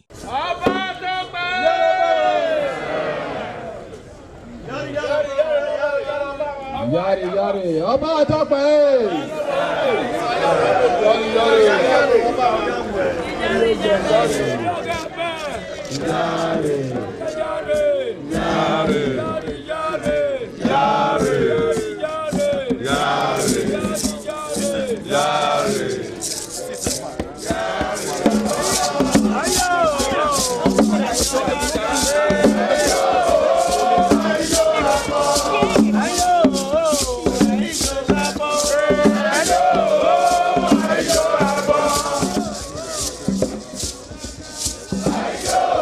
I go.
The Oba of Benin added a colorful mood to the year's celebration as he walks round the city center amidst cheers.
and welcome to another episode of WIC, Women in Conversation, a table where women sit together to discuss. And most times we say things that will help us as human beings, not just women. And we bring in the men just a little and talk about the children, which are majorly our concerns because we're mothers, we're women. Anyway, today on WIC, we're going to be looking at, should I say breadwinner or should I say marriage? We're going to be looking at breadwinner. Let me put it in that way, breadwinner. And we're also going to be looking at communication in marriage. And with me to do that on my right is Chisom.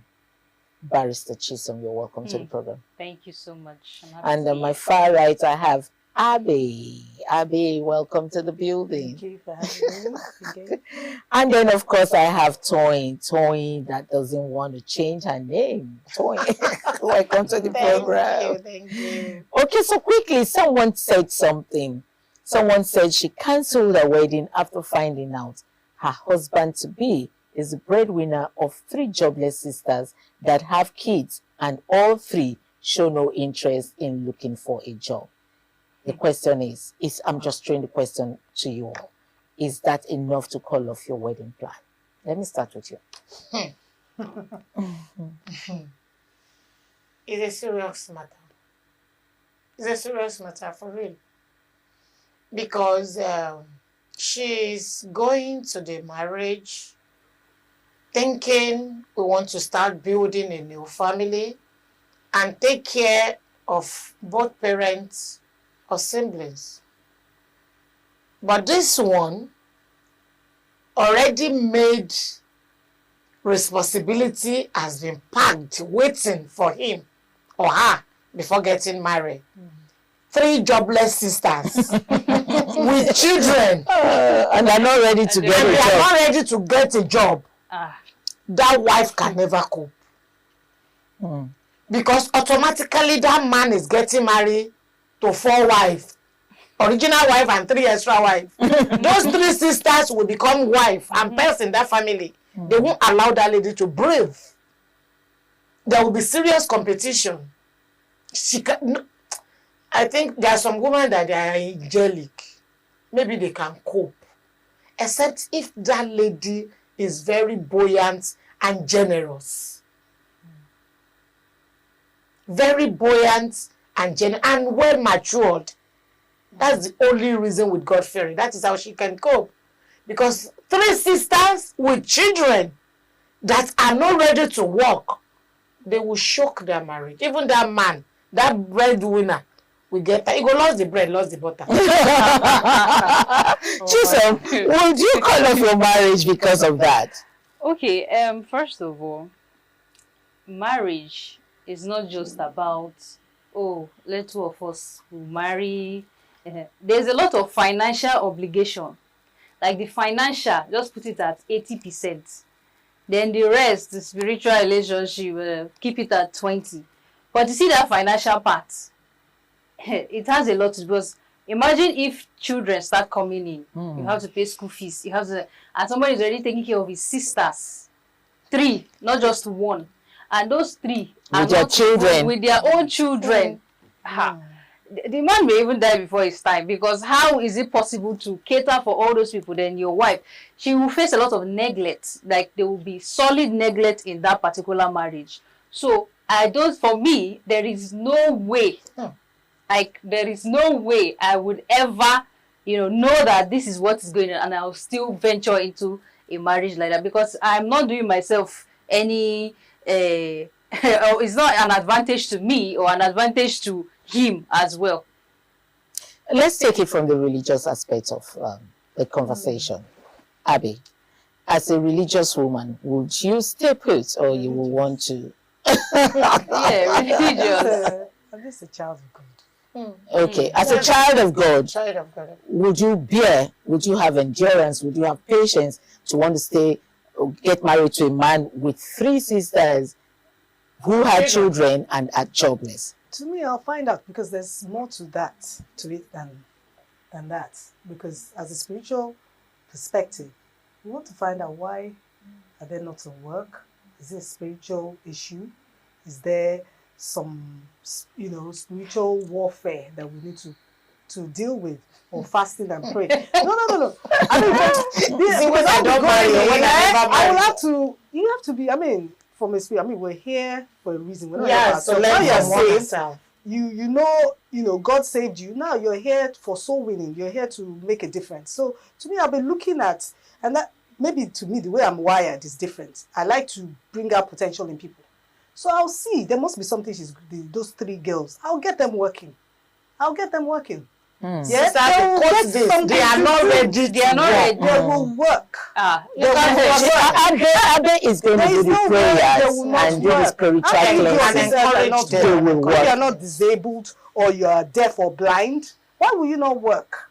Do you understand? There's a way around it. It could be a spiritual thing. It could be that the brother has been spoiling them. And then they'll work. Okay, let me come back to you, to Tony. You heard what Abe said. Abe said she will get them working. Abe said she was going to dig, further down to find out if it's a spiritual attack. She was going to pray. She was going to fast and all that. Will you do that? What Sister Abe wants to do is a very good thing. But my prayer is, I pray they will not drain all our energy. That's just it.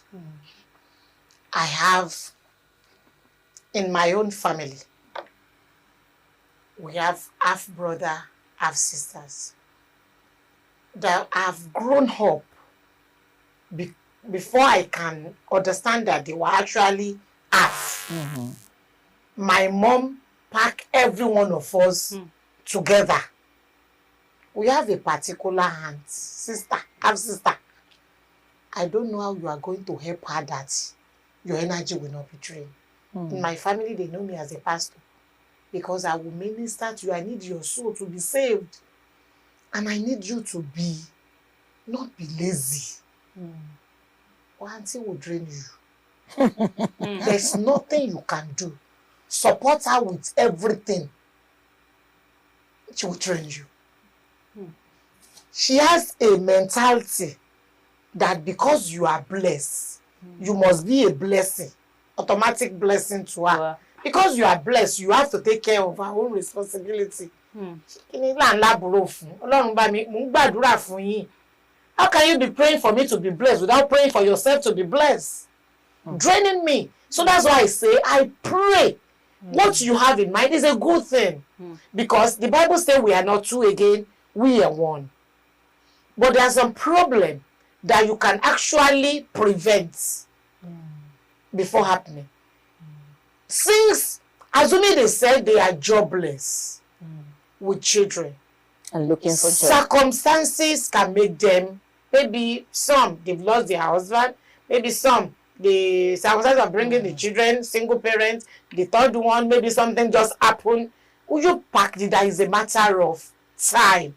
But with the clothes that they are not ready to get the job, you cannot force an adult, my sister. They are not children again that you can still train and tame.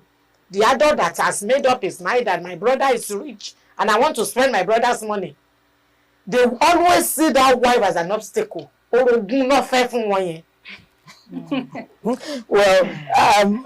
the sake of those that don't understand what you spoke, what is that in English? It's rivalry. That is automatic rival. It's rivalry. But they are not going to see that lady as their brother's wife. They will see that lady as an obstacle.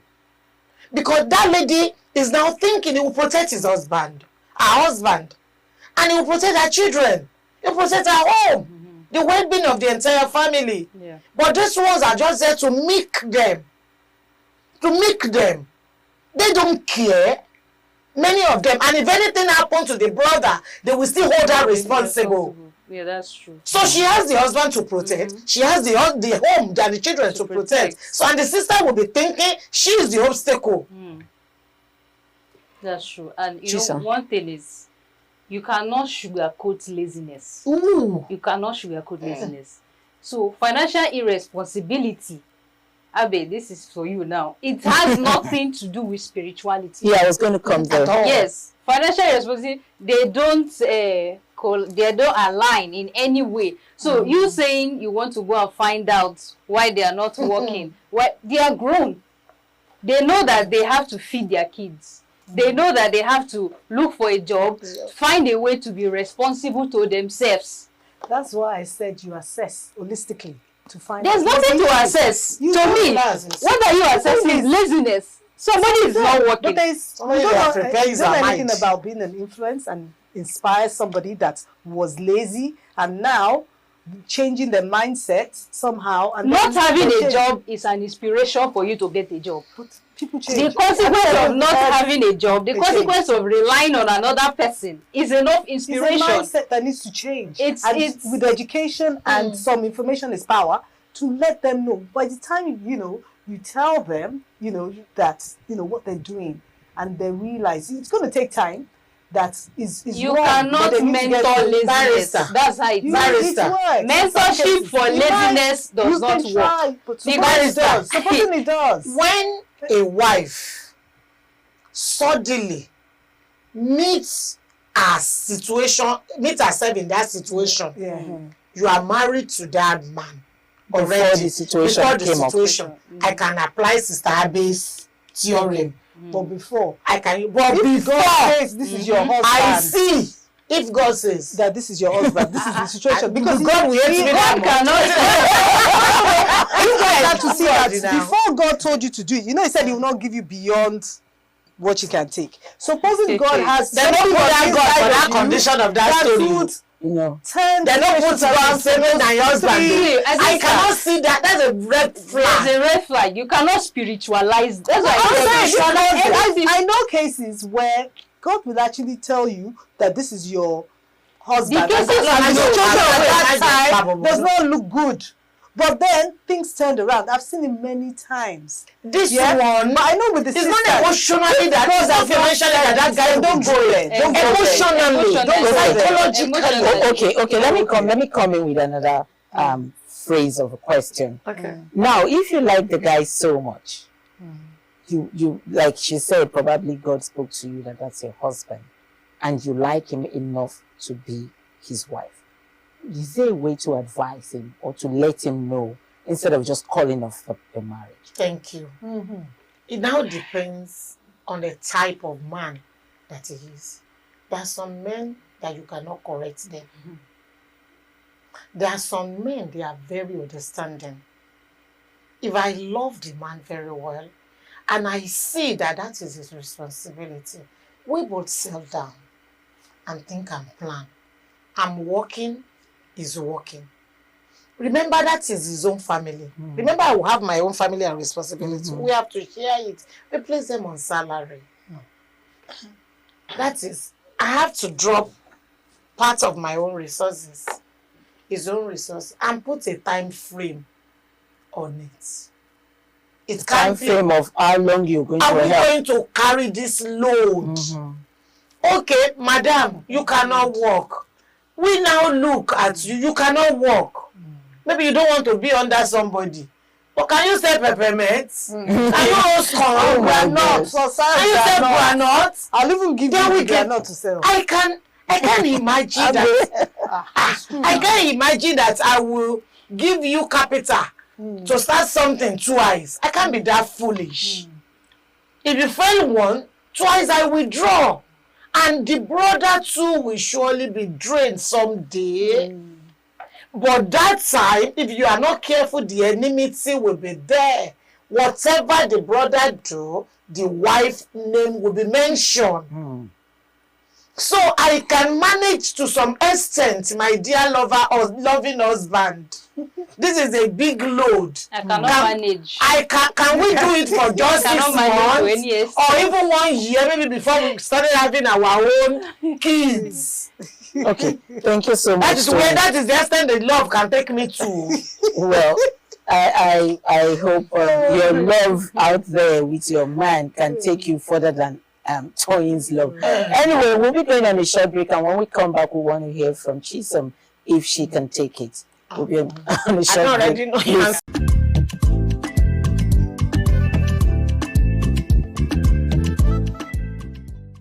It's still Women in Conversation. We're talking about breadwinner who has 3 sisters, who also has children that he's actually catering for, and they are not ready to work. They just want to depend and live off him. We're going to be looking at that because Chisom was to, give us her own opinion if she finds herself in such situation, what we should do. When we're going to talk about that, we're going to also talk about communication in marriage, and we'll look at communication in marriage after Chisom has discussed her own opinion. Chisom, please go ahead. Okay, so my standpoint is still, I can never find myself in such situation because the situation sounds permanent, and a permanent system like that, because they are dependent on that man, the 3 of them. They do not, in quotes, they are not ready to work. So you cannot pray laziness away. You cannot mentor laziness, in my own opinion. And that is just how it is. There is no how you can beat the urge to go and work from somebody. No matter how you try, it has to come from a self-acknowledgement, right? It has to come from a self-acknowledgement. So for me, I cannot venture into a silent contract that is permanent, because that is how it is. So when we speak about communication, you see that even when Toyin mentioned that, oh, you try to maybe talk to the man, see how it would, there's still a silent expectation that is coming, that you have to accept this now. They are family, they are family. So in spite of that communication chain, there's still some responsibility that is expected of you, not to go against, what their structure in their family is all about, because you're going to brew hate. You're going to brew that resentment from them. So that's my take on it. Well, you're going to brew hate because the moment the man decides to stop and say, okay, I have helped to an extent, I want to concentrate on my wife and my children now, they begin to hate you. They begin to think that you as their brother not to help them anymore. But I don't think Abby is... is not that she's not understanding, but she's not seeing it from this angle. What's your angle? No, I think you guys are getting me wrong. I said to look at things holistically, because you can't just abandon situations. We're here to find a solution to an issue. Obviously, there's a problem there, and you're going to try to see what you can do about it. But as Jesus said, it depends on it. If you have a choice, whether to go in that relationship or not, then obviously, wisdom will say not to go in, since you have a choice to whether to marry the person or not.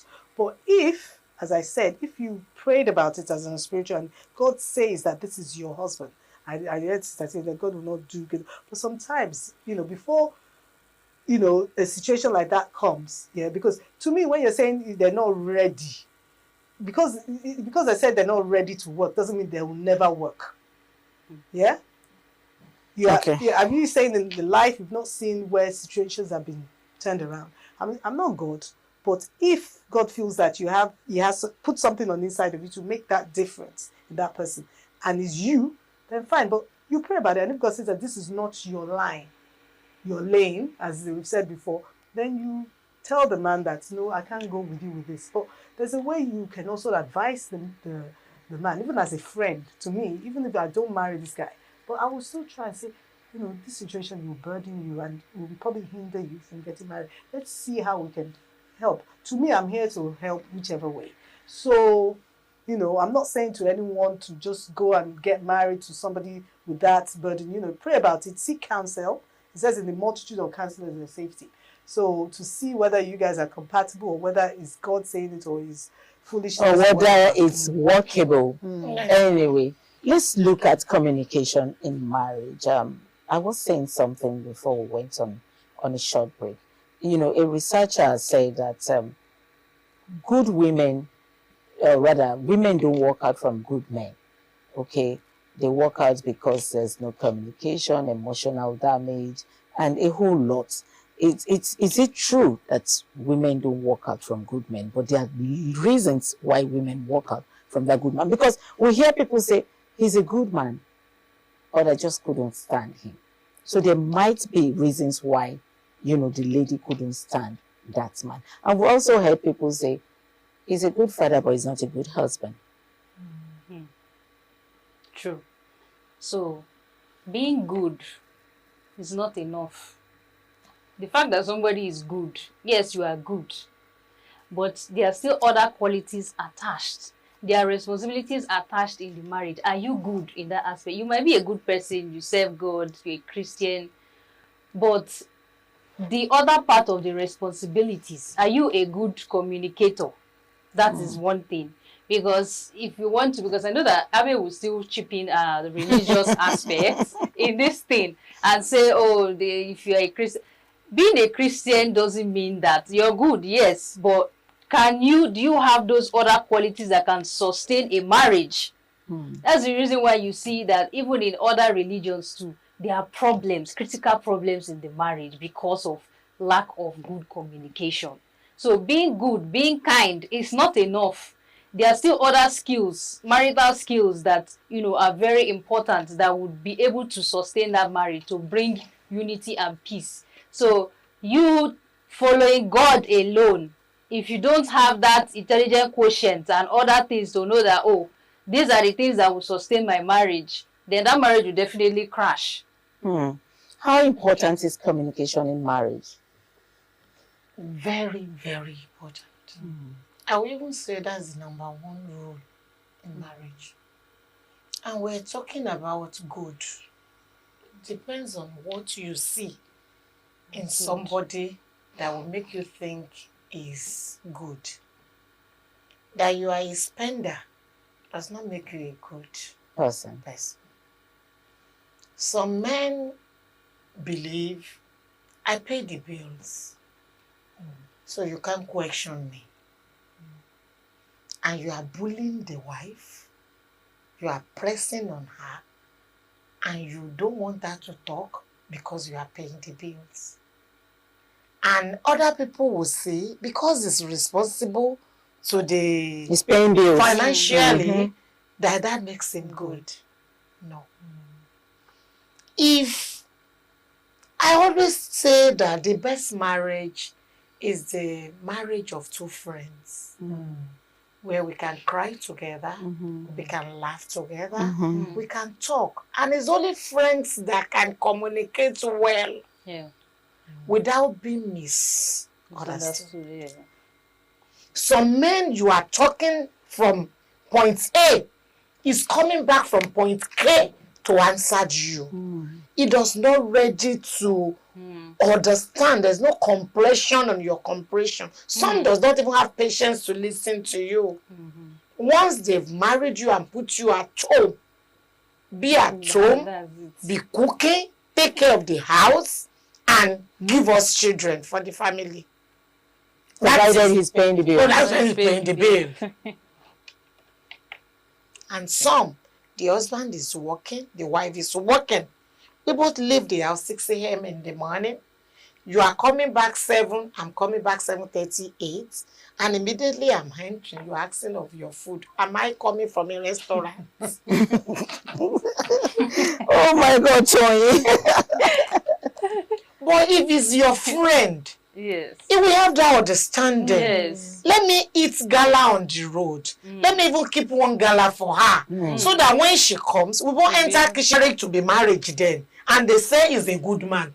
People will see him a quiet man in the office. Because you bring any trouble to him, he solve outside. He's a good counselor. Some these attributes are even in the church. Yes. Abby, what's your take on this?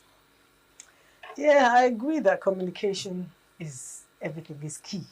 You need to communicate, because even from your own personal life, you if you don't communicate, you will not understand why somebody did something. Sister, what God now say you should go to that kind of marriage? What God will say we should go to? If you've seen, I'm just putting a question, right? That even when you in a courtship, you've already seen the kind of man that he is, and God is saying go. If God says go, are you going to disobey God? Okay, let me come in here. Abe, how do you know God has said go or don't go? They say you have to cultivate your relationship with God. The Holy Spirit will speak to you. There's, at that level, you have you know how to hear from God. Okay. And then not only that, you need to also accountable. You need to submit it to leadership and say to them that this is what I'm feeling. What do you feel? And it says in the multitude of 3 witnesses, let it be established. So you go to one, you want to the, and if they're all saying no, and you're still thinking, God, you need to now go back. Is this really then, because sometimes you might be confused. But if you're somebody that you know when God speaks to you and he has worked for you, and the things you hear stories, say God said I should do this, it looks really risky, but then it worked out the other way around. Because sometimes it's not, you said faith is the substance of things hoped for, the evidence of things not seen. Sometimes you're not seeing the full picture. It's just like people's that become prime ministers and things like that. Before, there probably were nothing, or you didn't see that in there. Abe, thank you. Thank you for the preaching. Okay, thank you for preaching to us this afternoon. Okay, so Chisom, let me come back to you on communication in marriage. Okay, now there are different communication. If you ask me, there could be communication of finances in marriage. The man is paying the bills, and as far as it's concerned, he's paying the bills. So you really do not have anything to say. And when I mean bills, I don't mean he's buying food stuff. I mean, when it is time for vacation, you and the children are out of the country for vacation. You see something like gold that you like, you tell him, I saw this and I like it, and it's paying. But on the other part of the communication, he's not doing it right. Do you want to stay in such marriage? Okay. I just want to reiterate what Tony said the first time. She said communication is like the key, right? It's the first thing you can even consider. So even if somebody is providing money, you are doing the financial aspect, right? You're doing your responsibility financially as a man. Who finds herself in a marriage that there's no communication? God bless you. We have seen something. Before you get to the marriage, try as much as possible to marry your friend. If it's not your friend from the beginning, it will be very difficult to make him your friend. Men have their own way of thinking. Most men do not like anybody to question them. What will you say about a man that will beat a wife and then go and buy her a car? Okay, you're too dramatic. Okay, yeah, maybe the guy is an introvert and the woman is more outspoken.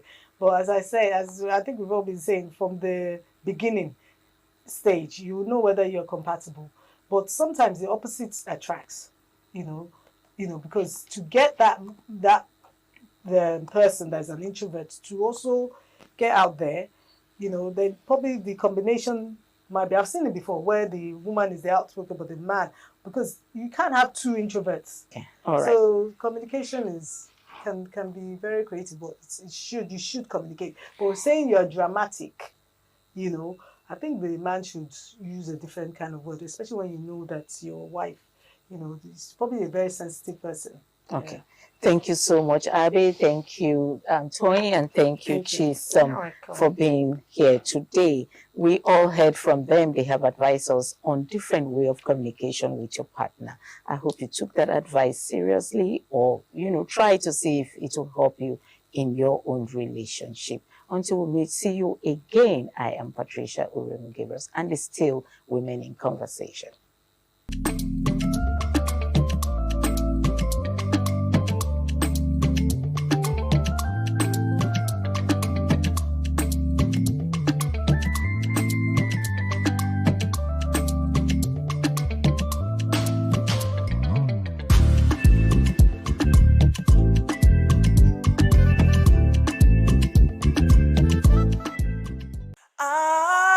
ITV, certainly the best.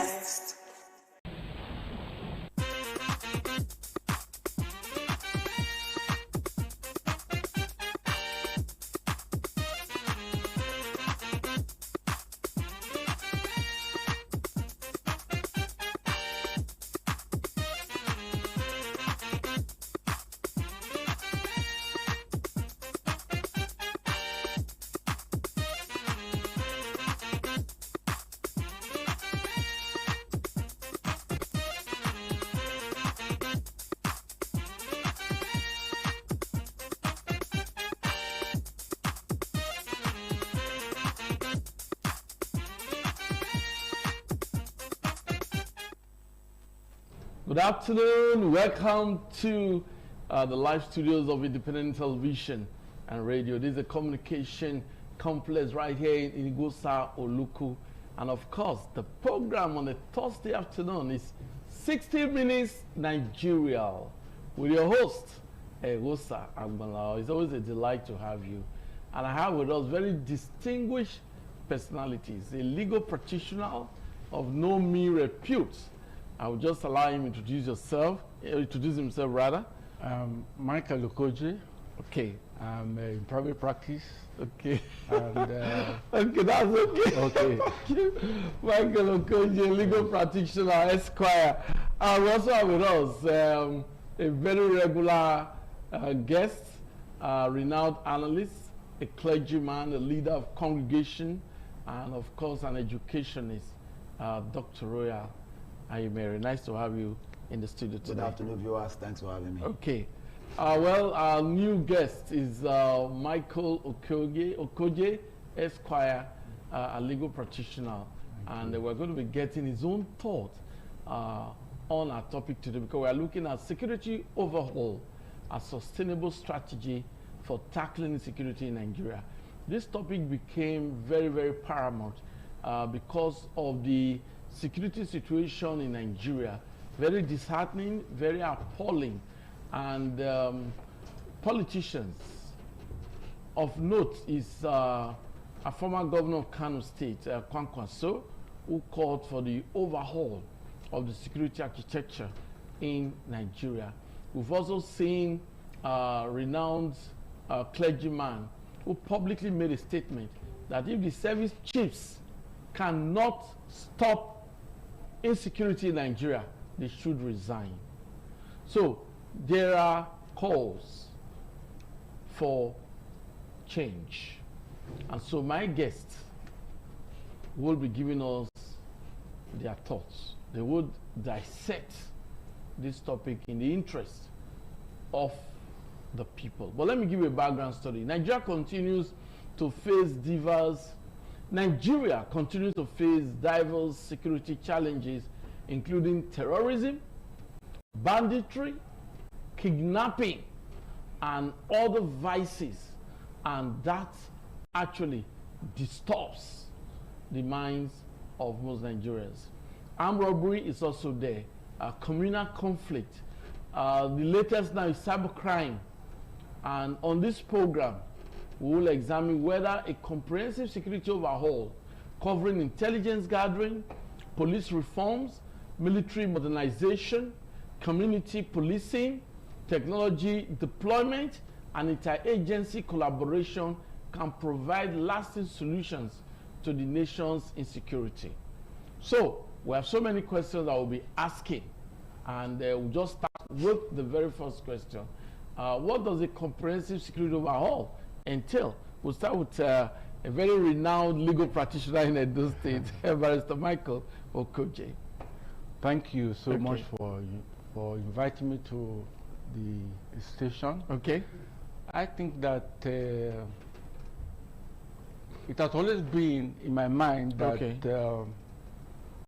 the security architecture in our country needs to be overhauled. Okay. There's a lot of duplications all over the place. You know, you look at the army, you see the police, you see the navy, you see the air force. Then in the other area, you see DSS. There are a lot of them. You see ICPC, you see road safety. So many duplications that you know, ought to be checked. For instance, what's the difference between ICPC and the FCC? Okay. And if you ask the same question, what is the difference between these two agencies and what they do at the CID? I think that this are job for the boys. If not, all of them can be coalesced into one group, and I think they'll be more effective like that. And I think that they ought to be funded, because you can't give a man a gun to go into the streets and there's no food. How are we sure that they will not turn that gun against the citizens that they were supposed to protect? So I think that the overhauling is a part of the whole issue. But I think also that government should look for a way to fund these security agencies. You should fund them. You can imagine when we were going to see policemen, well organized, well dressed, but that's not the case now. You see some policemen, you'll be wondering, you know, you can actually mistake them for the hoodlums that we should be afraid of. So it's my contention, and I think that without any form of equivocation, that the overhauling will begin from funding. Let government fund these agencies, and then let government check them, check, you know, how you disburse this money. When you disburse funds to agencies, monitor how they are spent, and don't give money by the right hand and take it under the table. Because sometimes I know some of these persons who go for patrol, and so funds are released, but it is a matter for contention whether all the funds get to where they were supposed to work. Okay, I know this is your opening remark, but before I allow you to stop, to allow Dr. Ayimere to make his comment. Now, the Senate recently said they will not audit the military, because some persons were actually calling that there is need to audit military spending. Do you think the Senate is right, is wise to have said they can't, they do not intend to audit the military spending for now? I think that if the fund that they are spending in defense or wherever is public fund, it ought to be audited. You should have the political willpower to if you disperse public fund, there are procedures laid down for the disposal or dispensation of public funds, wherever it is. If they have to be done in closed circle, let it be done in closed circle. But to say because it's security that is involved and you will do anything about it, I don't think that's very correct. Okay, that's not the right way to go. Okay, thank you very much. Not the right way to go. Thank you very the Senate should do more than that. Okay. They should audit and find out how this huge amount of money that we put into defense, how it is spent. You know, especially given that society right now is in peril, is in trouble, kidnapping right, left, and center. You know, it's like we are in a state of war. And I think that they should check it and ensure that the money gets to where it was supposed to get to. Okay, thank you very much, Mr. Michael. Yes. My guest is, my third guest is around, but before we introduce him, let's get the opening remarks of Dr. Ayimere. You just listened to Barrister Michael. What's your own take? Thank you so much. Okay. You know, we've actually had situations in this country where people called for the sacking of service chiefs, remove them from office because of the level of insecurity as at that time. And then they were actually, sometimes the president will listen and remove these persons. And the next set of people that come, the challenge becomes stronger and thicker. So it shows that solving the problem is not actually removing these persons. The issue of insecurity in Nigeria is systemic. It's not about individuals. It's systemic. It has gotten deep in the system. So for me, my suggestion would be that the system, there should be a re-strategizing of the system, resetting of the structure. Okay. Because what we have on ground is like the people that are fighting Nigerians or fighting Nigeria as a country, they already know the system that is on ground. So the government needs to sit down, go to the drawing board, and re-strategize. Let's reorganize. He said something. The ICPC and the FCC, what are they doing? What, if you look at their role, it looks like same function. Same functions. Let's go to the drawing board. Let's say, okay, let's re-strategize. Because as it is now, even if you remove everybody and bring in new set of persons, the problem will still continue. Yes, and again, there's another aspect that you need to comment on. For instance, the Federal Road Safety Commission, FRSC. Yeah. We heard that recently some of them were gone down because they were on the road carrying out their legitimate function. Now, there's a school of thought that posits that the FRSC should be integrated into the Nigerian police force to handle the traffic section of the Nigerian police force. Could that be part of this overhauling? Do you agree with that kind of overhauling? Yes, it's better. It will make, in fact, it will be a department in the police force that handles traffic stuff. It's good. Instead of having different bodies, different budgets, and the rest of that. So if you put all your money in this basket, you can be able to trace where the money is going to. But if it's different baskets, tracing it becomes difficult. That's why sometimes money is released for defense. You are wondering what's going on. Why are things happening the way they're happening? Who is accounting for what? Because at the end of the day, when the workload is much on the auditor, what can he do? He can only do little. But if we know that all the money we are spending is through this channel, it can be properly investigated. Thank you very much, Dr. Royal Ayumere. We'll take a brief break now to enable us to introduce our third guest, who is already in the studio. Don't forget that we are looking at the the need to overhaul the security architecture. Do you subscribe to it? Do you think that is what we really need now? We'll talk more after this break.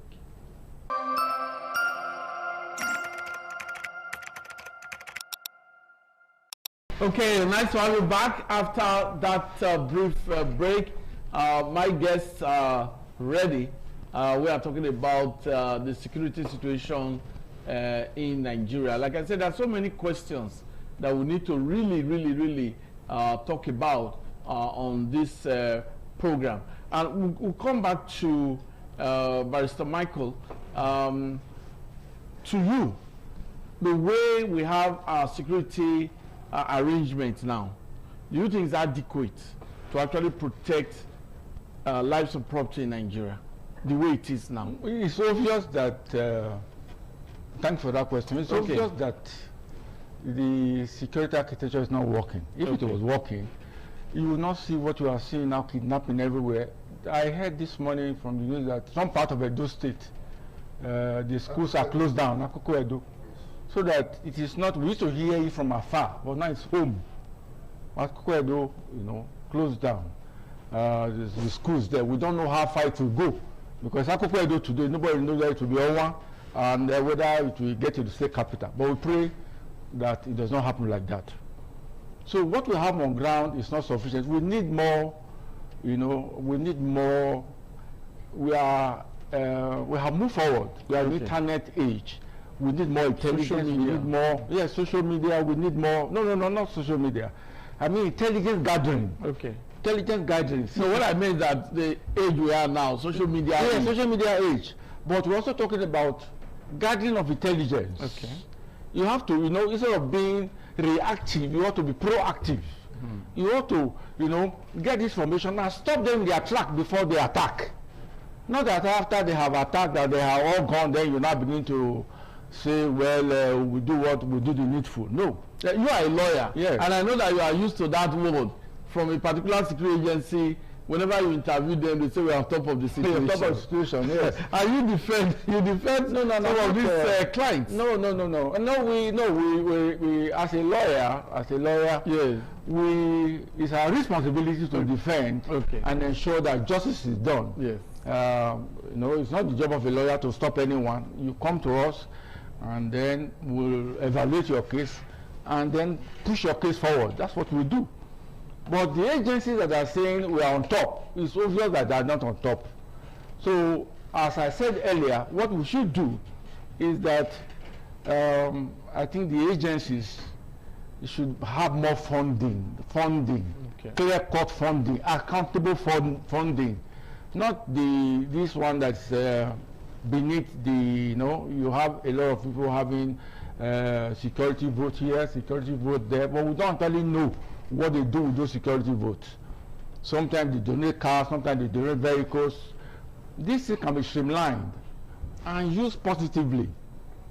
If you do it like that, for instance, if you have, like someone was saying yesterday, you have cameras that can go to 10 kilometers, 20 kilometers, 5 kilometers, you place them somewhere. You don't have to have CCTV. You don't have to have the boot on the ground everywhere. You don't have to have boots on the ground, but you have a control center that watches this thing. So when they see any update that does not look clear to them, you tell the station that's around that place, please cross-check this information. You have to do what is right. You have to do what the law says. You have to do what you took oath to do in this country. You took oath that, that you would defend, you ensure that the security of the individual and their interest is number one on your list. And you should see that that is done. Don't shirk your responsibility. Don't run away from your responsibility. Even if you do one thing, let it be remembered that while you were there was security for everybody. Progress was made in this nation. That's our prayer. Thank you very much, Barrister Michael Okoje. We have Dr. Aye Mary with us. Do you agree that the way things are now in terms of our security arrangement should be left that way, or you think everything should be changed? Thank you. In my opening remark, yes, I said changing the security chiefs doesn't solve the problem. Okay. We've had that a couple of times in this nation, and the people that are coming in, everybody will celebrate. They have track record, they are this, they are that. But when they come in, the challenge overwhelms them to the fact that the people they remove now looks as if they are far better than the one that are there now. I think, in my opinion, that what we have on ground now cannot manage, cannot cope with the situation that we have at hand. Because if it can, we will not be where we are. It cannot. I've said countless times here that this nation, we are overdue for state policing. Overdue. Let me quickly interject. The House of Representatives only on Wednesday promised to deliberate and probably vote on the issue of state policing today. The House of Representatives. This is not about deliberate or vote. Okay. It's about what is needed, what is necessary. See, tackling security, insecurity, it's not a rocket science like Honorable Atoy said. It's not a rocket science. Mr. Atoy,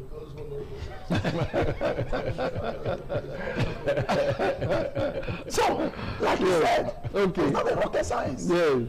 It doesn't begin from security men and women. It begins from us. Because you see somebody, a strange person walking around your environment, you have to call the person. Are you looking for someone? Did you miss your way and the rest of it? But you see, today, we live with people that they walk past and the rest of that. Nobody cares. Nobody cares. Secondly, like I said, I've always canvassed here that state like Edo State or Delta State, let somebody from that state be the commissioner of police. It is not. That's indigenous. Yes, yes. Every state should have indigenous. Yes, yes, because somebody who knows the terrain should be in charge. Don't bring one person from one state who is a total stranger to come and be the security head of a state that it doesn't know the nooks and crannies. How will it work? But don't you think if you have indigenous CP, family members, friends can easily influence the CP? The advantage, sir, is bigger, far better than disadvantage. Okay. Because if something happens in this area, he knows who to call. He knows, for example... You're talking about like the late Parry, DIG Parry Osayende, who was able to apprehend Anini? Yes. He was not a commissioner. They sent him over to that. All right, you see? On a special duty. So that is a big cause. He knows the terrain. Because he understands the terrain. If we have commissioner of police and a doorman being the commissioner of police, somebody from Adoawa, that's my area, somebody from Adoawa is the DPO there, somebody from Metete, just like that. Yes, from that area. From that area, it will solve a lot of issues. That's why I said what we need is not changing the security, it's resetting, re-strategizing. Yeah. It will go a long way, because where we are now, an Hausa man, an Ijaw man, you are sending an Ijaw man to become the DP, to go and be DPO in Kano. What can he do? How much does he know in that area to be able to deliver? And Aside that, what we also have is that our people are underfunded. The security agencies are underfunded. There are people, you see, when you are going into those days, you see people who want to become part of Nigerian Army, Air Force. They go there with joy, with excitement, and the rest of that. How many people today are they recruiting? How many people are happy to join them because of the way it is? Because people who die while they are in service, what happens to their family? But we've seen police, they present check to bereaved families. We've seen things like that. What happens to them when these people who are okay? There was a general that was killed the other day by bandits and the rest of that. What happens to the family? So when people see that people who have given their life to save this nation, nothing happens, nothing of importance happened to the family. No, the government have a way of compensating them. I must say that. So as it is, others will draw because it's like, who go die for Nigeria? Let me use that language. Who want die for Nigeria? Because if I die now, it don't finish. So that is it. Our government should not just only fund them properly, should also their welfare should be put in consideration. Because if a man is hungry on the road, if a man is hungry on the road, you give him 50,000, even if you are holding barrel, he will allow you pass. I think I should just contribute to what you are saying, Dr. Roya Ayemere. I really agree with you that the welfare of security agencies, security personnel, policemen, members of the armed forces, their welfare should be taken care of. For example, in Edo State, you can take one of these emerging communities. Government can take an emerging communities and build and embark on housing estate. It could just be room and parlor self-contained, that's the local language we use for that, or 2-room bedroom, or 3-room bedroom as the case may be, and it could be 4-5 story buildings. It could occupy a stretch of a street, and any policeman that exhibits gallantry is able to arrest a criminal, is able to perform well, is given an apartment as his own. I think that will motivate our security agencies to work harder. They know that even if they die, they have a house already waiting for them. Even while still alive, they are able to record success. They arrested a notable criminal. They are able to stop crime in a particular area. They are given a house by the state government, and it's shown on television. This policeman is giving this apartment, it's not his own. I think they will work harder. That's talking about welfare. I needed to break it down because that's what Dr. Roya Ayemere is talking about. Well, first our toy. We've heard your opening remark, but looking at issues of intelligence that Barrister Michael highlighted, the use of CCTV cameras, the use of drones. We saw those State Police Command showcasing a helicopter the other day. I was really, really glad because we've been saying it on this program that those State need a helicopter. If there is crime, they should be able to use a helicopter, beat all the traffic problems, gridlock, and get to that location as fast as possible. Now, even in modern age, you can use drones. Yes. You know, unmanned drones. No human being is inside. You deploy a drone. There are drones that can shoot. There are drones that can record. Yes. There are drones that can survey. It depends on what you need that technology for. So, first of all, do you think this is the era that both the federal and state government should be thinking of involving technology in our security operations? Yes, technology is very important. But let me support my brother, Dr. Ayemere.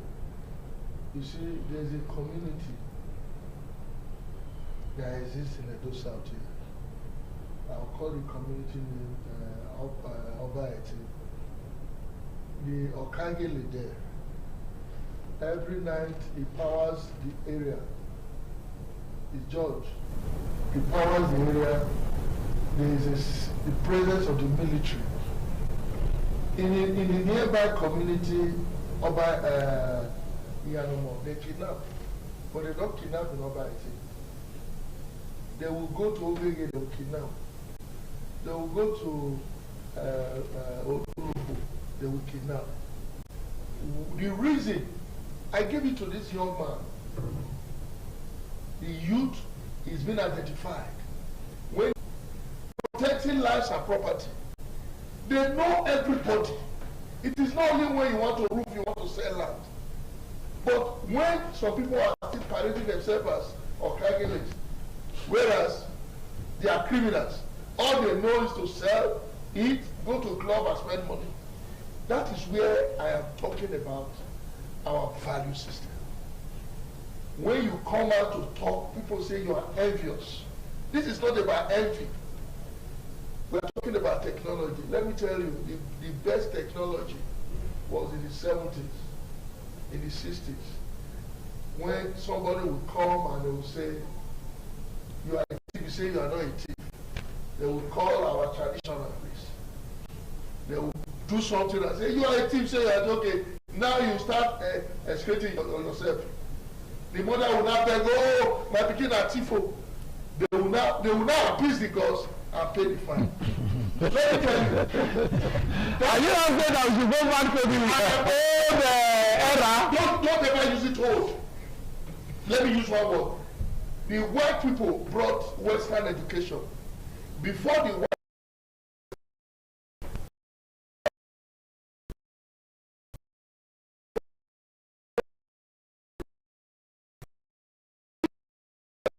use like the lawyer will say, my learned police, other people that went to school, they are not learned. We are not saying it. It's your home. Believe it. We are talking today. Banditry, kidnapping started right from where? From the church and mosque. They could not even protect churches. They gradually enter the same forest. They frustrated farmers. Now, where are they now? Schools. They've entered the school. Where is the nest now? Now, the IGP has inaugurated the police special unit to protect school. Yes, that is what the police will do. Every police officer wants to be ugly. Every police officer seriously want to be ugly. They want to be assigned to somebody, an individual. The word country does not exist again. And that is the country we have. You will go to the barrack, they should bring out the list. The commander, he will live a good life. Let me tell you, the area of middle class, poor and rich, there is no middle class now. Everybody wants to be rich. Nobody in this country, when no light, everybody enter this generator, they come call out, I better pass my neighbor. Everybody has that this thing to put light in the house. Life is beyond one man's pocket. Everybody, as we are here now, we want to enjoy life to the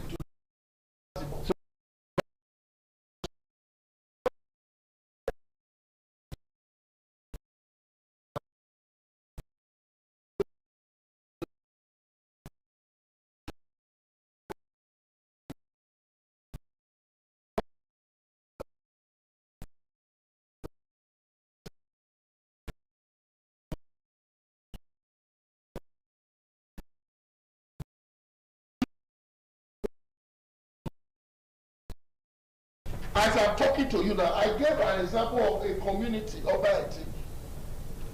What stop the way the governor is going, attacking the criminals in cult groups? Because somebody says he's fighting cultists, and I said no. He's fighting the criminals in these cults, because 99% of the people working with the governor is hate and whatever. They are members of these groups. But these are honorable members, because this group exists in the higher institutions. But criminals find their way into these groups, and they took the group and they were not negotiating with the group, and the governor is clamping on them. The way the governor is destroying houses, destroying their joints and everywhere, he should not make it political. The Okageles, most of them, the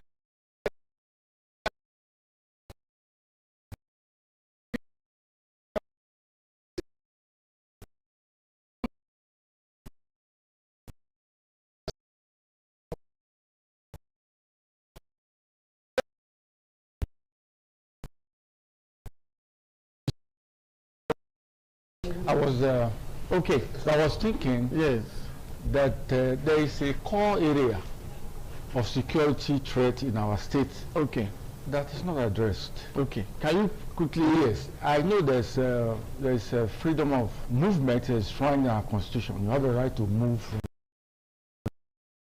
Some people they come to drop in the night. You bring them. I don't know where they come from, whether from the north, whether they are from. You know, they just gather them, and they're all over the state.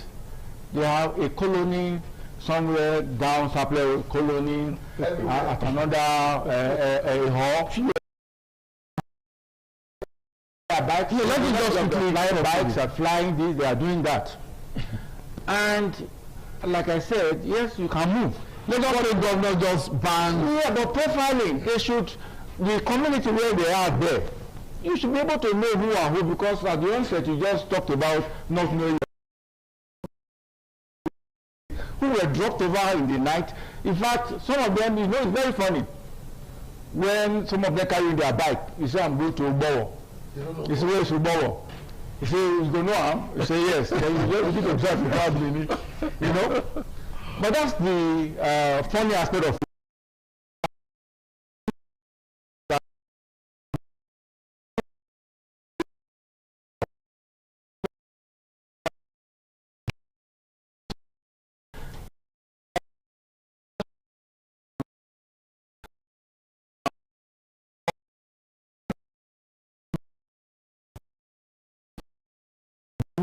And then so that, you know, so that if the trouble comes from that angle, it will not overwhelm us. Okay, thank you very much, Barrister. First Atoy, can you just conclude, because yes, the director have just told me now that time is not on our side. Like what the Barrister said, yes. The government, there is an office in the government house today, they call it youth mobilization and labor. We that are farming, should I tell you this now? You cannot see a Benin man that want to work in your farm. You don't see anybody in those states. It's true. The people that work in the farm are these same people they brought at night. It's true.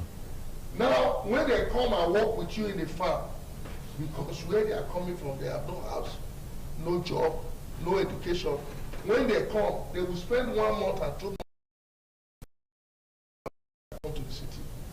Tell me what they are doing in the city. The machine they bring for farmers, they will not give farmers. So no, time is not on our side. Thank you. Anyway, thank you. Anyway,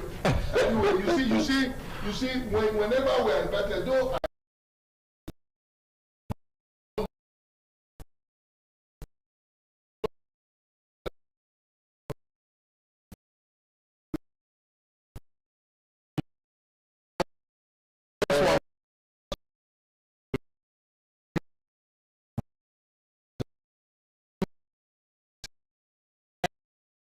Are you married? I think I would say to the government, security of lives and property is not something they should use to play politics.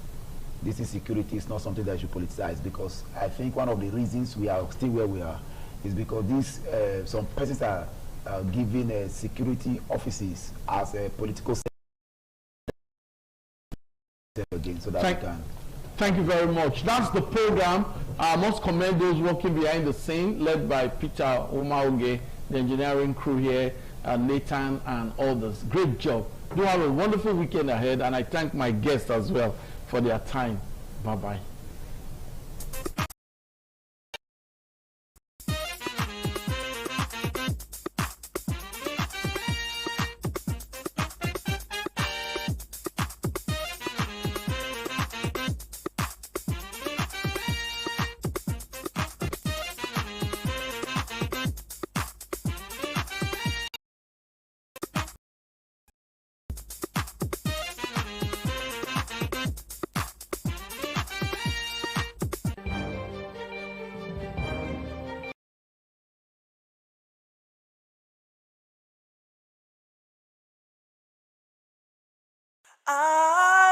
ITV, certainly the best.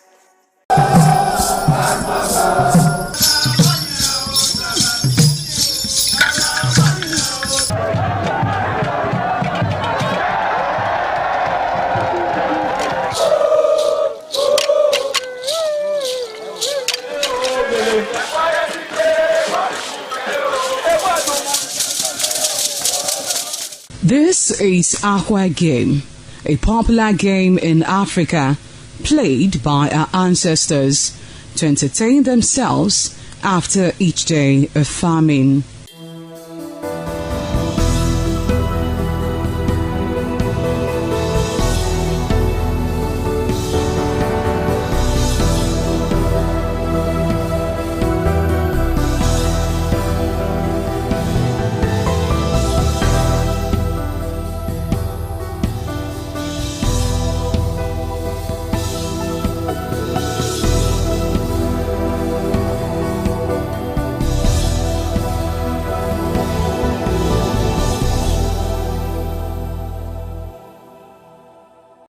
It is also relevant in our coronation in Africa.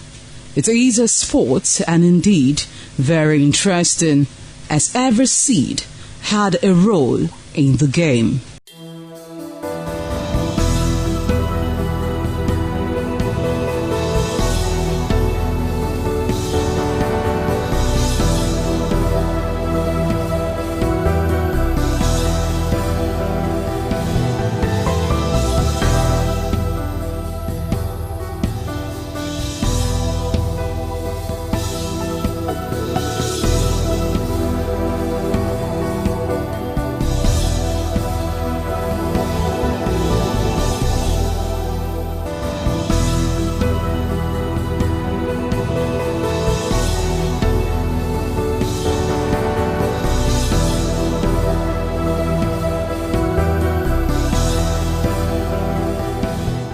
Playtime is 45 minutes per set.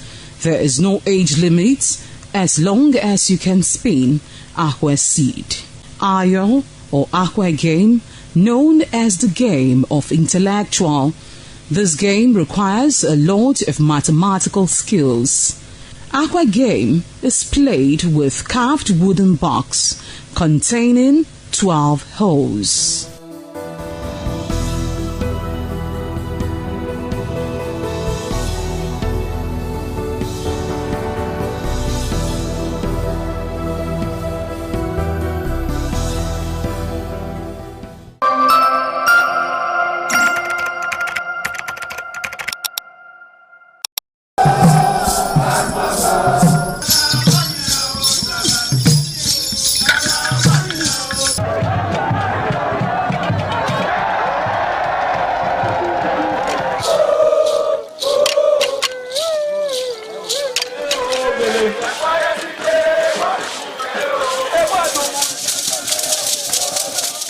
The Ugewe is the final ceremony of the series of festivals.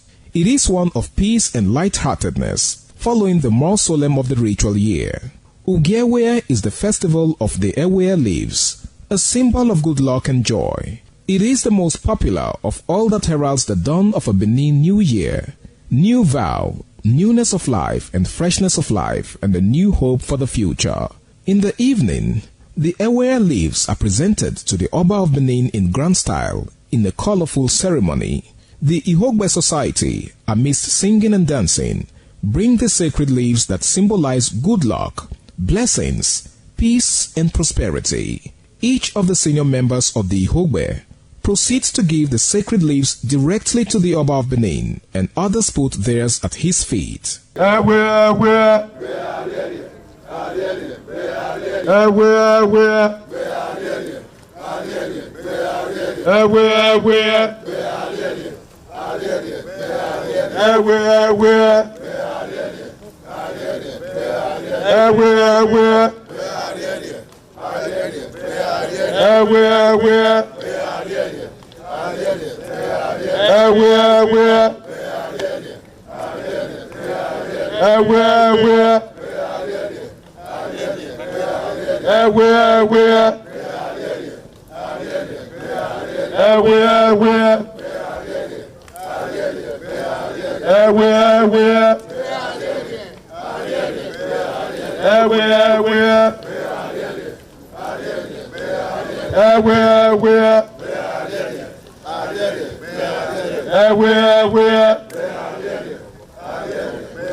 Omonomba Nedo Ukwakwalokmolo Ewai II, Oba of Benin, performing during the 2025 Ododua Festival.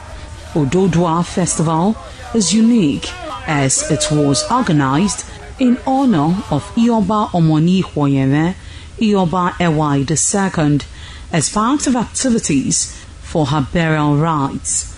The rich traditions and cultural heritage of the Benin Kingdom was showcased when His Royal Majesty Ewai II engaged the floor to perform during Uge Ododua in the palace ground in Benin City.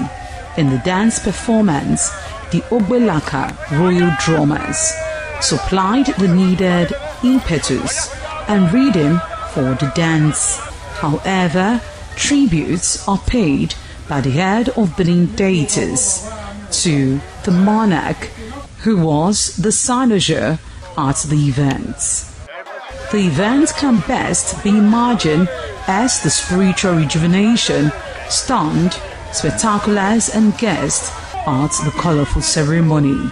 7 masquerades representing 7 spirits and deities conveyed different meaning in company with the head of the deities of Benin, with the Oba of Benin, who exhibited a grand cultural dexterity in his dance steps.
Ekoko masquerades from Ute village, whose cult is connected with Obaeware and his mother, Elere, appear on this occasion to bless the Oba. Ekoko is a ritual masquerade that dances to please the guests and the Oba.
ITV, certainly the best.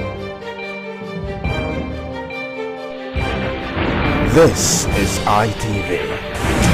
Certainly the best.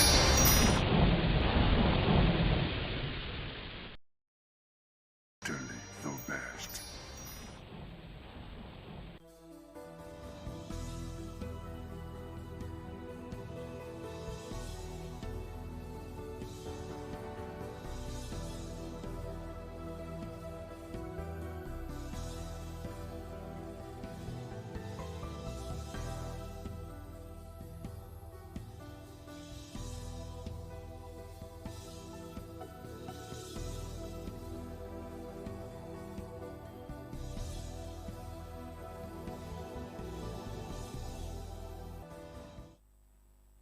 For us, I say good evening. Welcome to our program. This is called Daughter, the heart of the matter. That matter can say, no matter how ant small reach, if you put your eye for ground very well, you go feel opener and you go see the heart of that ant. If you ask me today, see which matter I want to look today, maybe matter when we say concern me, concern you, concern our children, especially now when like saying we see all of them for streets. Some of them will be like when we see their head not to correct, some of them correct and everything. You come they ask and say, what did they happen? The way to make us really come out to them and go talk to a person when we say they for government. Now we say for time when we say not the people that when we say they in charge of Ministry of Women Affairs and Social Development, they go outside, they go, they pack all of these people come out. We want to know the reason why they go back there. Where did they put them? What will happen to them after these ones? That be the questions that when we say want to ask today. Now make us go outside. We will be one person come this now be the number one person when we say concern that ministry. And the commissioner when we say they in charge for Women Affairs and Social Development for Edo State. Honorable Eugenia Abdallah, welcome to our program. Thany you. I just know your name. I call her Wesha. Yes, Eugenia Abdallah. Abdallah, welcome. Thank you. That name be like our name. Yes, it's our name. Our name. I see you when the Wakadi come. Just look, we start from there. The way your face be like, say, you know, happy, and I come they ask one or two questions. Say some men they do it, you know, like or this thing. The Ministry of Women Affairs, you know, concerning anything we say get to do with man. Ministry of Women Affairs concern with it to do with man because our mandate now children, women, men, those vulnerable people, those living with disability, even the elderly. Okay. So now, when you talk about men, when you don't talk about women, talk about children. Now family be that. Okay. So it concerns men. Okay. That's why we talk about mental health for men, where they take care of themselves. Okay. Where they not keep quiet, say things they happen to them. Okay. Where they speak out because they themselves too, they face difficulties. Okay. Yes. At the same, let me say when you work they come now, they look and say, this man, the happiness, the way they talk to me for phone, not being be when the work they come in. Now because of seriously, because they try to tell me, say, man, no mind one man. Let me say they look for the man since and the rest because the way the man they behave. What did the man actually do? No, the thing be say the woman come office. She came with a problem, saying that she did with her husband since, and her husband they maltreat her, and then if they beat them. Not gonna say if they beat you, why you still stay there? I say until say the man will change. Not gonna say. Anybody start to beat you from day one, you know, will ever change because tiger know they change his spot. I be leper know they change his spot. So if you the follow man and you see they beat you, I beg, come out from there because if you keep quiet, say it go change, it go change. One day it go keep, it go die inside. Like that famous musician with dance Usenachi, when die inside because she they do church. She no want to talk. This kind of say they talk. So you know, don't they encourage that voice. So if they talk about that kind of thing. We know the especially yes, if man and woman they get issue now, they come meet now. Maybe the man they beat the woman. They're supposed to call the man, talk to the man, and then, I mean, now they cancel people. Yes, we they cancel. So when they come report like that, we go come tell them say, okay, now we're going to call your husband. If we call your husband, can you say what you tell us now? Because at times some women, because they want make them punish their husbands, they'll come lie. Okay. So most times when they call, we find out that not be the man even do problem, and the woman like gets problem. But at times, most times, 90% of the times, now the women they suffer domestic abuse. So we go invite all them and try and see how we can reconcile. Most times, I will tell you, graciously, they reconcile. Over like last week, we reconciled 3 couples where they don't put hand for their jugular, say they will kill each other. Okay. Yeah, reconcile them, you know, and we're happy. We're happier when we reconcile couples. We not say yes, this gender violence against the women, ain't they more? Yes, gender-based violence. Yes, it did more. Women. Yes, on women, because the women are endangered species. They're endangered to their fathers. So you talk about because you be woman. No, because I see them. I never used to believe it until I started to see them. I see how women they suffer, but they keep quiet because of the social, they say cultural belief. Say if you talk, now you're not bad person. Every house bad. So if you talk, now you say many people are bad. But speak out, say it, and we'll get solution. We'll call them because nobody will work anymore. The woman they talk and now say you know fake talk because they need them to say our own bad because she showed this thing. What about men when we say they beat for house? When they look and they see that one, or I never hear say you never hear say so women doing they beat their husband. Oh yes. Okay, but the men if they come out because how the society go look and say you know they shouldn't what they beat. Their fellow men will like them. So when they think of saying now go look am, at times some of these women are look am. The man was carried inside the other day. He hear the woman they shout. What happens? Say the man injured her for leg. They say the leg say injury day. Now because with the man now, say the man they say they call up and they call when the man come and they call all the face everywhere. He don't scatter when the woman take do. Now they call compare and say look what they happen to this man and look this woman. You know if he come call the anybody. So this men when they this thing. Most of them, some of them feel they're vulnerable to this kind of thing. Yes, true. You can't think they happen to them, but shame, not let them go. What do they do to help this kind of men? Most men now, they come out. Okay. Yes, the husband, when their wife is the I want to look at what the mafia call. If you look at this man, so you want nothing because my father taught my brother, say women mouth now. Razor blades. Okay. Say whatever that they say to you, when you go say you want to kill them, give them bass. Put your hand for pockets, press some, go out. By the time you don't calm down, come back into the house. By that time, the wife, when they come back, she's remorseful. Okay. Because the thing they pay when pass, we say, if you offend the men, they not eat your food, they not drink water. You go tell yourself, say, make I go bed. I don't call this up now. Exactly. The woman you talk to your husband, talk.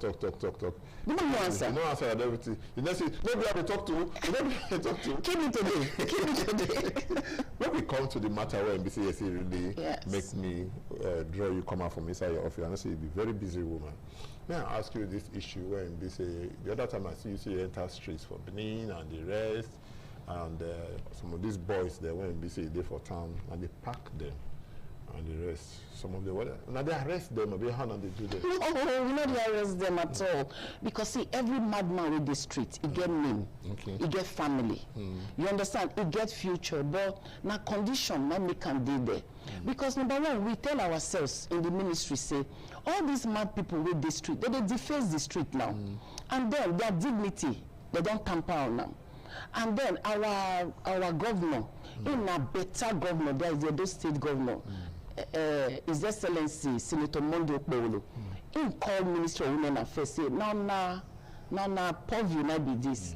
I want to see how we go fit take these mad people off the streets, rehabilitate them, and then reunite them with their families. So what did we do on the 5th of May? That was the first day when we do the campaign to take the mentally challenged people off the street. When they carry them go down Potrowe, what we do, we take them to our traditional herbal homes. And then we put them. And they do this. Say English own day where if you take care of the one competent traditional. Yes, because the English one, when we do, that one not they really do. You know, say they take a long period. Now this traditional medicine, they are registered with us. Okay. They are registered with the Ministry of Women Affairs and Social Development, and we know their power. Not now, even my predecessors. Okay. In time we don't use them. The one will come before you. Yes, we use them. The come down. So okay. School like the one will come before. That is the commissioner. Before me, now they use them, and me, the one I do my own work, I learn them from my governor. If they go see, say where they mark them. If they mark them, you know they sit down for a table, they'll come tell us something no. So we learned from him. You go and see, so that when you're talking, they talk with facts. Okay. So when me, I go homes. I finally travel go Ishan, Edo Central. I go check homes for Erohini. And when I reach there, I look. If we reach the standard where we talk, say we won't keep, because madman, na human being, not be castaway, na human being. So we will go and check, say the staffing, the program they make them the the accommodation, their hygiene, say the environment they clean. Yes, we go there to check. And when we say it meet what we want, we'll carry them. And no, we not go just drop them there. we dey tell the medical doctor say we give una this period of time to make sure say this person e go well, and we dey go check on the person, because government will be saying no other person should be left, especially those when we say their head they do scrum. All the people when they do scrum, so you will look and say if you go town, there plenty for town where. With every day yesterday, they bring some of they come from other states, come they dump them here. The other day we get case for this local here, or they bring like say now bus loads, about 2 buses. They bring they come there, they open the vehicle, all of they come out. When they come out, the vehicle turned. It run come out. There are only 2 people 9 days inside, 2 people 9 days inside. But they bring all the people come out. For local here and all that, what do they do to make sure? Let me say we talk. It happen for here. You see, and they tell you, say, see, what? Not be your time now, because like maybe if you look at now yesterday in course, let me say you come office here now. Okay. This is what happened some time back for a local here. Okay. As long as the person there do states. The government don't talk say whether you be a do, whether you not be a do, but as long as you live for here and you they not be you, the person they mentally challenged, we should take them to rehabilitate, to go try and treat them and bring them back. Because they don't put the feed they treat them, they come and pack them here. I don't know what. You know, because it's the big heart of the nation. So this way they break on and pack them. Look, that is the reason why you and I should try and see how we go curb that entrance into Edo State. Because when you see, that's why Women Affairs say, when you see something, say something, government will do something. Okay. So when you see, report to the appropriate quarters. Don't come now, carry motor come now, carry people inside the motor, they drive their car, they put the motor for ground there.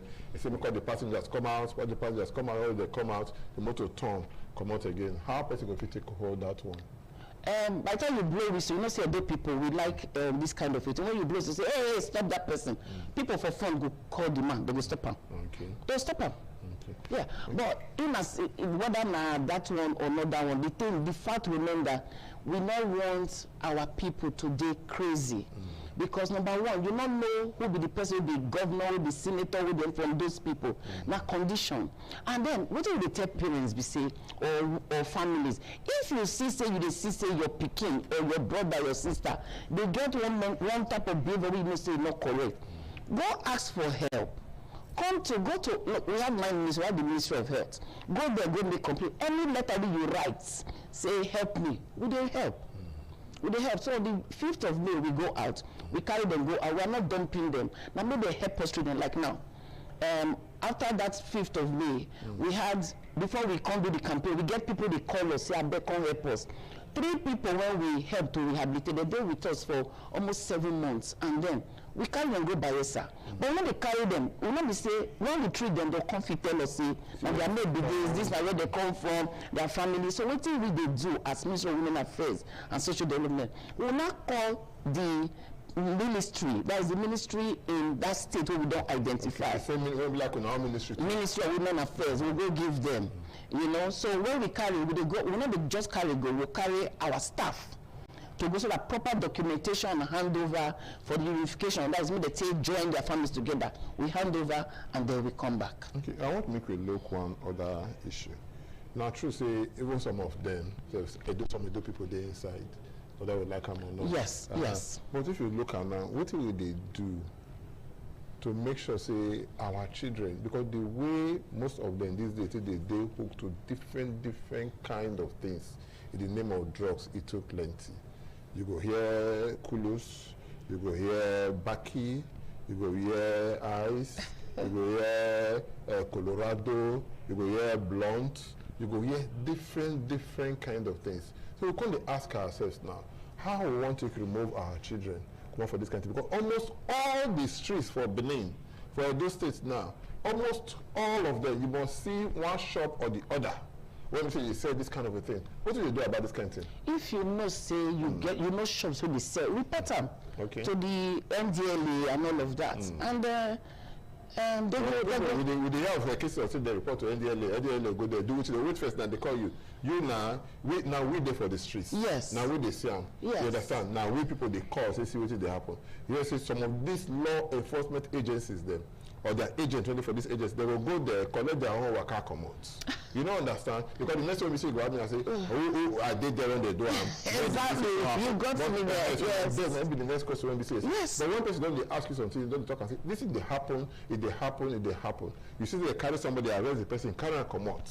After 2-3 days, the person don't come back. If they see they do the same business. No. They carry the person, wait now, the person they do the same business. And they come one day, they come with the same person, they don't carry the person come out again, they drive come out. You understand? You go say yes, something they happen now. And the person said that.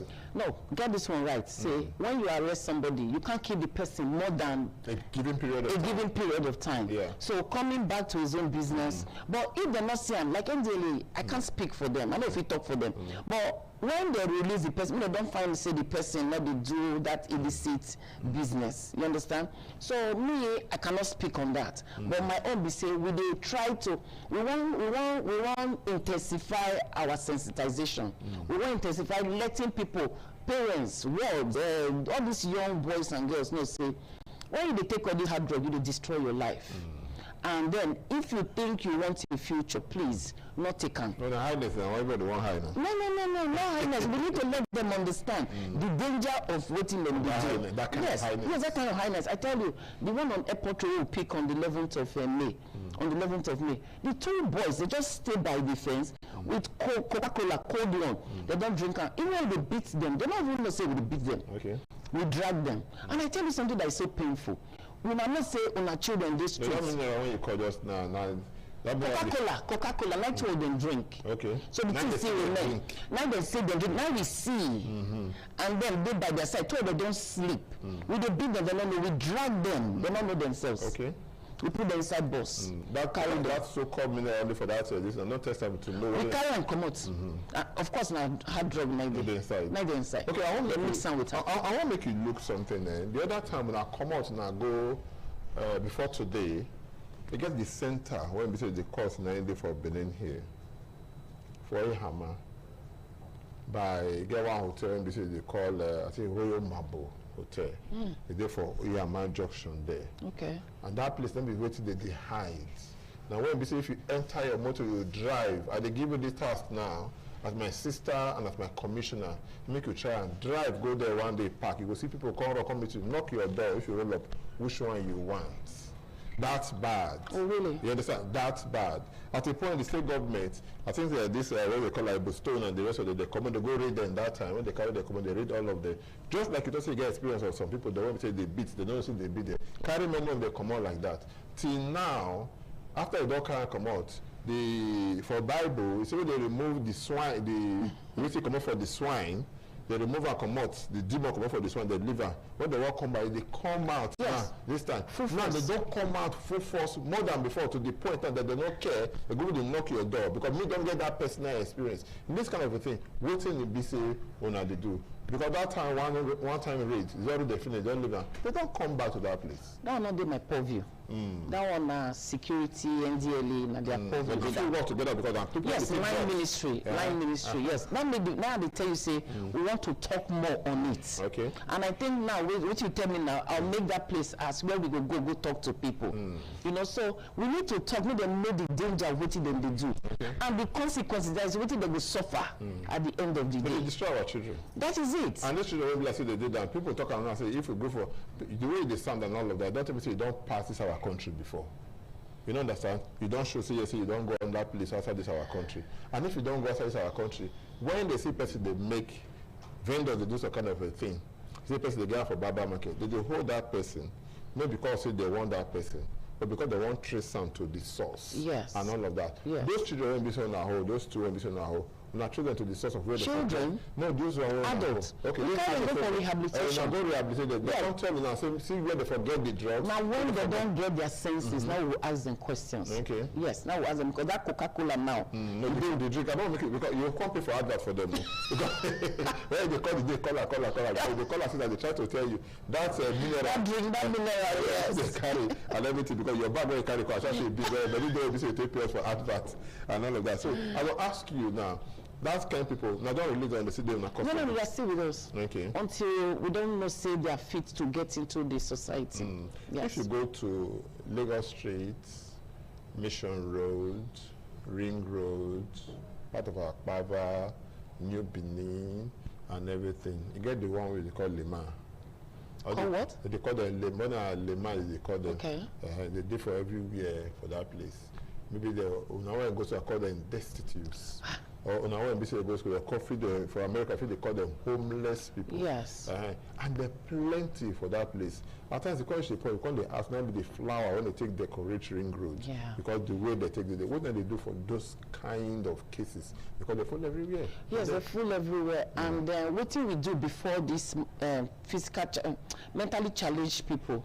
We had to go and see the imams, the head of imam, the Arewa, the leader of Arewa community. We saw all the Hausa people, their heads, and we tell them, say, we won't make we take these children off the streets, and the ones who will not fit keep here, maybe we take them back, because we say that they bring them into those states. They make money. Yes, they make money. So you get people when we say they will just sit down for somewhere, they'll go they beg finish, can't give them this money, and the way the area when we say they stay, I don't know, kind of they mess up the place. I know, this is my program, if you allow me to use that kind of word. No. If you go to Navy Street now, you go to Mission Road by the primary school there, you go by the church there, the Catholic church there, so for that same Mission Road, and everything, you will see all of them there. You will say they make the place maybe say no, they fine. Yes, it's true. And the government not sit down, they look like that. But they don't say now, they know they come out. Not be something you just do at once. It gets phases, and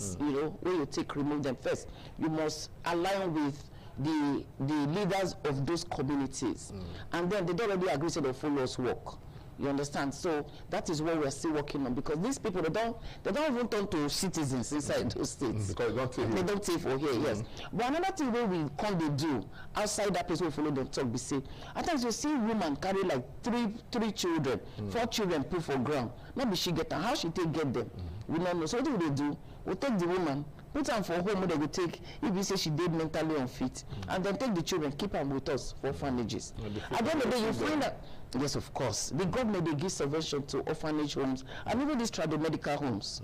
Government, they fund them. That's why we can just take them, go when we take them off the street. On that on the 5th when we start, we take 32 mentally challenged people off the streets.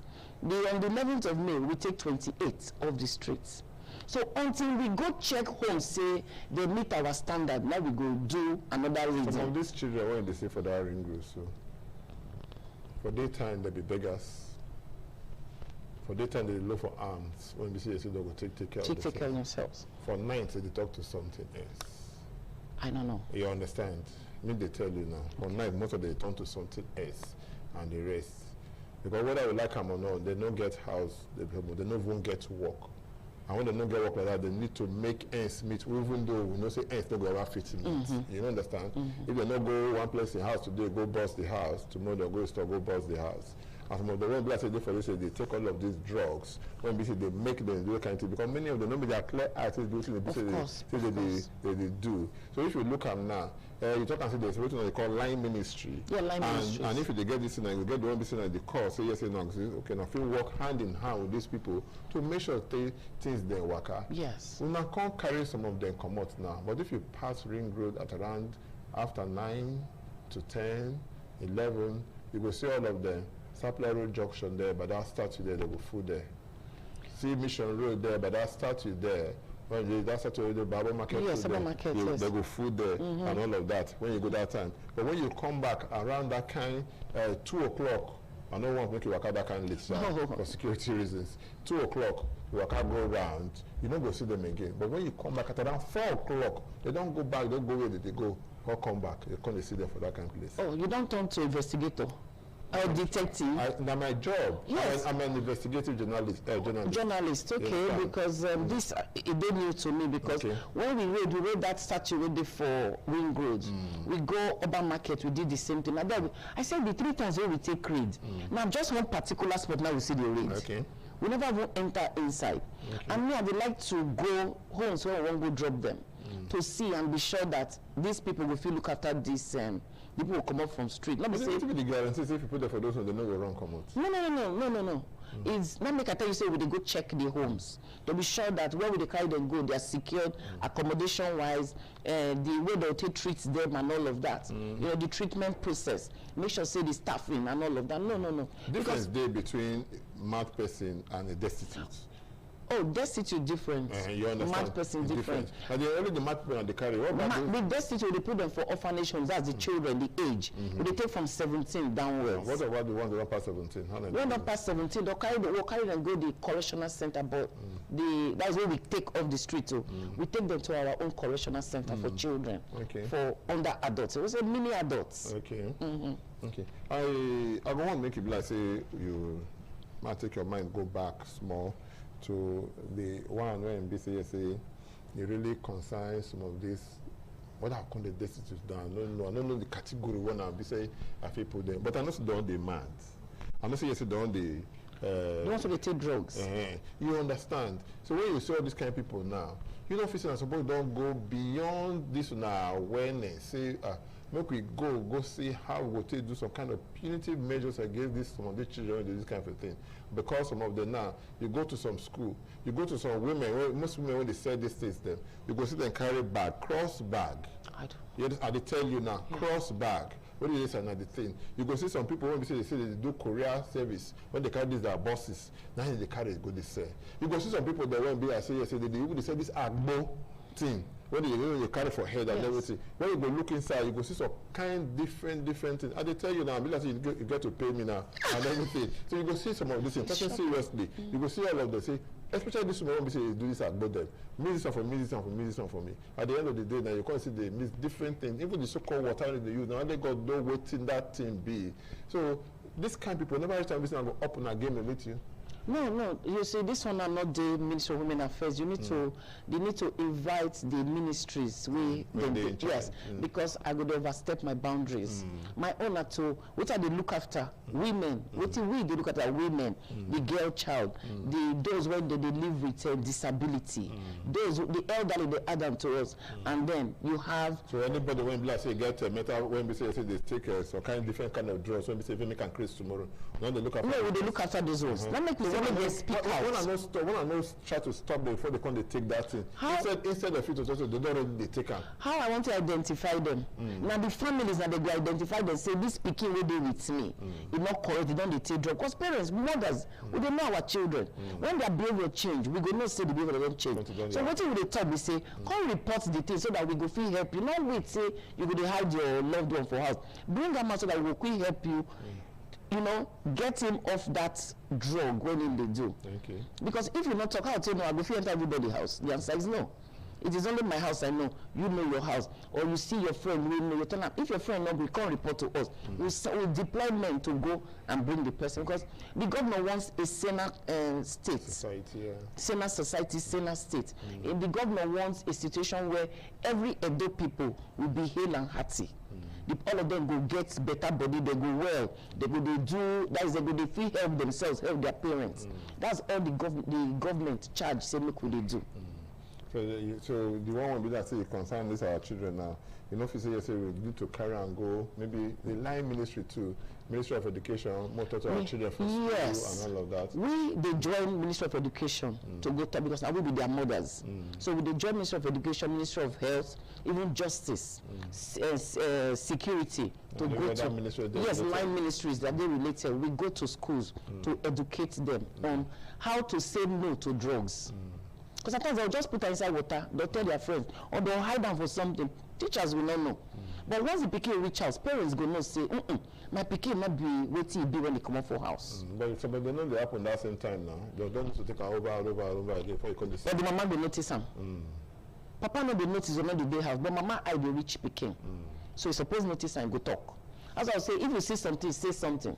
And government, not the tongue eye, not the close eye, go do something. Anyway, we talk since with the Honorable Commissioner when we say they're in charge for Women Affairs and Social Development, Honorable Eugenia Abdallah. Okay, she did with us. She don't put for so many matters. We go take a very short break. When we come back, we go open the lines that time so that you go call and make you ask and the question how you feel say the thing be for your place, how it be for your mind. And when we come back now, after this break, we will display the number there. But just in case before we take the break, the number now is 080 77 77 0300 080 77 77 0300. That now after the break. Stay with us.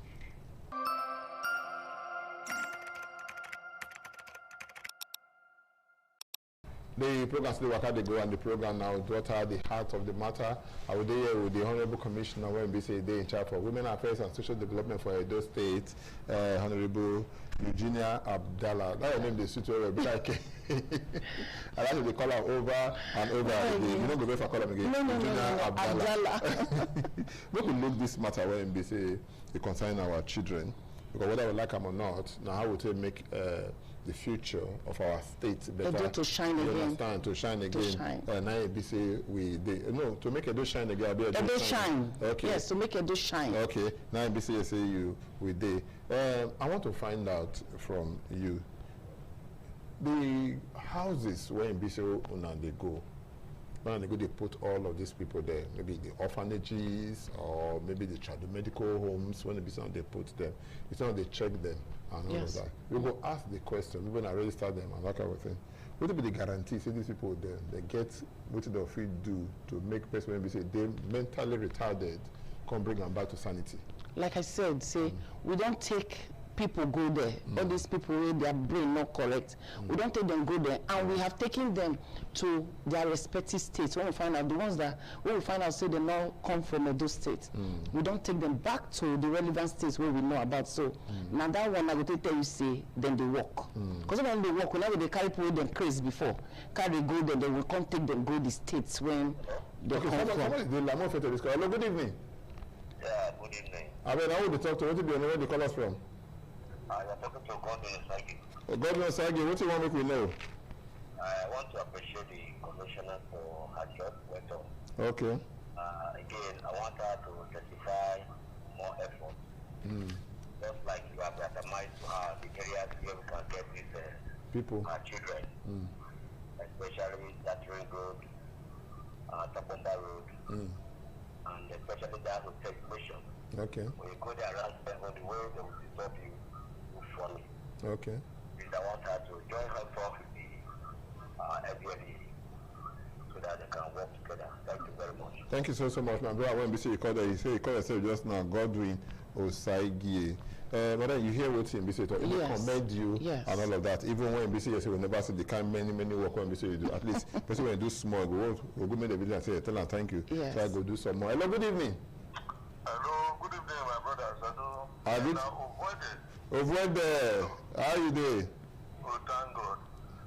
I said this topical issue one of the treat drug menace.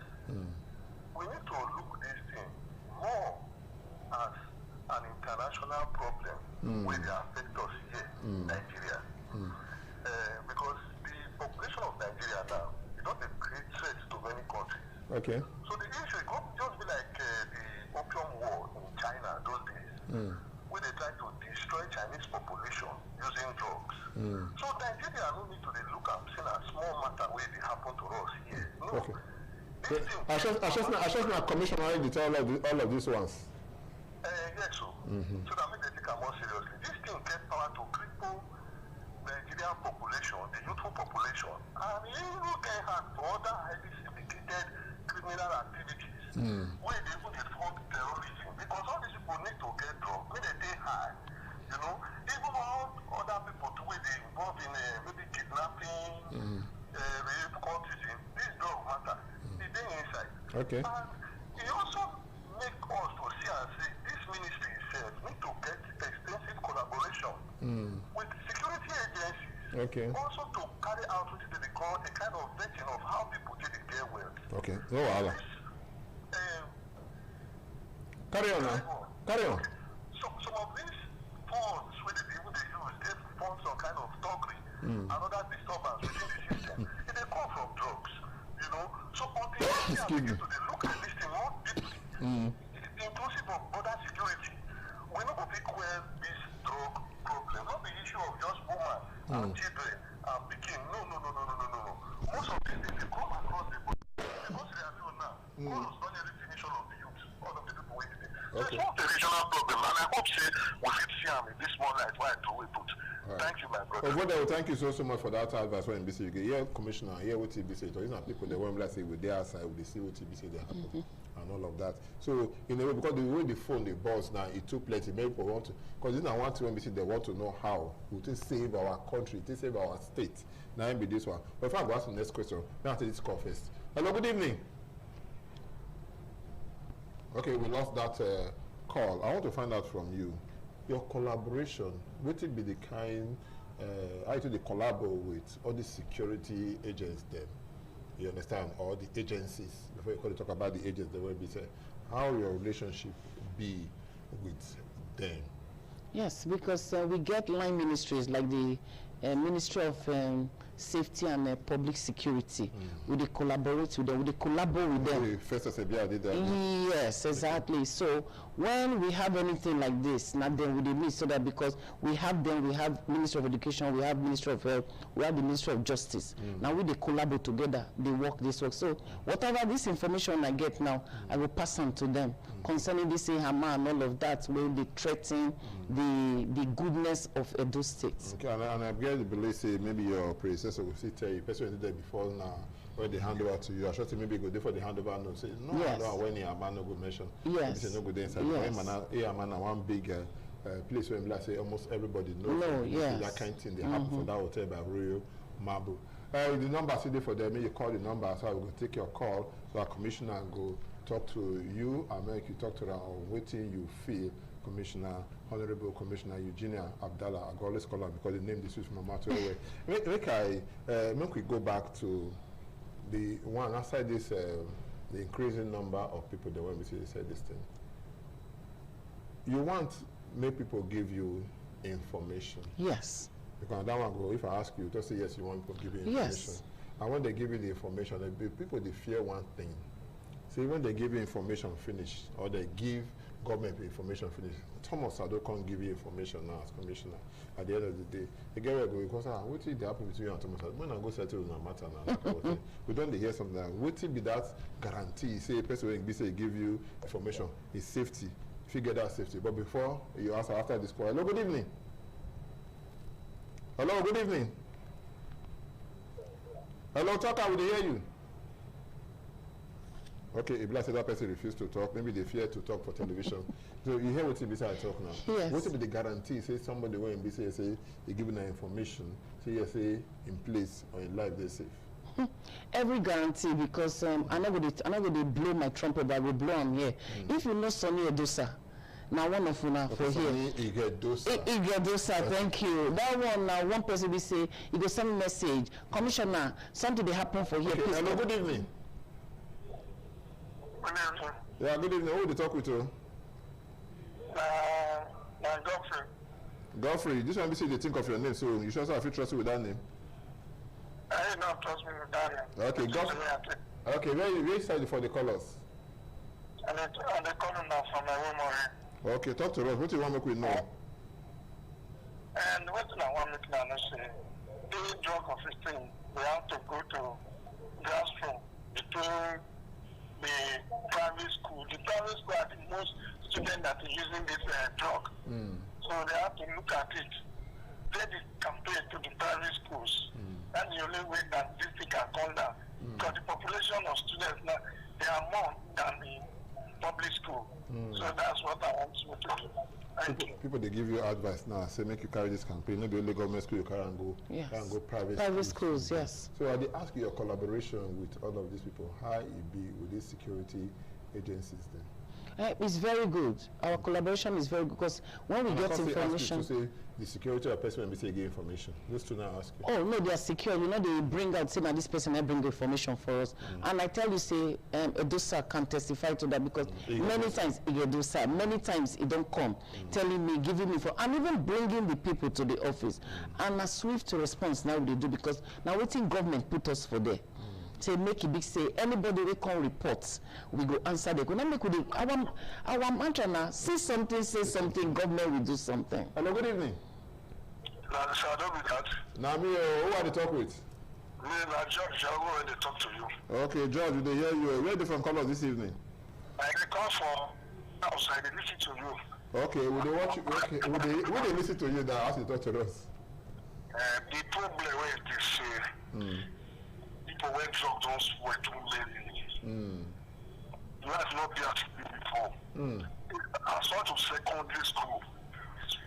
Former boys of the smoke drugs. I just paid for that thing. I paid for this country. Since they put all the young boys' heads, they are still drug. Smoke drug, I pity. I was teaching them in the try, but I don't know what you call me.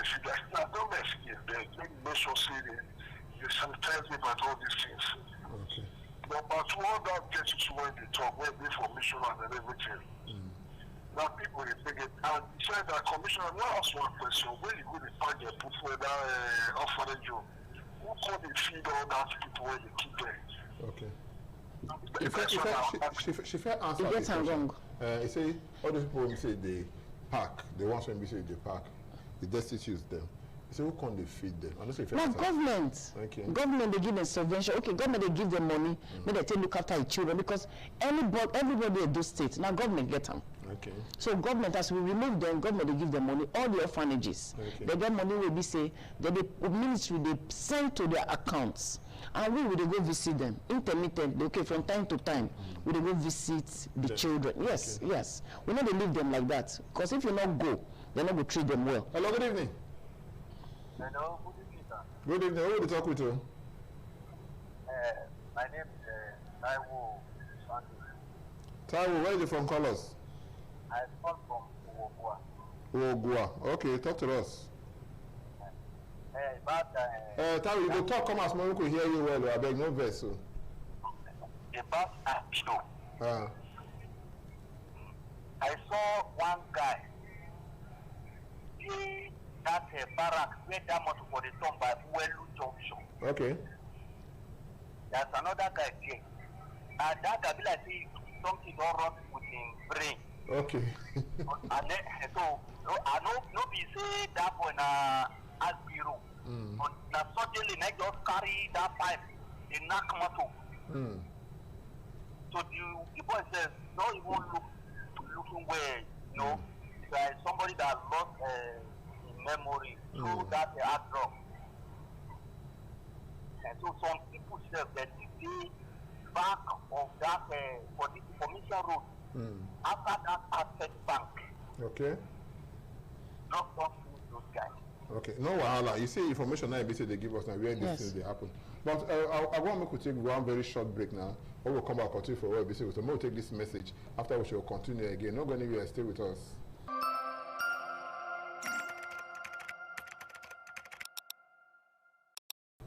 Welcome back. The name of the program is still Daughter, the Heart of the Matter. I would look the matter when we say concerning drug menace and the ever-increasing number of destitutes for our state. How we go take fight and I make go call the commissioner when we say they in charge for social development and women affairs, even boys affairs this side, men affairs this side, all the affairs that won't be say if you think of to all of the day side. Eugenia Abdallah, welcome again to the program. Thank you. They take us and when we say the call, we go know how we say we take them because they call plenty. And the number when we say you go use, maybe the number when we say I'll call now before my brother go put on there again 08077770300. Call that number, you don't become part of the program. Now be that one when we say you say even before I call the number, the phone they ring because people know say this is not a very serious matter. I won't be so need to take serious. Hello, good evening. Hello, good evening. Yeah, now we talk with you. What is your name? Where they call us from? This is Peter from Aduawa. Peter from Aduawa. What do you want to make we know? What I want to ask to say, these people where they sell agbo. Before agbo they sell from 8 o'clock, maybe 10 o'clock, they don't enter house. But now agbo they sell from 5 o'clock to 12 in the midnight. Who they checkmate all these people? Okay. You know that all these people they sell drugs. Okay. Some of them they sell drugs. And the people where they sell from Ingham and the other places, they supply them drugs. The buyers know the sign where they make. The buyers know what they call a mistake. So make them checkmate all these people. That's what I want. Thank you, my brother Peter. Well, we say for Aduawa. Almost everybody now they look and say this kind of work now work when we say we no go live for only commissioner. Make we follow and help him. But before I go let you answer the next question, I'm going to take this call. Hello, good evening. Hello, good evening, sir. Yeah, good evening. Who will you talk with you? My name is Alex. I come from Oviogi. Oviogi. What do you want to make we know? This drug matter when I talk, so now one time serious matter, and you see, make God forbid the time to come now, not just in Nigeria, could get it. Because our youth, many of them don't condemn. Many of them don't condemn. Yes, the society knows the best. Because now you see, when all this work is what is, some of this work, now this Yahoo work, from the place when they stay for this area, you see, even when they ban bike now, some boys, all these are cooking, they use bike on the dice road, they give boys at 10 o'clock. You get one when I say, when I say, this work now they don't ban bike, but they do not the rock. There's a place close to, for that house rock, they want to give the steady hard drop. So there's some boys, they wait for this woman for enter church. They go, they meet her on Sunday. They wait for her, make she close from church. The woman, they go inside, they wait for her, go inside church. They wait for her, make she close. For around us, so how you call her? Yes, very close to that move for that Asoro area there. They wait for this woman, they go enter church just for her. Make she come and make the die this dog. So they agree to the die this dog. And so they tell her not to condemn this person. They know they do things so that they don't think they condemn this you too, but they don't say they won't get money for inside now. So they today and God for inside. You see some words now that when they teach work at the time, it's very important to call of drugs. We think this month we use almost 2.something million of data drugs. Okay. So this one is very important to call of drugs. So make we try make our security agents, our people who are in charge of this to make their own thing strong, because when they go to collect their bagolo, they will leave them make their continuity. Okay, thank you so much. Say they collect their bagolo, they will leave them maybe say yes, the thing gas it be. If it's the way it is called, I say they collect their bagolo. If it sound funny, and the rest. But if you look at now, you can say yes, almost Intel tell us about some 3 spots that when we say some of these things. And people say almost all the streets for Benin. You understand? And that's the day for Benin, yes, so that's the day for Edo Central. That's even the day for Edo North. But now you mentioned Edo Central yesterday in the course of our discussion, you mentioned Edo South. What can they do to make sure say the life of people they will be say day for Edo North? Around the university, around the polytechnic community there, and what can they do to make sure say their life they safe? Oh, very safe now, because the so-called challenge, mentally challenged, but they not be on the street. Some of they come now, they breathe, some of the way they take these drugs and the rest of it. We have tried the medical homes in all the 3 senatorial districts, not only in Edo Central. We have in Edo South, we have in Central, we have in Edo North.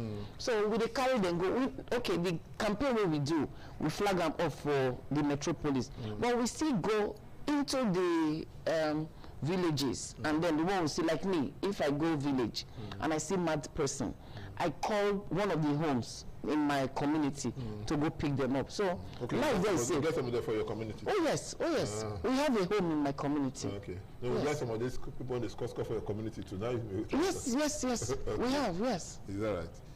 Hello, good evening. Hello, good evening. Okay, we lost that call. Well, better see the person they call back. Hello, good evening. Good evening, sir. I agree to you. Who will you talk with? I think Victor they talk to you. Victor? Yeah. Where are you from, call? They call you from CEO. Okay, what do you want to make we know?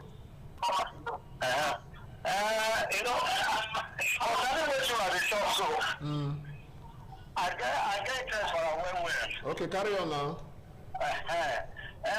You say, well, the people when you say your head not the correct.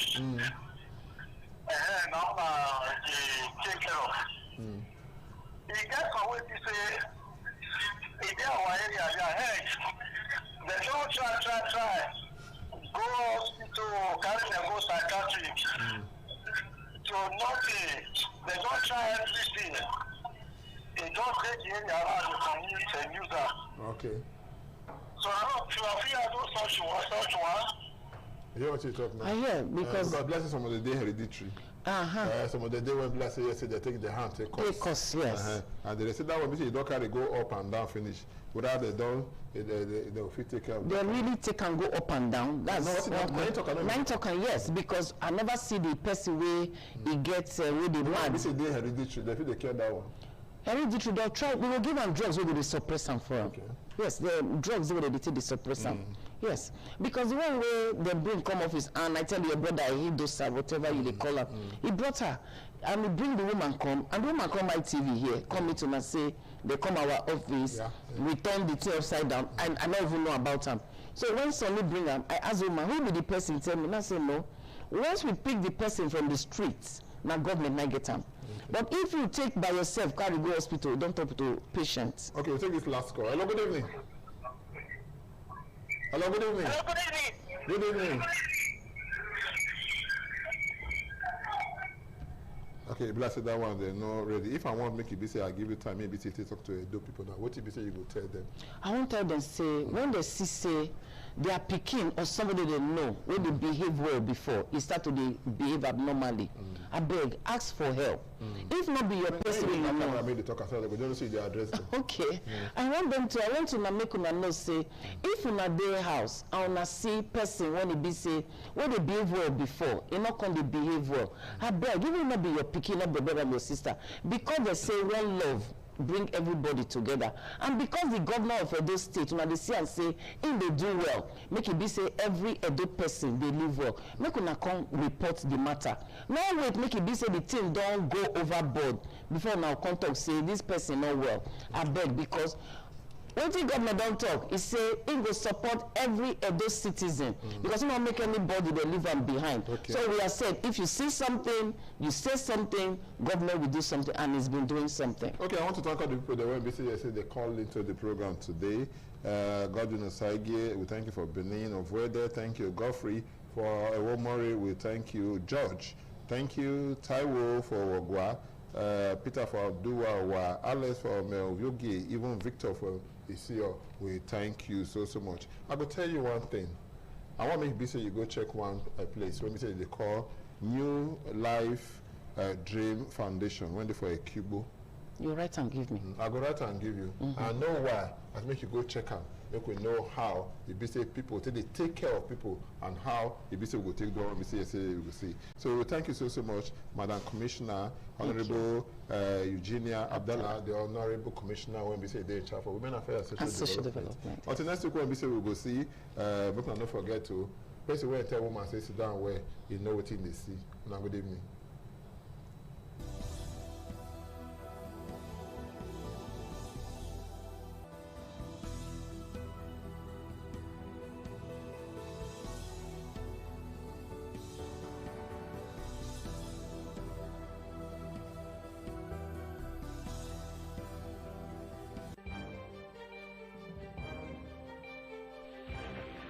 This is ITV. Certainly the best.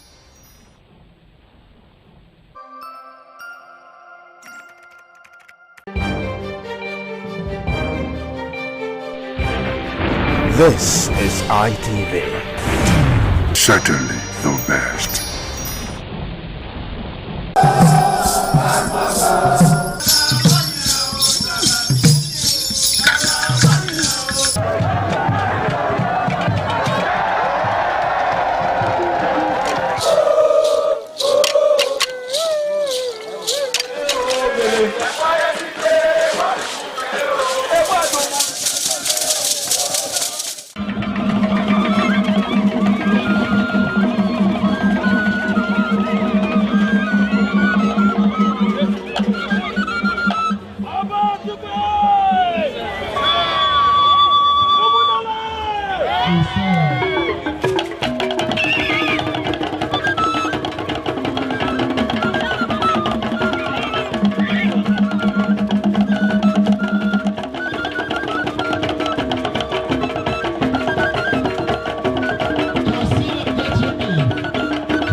This is Aqua Game, a popular game in Africa played by our ancestors to entertain themselves after each day of farming.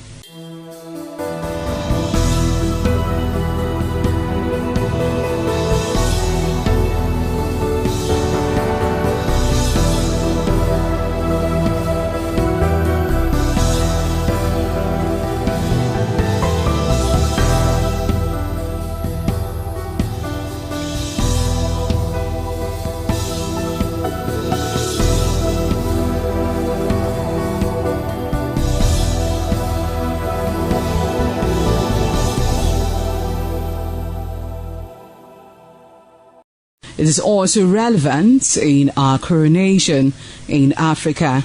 It is a sport and indeed very interesting, as every seed had a role in the game.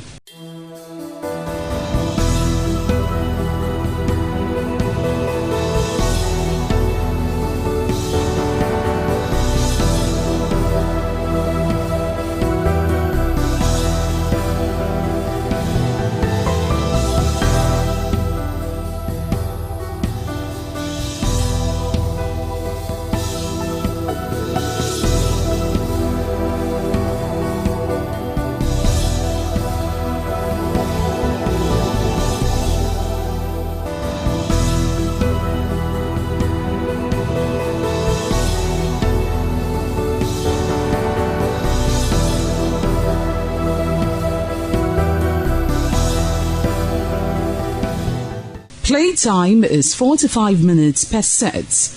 There is no age limit as long as you can spin Aqua seed.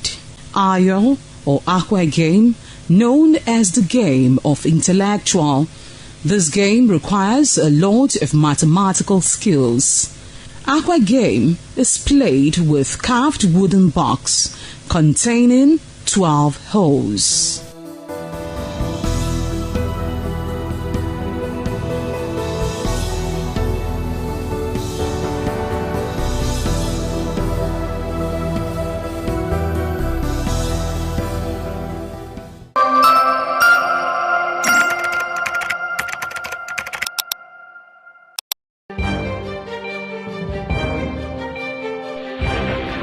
This is ITV.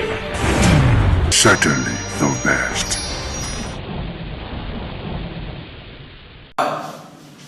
Once again, welcome to this fitness show on ITV this morning. I'm Gato Destiny, aka Man of Steel. Already, I've introduced us to the use of cardiorespiratory exercises and aerobics. This morning, once again, we want to take another variation of the aerobics. Thank you all to watch. We will be stretching first, of course, otherwise called the warm-up, which is very essential and necessary in every workout. Afterwards, we'll do a cool-down. 1, 2, 3, 4, 5. Inward, please. 1, 2, 3, 4, 5. Outward. 1, 2, 3, 4, 5. Please return that, please. 1, 2, 3, 4, 5. Inward. 1, 2, 3, 4, 5. And outward. 1, 2, 3, 4, 5. Alright. For our waist and of course on our torso, we have to do some stretching. Please place your hand by your side. And let's go. This direction first, please. Let's go. 1, 2, 3. Alright, that will be fine. Now go this way. 1, 2, 3. Alright, and before the last one, let's place our hand behind our back. Mind you, it's proper this way. Don't go like this, it's wrong. Just do this or alternatively do this. Alright, but I prefer this personally. 1, 2, 3. Yeah, that should stretch your back for you. Of course, let's do our thigh stretch. 1, 2, 3. Remember, when you pull your thigh, ensure that your elbow is directly facing, your knee is directly facing the ground. Alright? 1, 2, 3, Yeah, that'll be fine. Guys, are we good? Alright, the first program to be run this morning will be the Mountain Climb. Yeah, many of you are conversant with this move. And of course, we will be introducing more to you. But for now, let's hit this. Alright, let's step down to it. Yeah, all good? Yeah, good. Let's go. We're going 3 sets and 10 reps each. Let's go. 1, 2, 3, 4, 5, 6, 7, 8, 9, and 10. Woo! Alright, please. Woo! Yeah. How do you feel? Yeah. That was set 1. It's necessary you do your workout, the reps, and the set. Alright, so that was the first set, and we're not wasting time waiting for the second set. The minimum break duration for every set should not exceed 20 seconds, and a minimum of 10 seconds. Alright, we're good with 10. Of course. Let's do it again.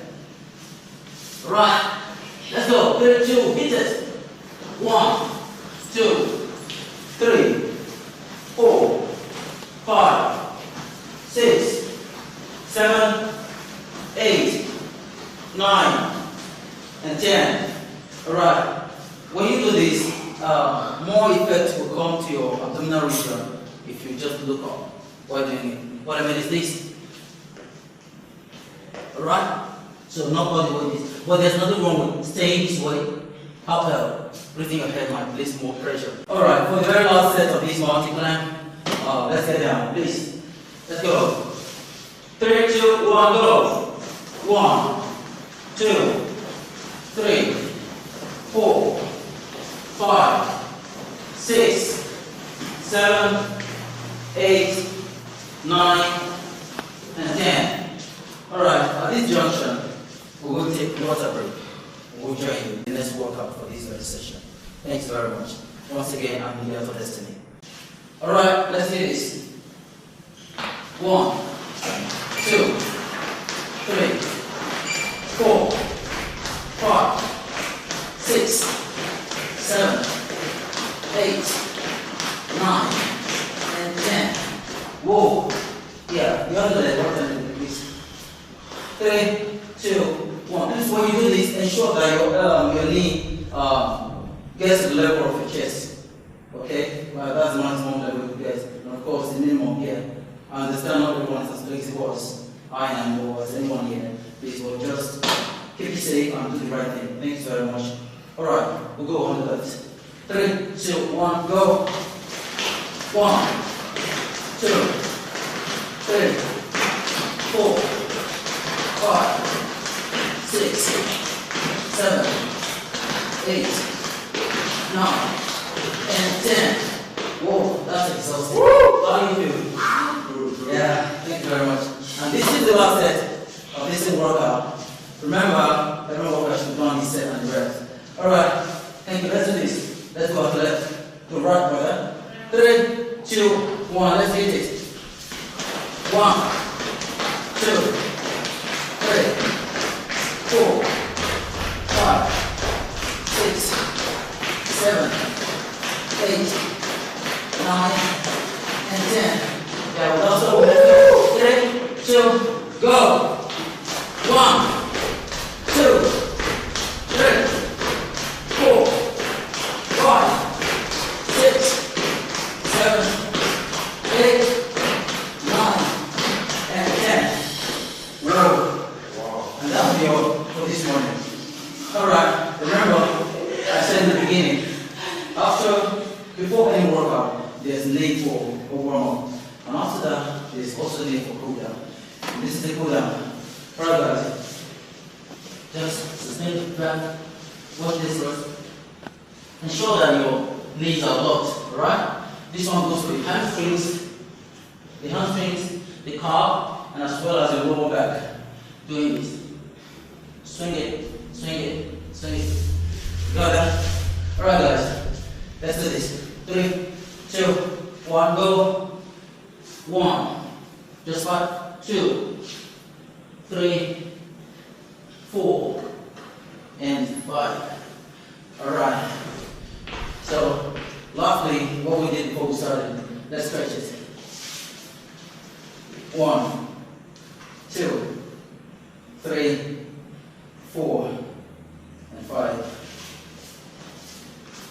1, 2, 3, 4, and 5. So that's the last thing. Yeah. Please let's target our hamstrings. Please just sit inside of it. Alright? Please don't stand on it. Keep that shape like this. And hold stand just this. Alright? Stand 1, 2. Yeah, this is a form of squat though, but this is not the purpose of developing or building the hamstring muscle, just for stretching it. Yes, today you do not need to use weights to build your pectorals, your chest, and of course your biceps, your biceps and triceps. You have programs you can do at home and get what you want.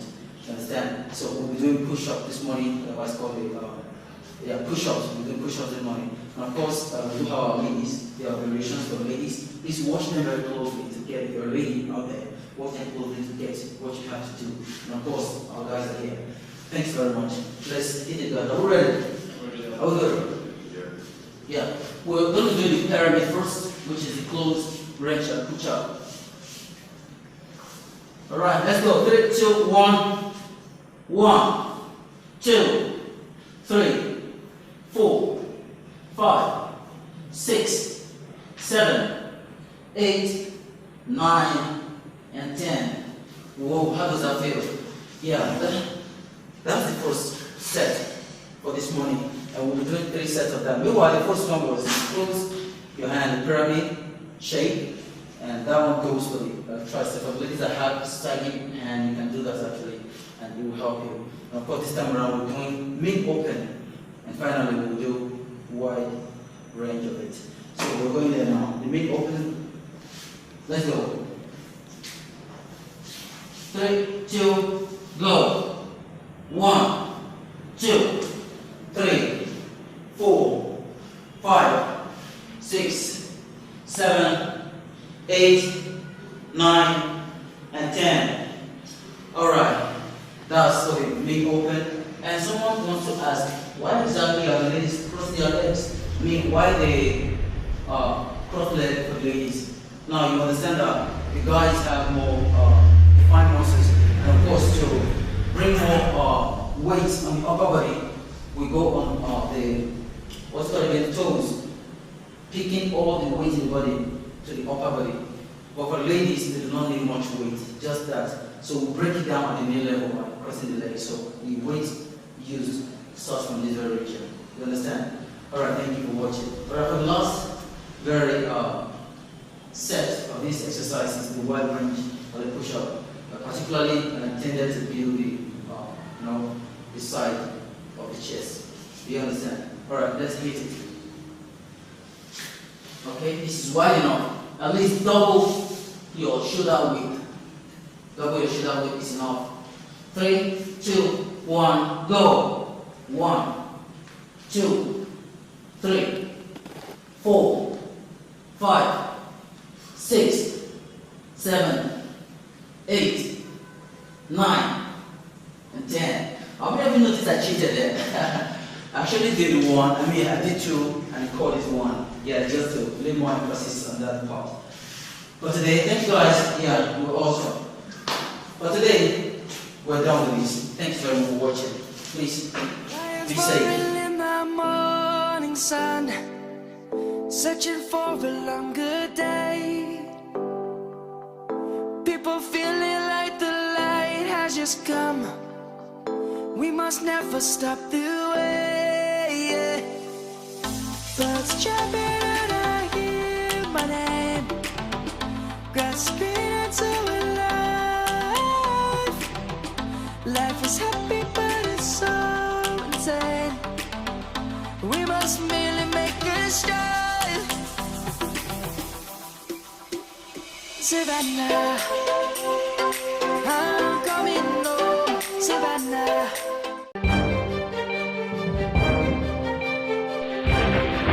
This is ITV.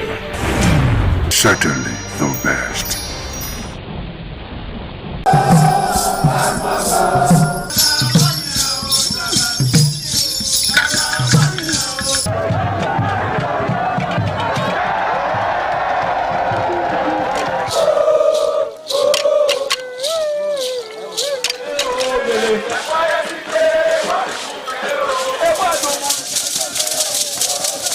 the Ekoko masquerades from Ute village, whose cult is connected with Obaeware and his mother, Elere, appear on this occasion to bless the Oba. Ekoko is a ritual masquerade that dances to please the guests and the Oba.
ITV, certainly the best.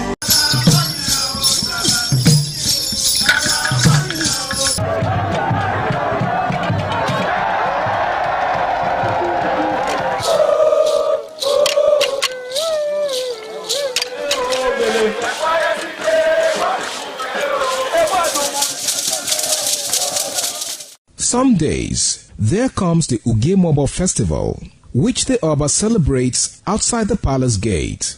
A pavilion is built of red cloth where rites are performed to drive away all evil spirits still unsatisfied by the year's sacrifices.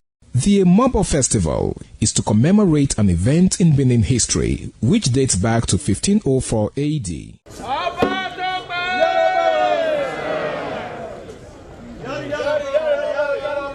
Yari yari, Ọba Tope.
The Oba of Benin added a colorful mood to the year's celebration as he walks round the city center amidst cheers.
This is Akwa Game, a popular game in Africa played by our ancestors to entertain themselves after each day of famine.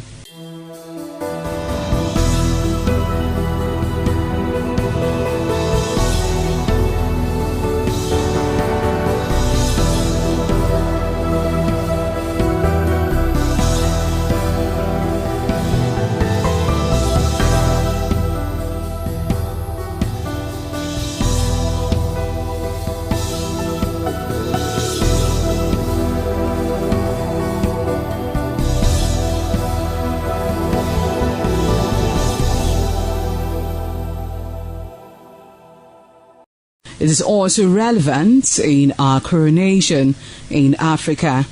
It is a sport and indeed very interesting, as every seed had a role in the game.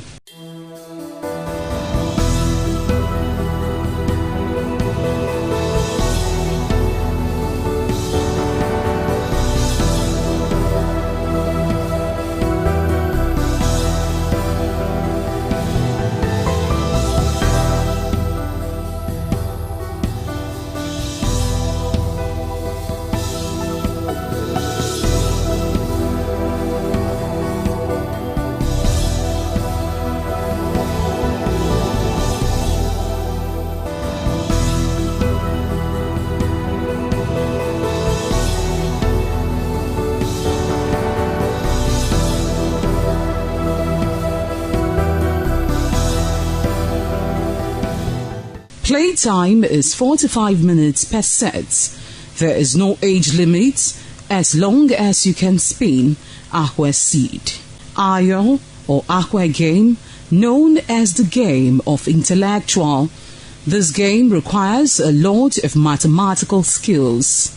Akwa game is played with carved wooden box containing 12 holes.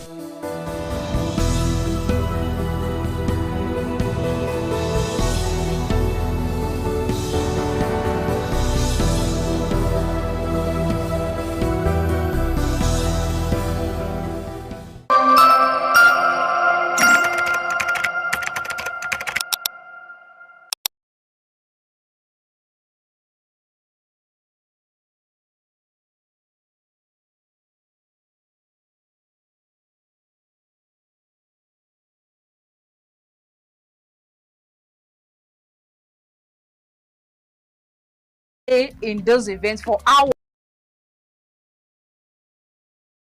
just to keep up with that beauty trend. Is that healthy? That's not healthy. I am Patricia Uremu Gabriels, and we're reaching you live from our Lagos Network studio. Of course, Women in Conversation is a program designed for women to discuss about themselves.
Good morning. Big thanks for joining us on the AM News on ITV. I am Philip Omo-Gyupo.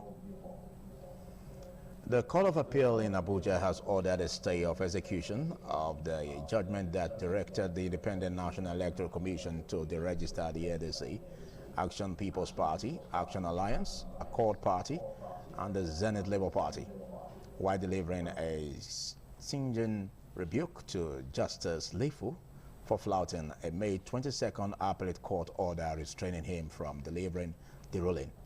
In a unanimous decision on Tuesday, a three-member panel led by Justice A.B. Mohammed condemned Justice Lifu of the Federal High Court in Abuja for flouting a May 22nd order that directed him to suspend proceedings before him, describing his conduct as the gravest form of judicial misconduct.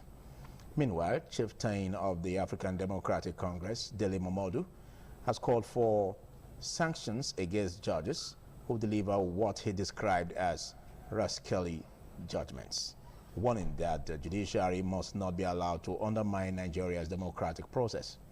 Mr. Momodu argues that judicial officers who disregard established legal procedures and superior court orders should be held accountable.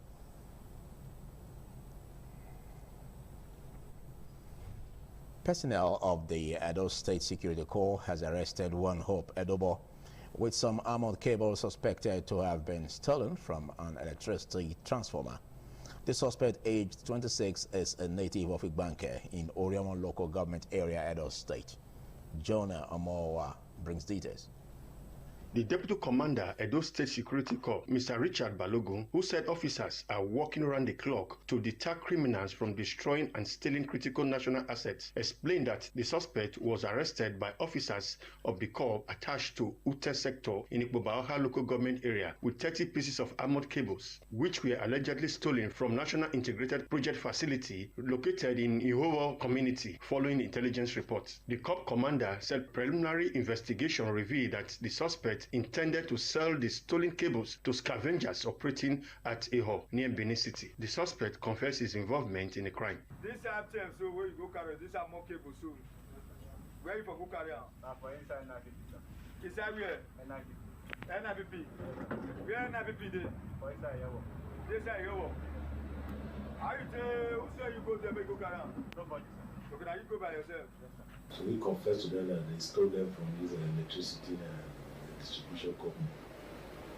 So you took them to the scene and you explained to them how you remove those cable, armored cable that is very costly.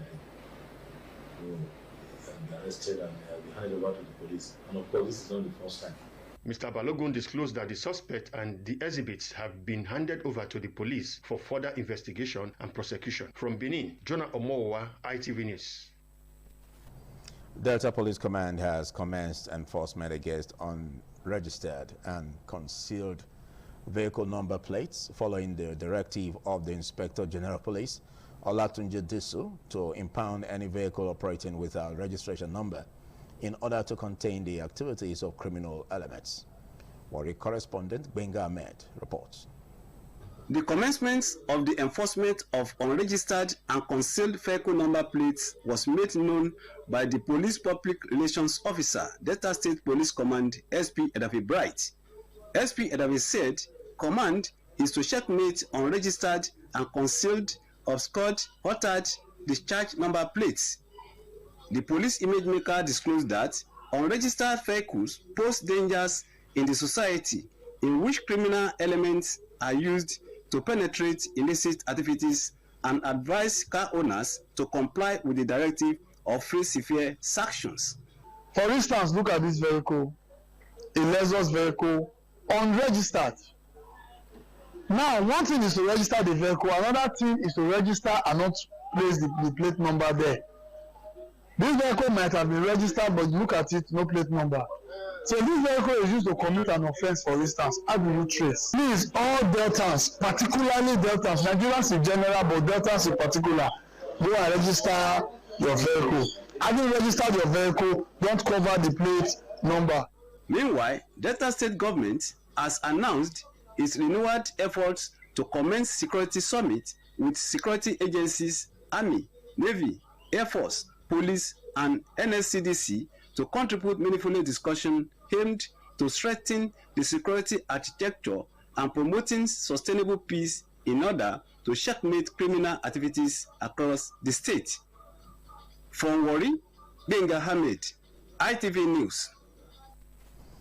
A business consultant, Dr. Charles Ogogo, has outlined the paths to success in the business world by recognizing and harnessing business opportunities that abound. Dr. Ogogo stated this during the program Business Rendezvous, while commenting on the topic Understanding and Harnessing Business Opportunities in Nigeria.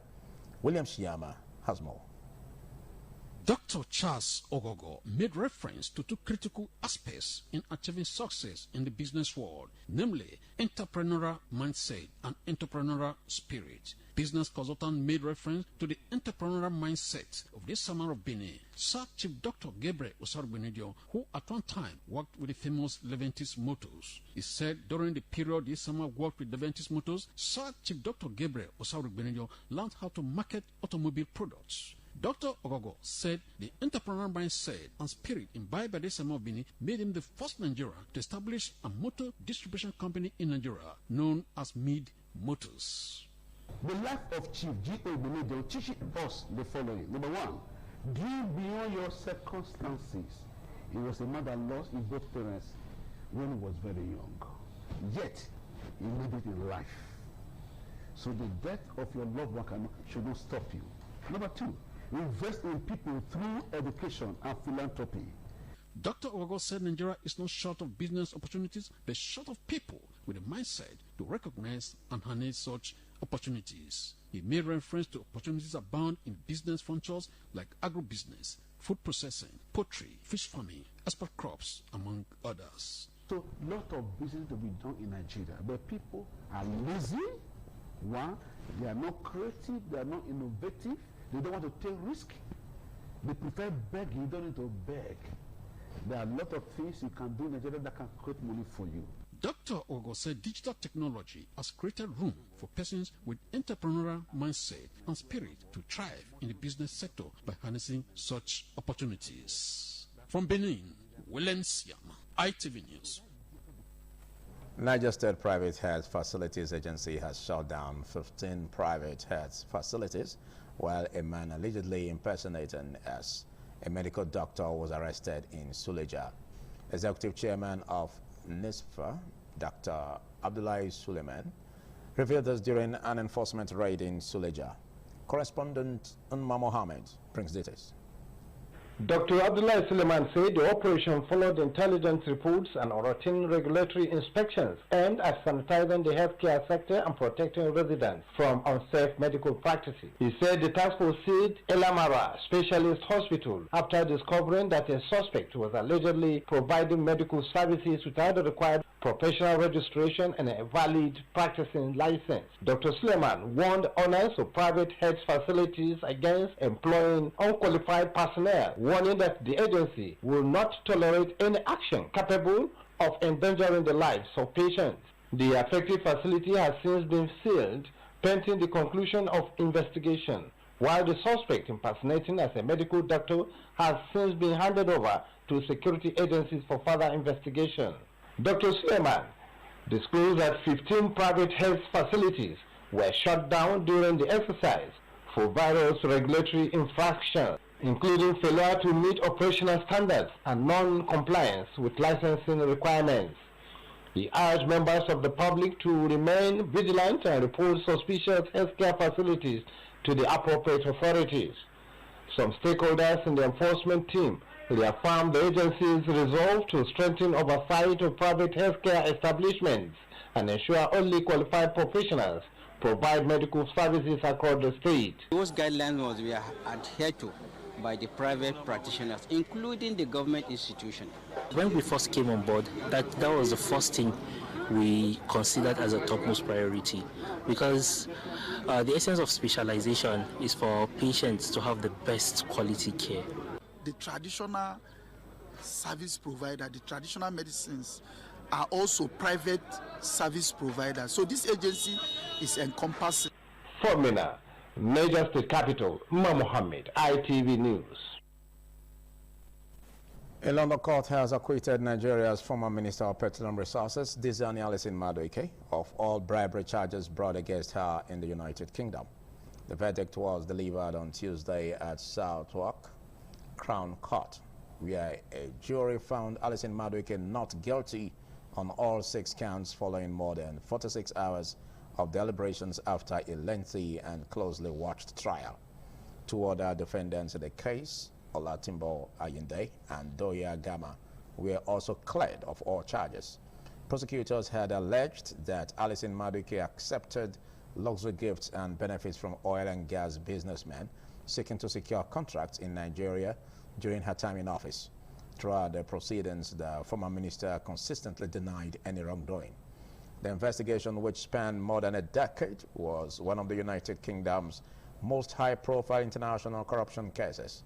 The acquittal is being viewed as a significant setback for British authorities who had spent years pursuing the prosecution. Diezani Alison Madueke served as Nigeria's Minister of Petroleum Resources from 2010 to 2015 and was one of the most influential figures in the country's oil sector during that period. The verdict brings to a close a landmark case that attracted international attention and generated widespread interest in both Nigeria and the United Kingdom.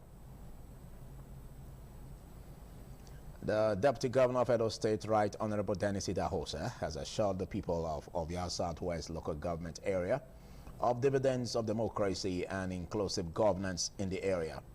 Right Honorable Idahosa made the remarks during the official flag-off of the campaign for the forthcoming local government council elections in Ovia Southwest local government area amidst a massive turnout of party supporters, party leaders, youths, women groups, and stakeholders. Deborah Beffin takes us there. The official flag-off of political campaigns in Ikwobazuwa, Ovia Southwest local government area for the July 11, 2026 local government poll was attended by a large crowd of APC to commence grassroots mobilization ahead of the election.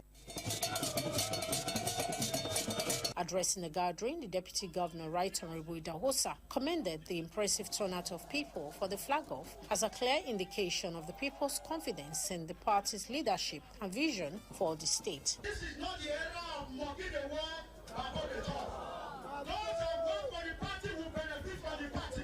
I want to assure you that after this election, we will go into the bigger election. We, the people of Ovia Southwest, are we not ready to deliver as you are doing? Right Honorable Idahosa urged the residents of Ovia Southwest to take the campaigns to the 10 wards of the local government and mobilize support for the party's candidates, assuring them of continued dividends of democracy and inclusive governance. Under the leadership of distinguished Senator Monday Okpebolo, local government chairmen and councillors, their hands will be on deck. They must fulfill their mandate. This is not the time to keep money in their pockets. They must bring dividends of democracy to the doorstep of the common man.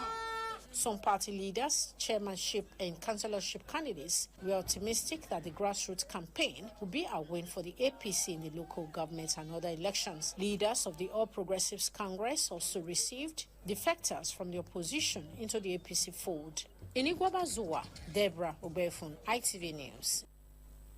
Indigent patients from Uromi and neighboring communities have continued to troop out large numbers to benefit from the 3 days free medical outreach offered by Bishop Matthew Okpebolo Foundation in Edeno, Iroa, Asan Central Local Government Area, Edo State. Edo Central correspondent Chris Omije reports that a team of surgeons have commenced operations for patients with surgical cases. A team of surgeons who arrived at the Matthew Okpebolo Foundation Medical Facility on Wednesday to join other medical personnel to attend to patients with surgical cases said they are well prepared to clear all cases. The surgeons are in the theater now. The groups of surgeons are taking the surgeons back to back, as it were, one after the other. We're still going to take as many cases as possible. We had some cases, and most of them are lipoma, hernias, and removal of stitches, those who had the operation before, and plus others. We still have a lot lined up. So they should be patient. We attend to all of them. The founder, Matthew Okpebholo Foundation, Bishop Matthew Okpebholo, said he does not take for granted any opportunity to put smile on the faces of others, particularly the poor. People have had this question several different times. What is motivating you to doing what you are doing now? So it's simple, very simple. I could have been on the other side. My children would have been looking for who pays their school fees. I should have been looking for who would pay my hospital bill. Those of us that God has blessed, let us share. Let us see the other person who is on the other side. Some patients, after their surgical operation, appreciated Bishop Okpebholo for saving their lives. In the neck here, they have done it successful.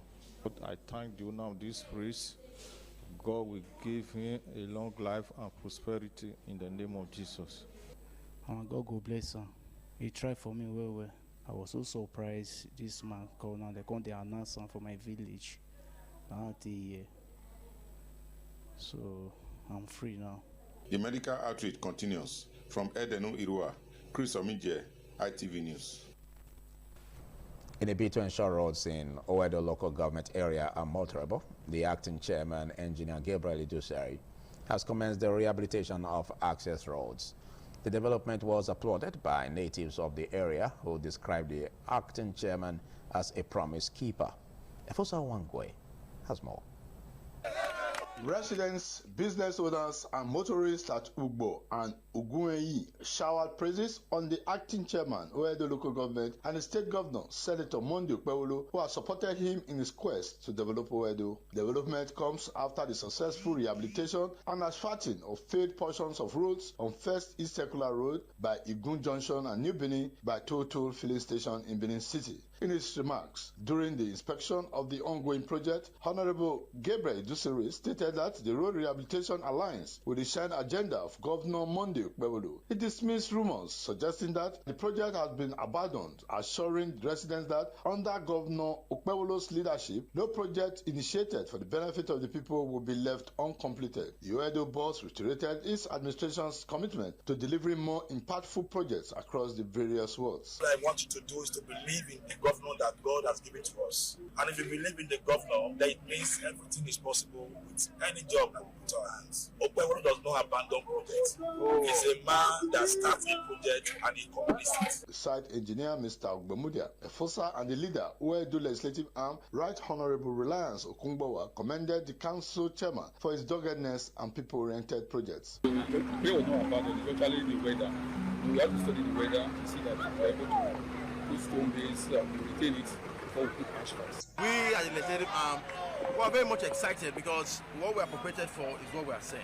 Some residents applauded the acting chairman for the rehabilitation of the road and the impact he has created for the people since assuming office. Red not the three person before. We are very happy as they do now, and God will bless our Owedo chairman. This road was so bad before. In fact, if rain fall, even leg to pass they had. The rehabilitation of failed portions of roads is expected to shift to other areas that urgently needs the attention. From Benin, Efosa Wangwe, ITV News. Concerns are mounting over a lingering boundary dispute between Uhie and Ogege communities in the Okpebholo local government area, Edo State, as elders and youths of Uhie community appealed to the Edo State government and the Oba of Benin to intervene and prevent the disagreement from escalating into violence. The community leaders say their priority is the preservation of peace and the protection of lives and property. Ehis Unamore has more.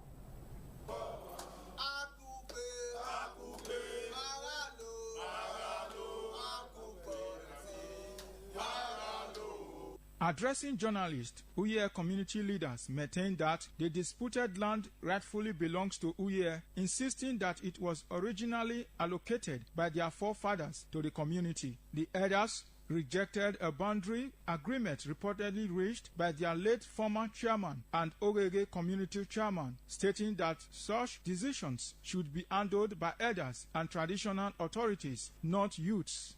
The youth arrangement cannot supersede what the elders have said. The elders said Ukwafu-Ugebo is the main boundary line between Uhie Orere 1, Orere 2, and Obage. According to the elders, the issue had previously been resolved during the reign of Oba Erediawa of blessed memory and should not be a source of conflict. The late chairman and their chairman went to court the boundary just to settle between themselves. The elder was not aware about that boundary. Even we were not aware about that boundary. So we are not standing by that boundary. Our boundary is Upafogievo. We don't have power on our own. So the state government, everybody should come. You should come and help us. Upafogievo ni mawemila inyari obogberaba. Emanado imi omonoba imi state government ni ala awowo pemu wuna ni ado ta enokinara ye ni ma. The elders expressed concern over rising tensions and appealed for immediate intervention to prevent a breakdown of law and order. They said Uye is a peaceful community and does not want violence or confrontation with its neighbors.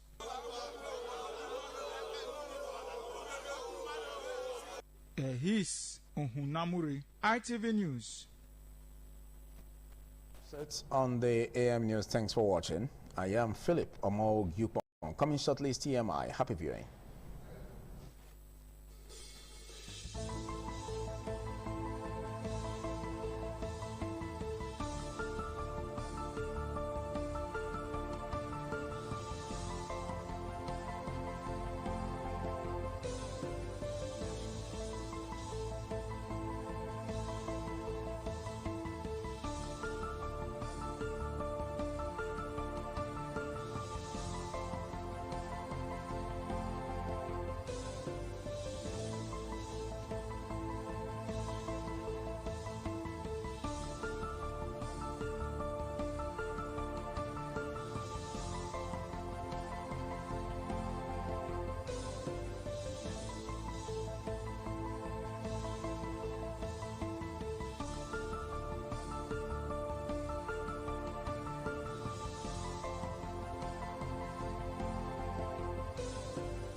ITV, certainly the best.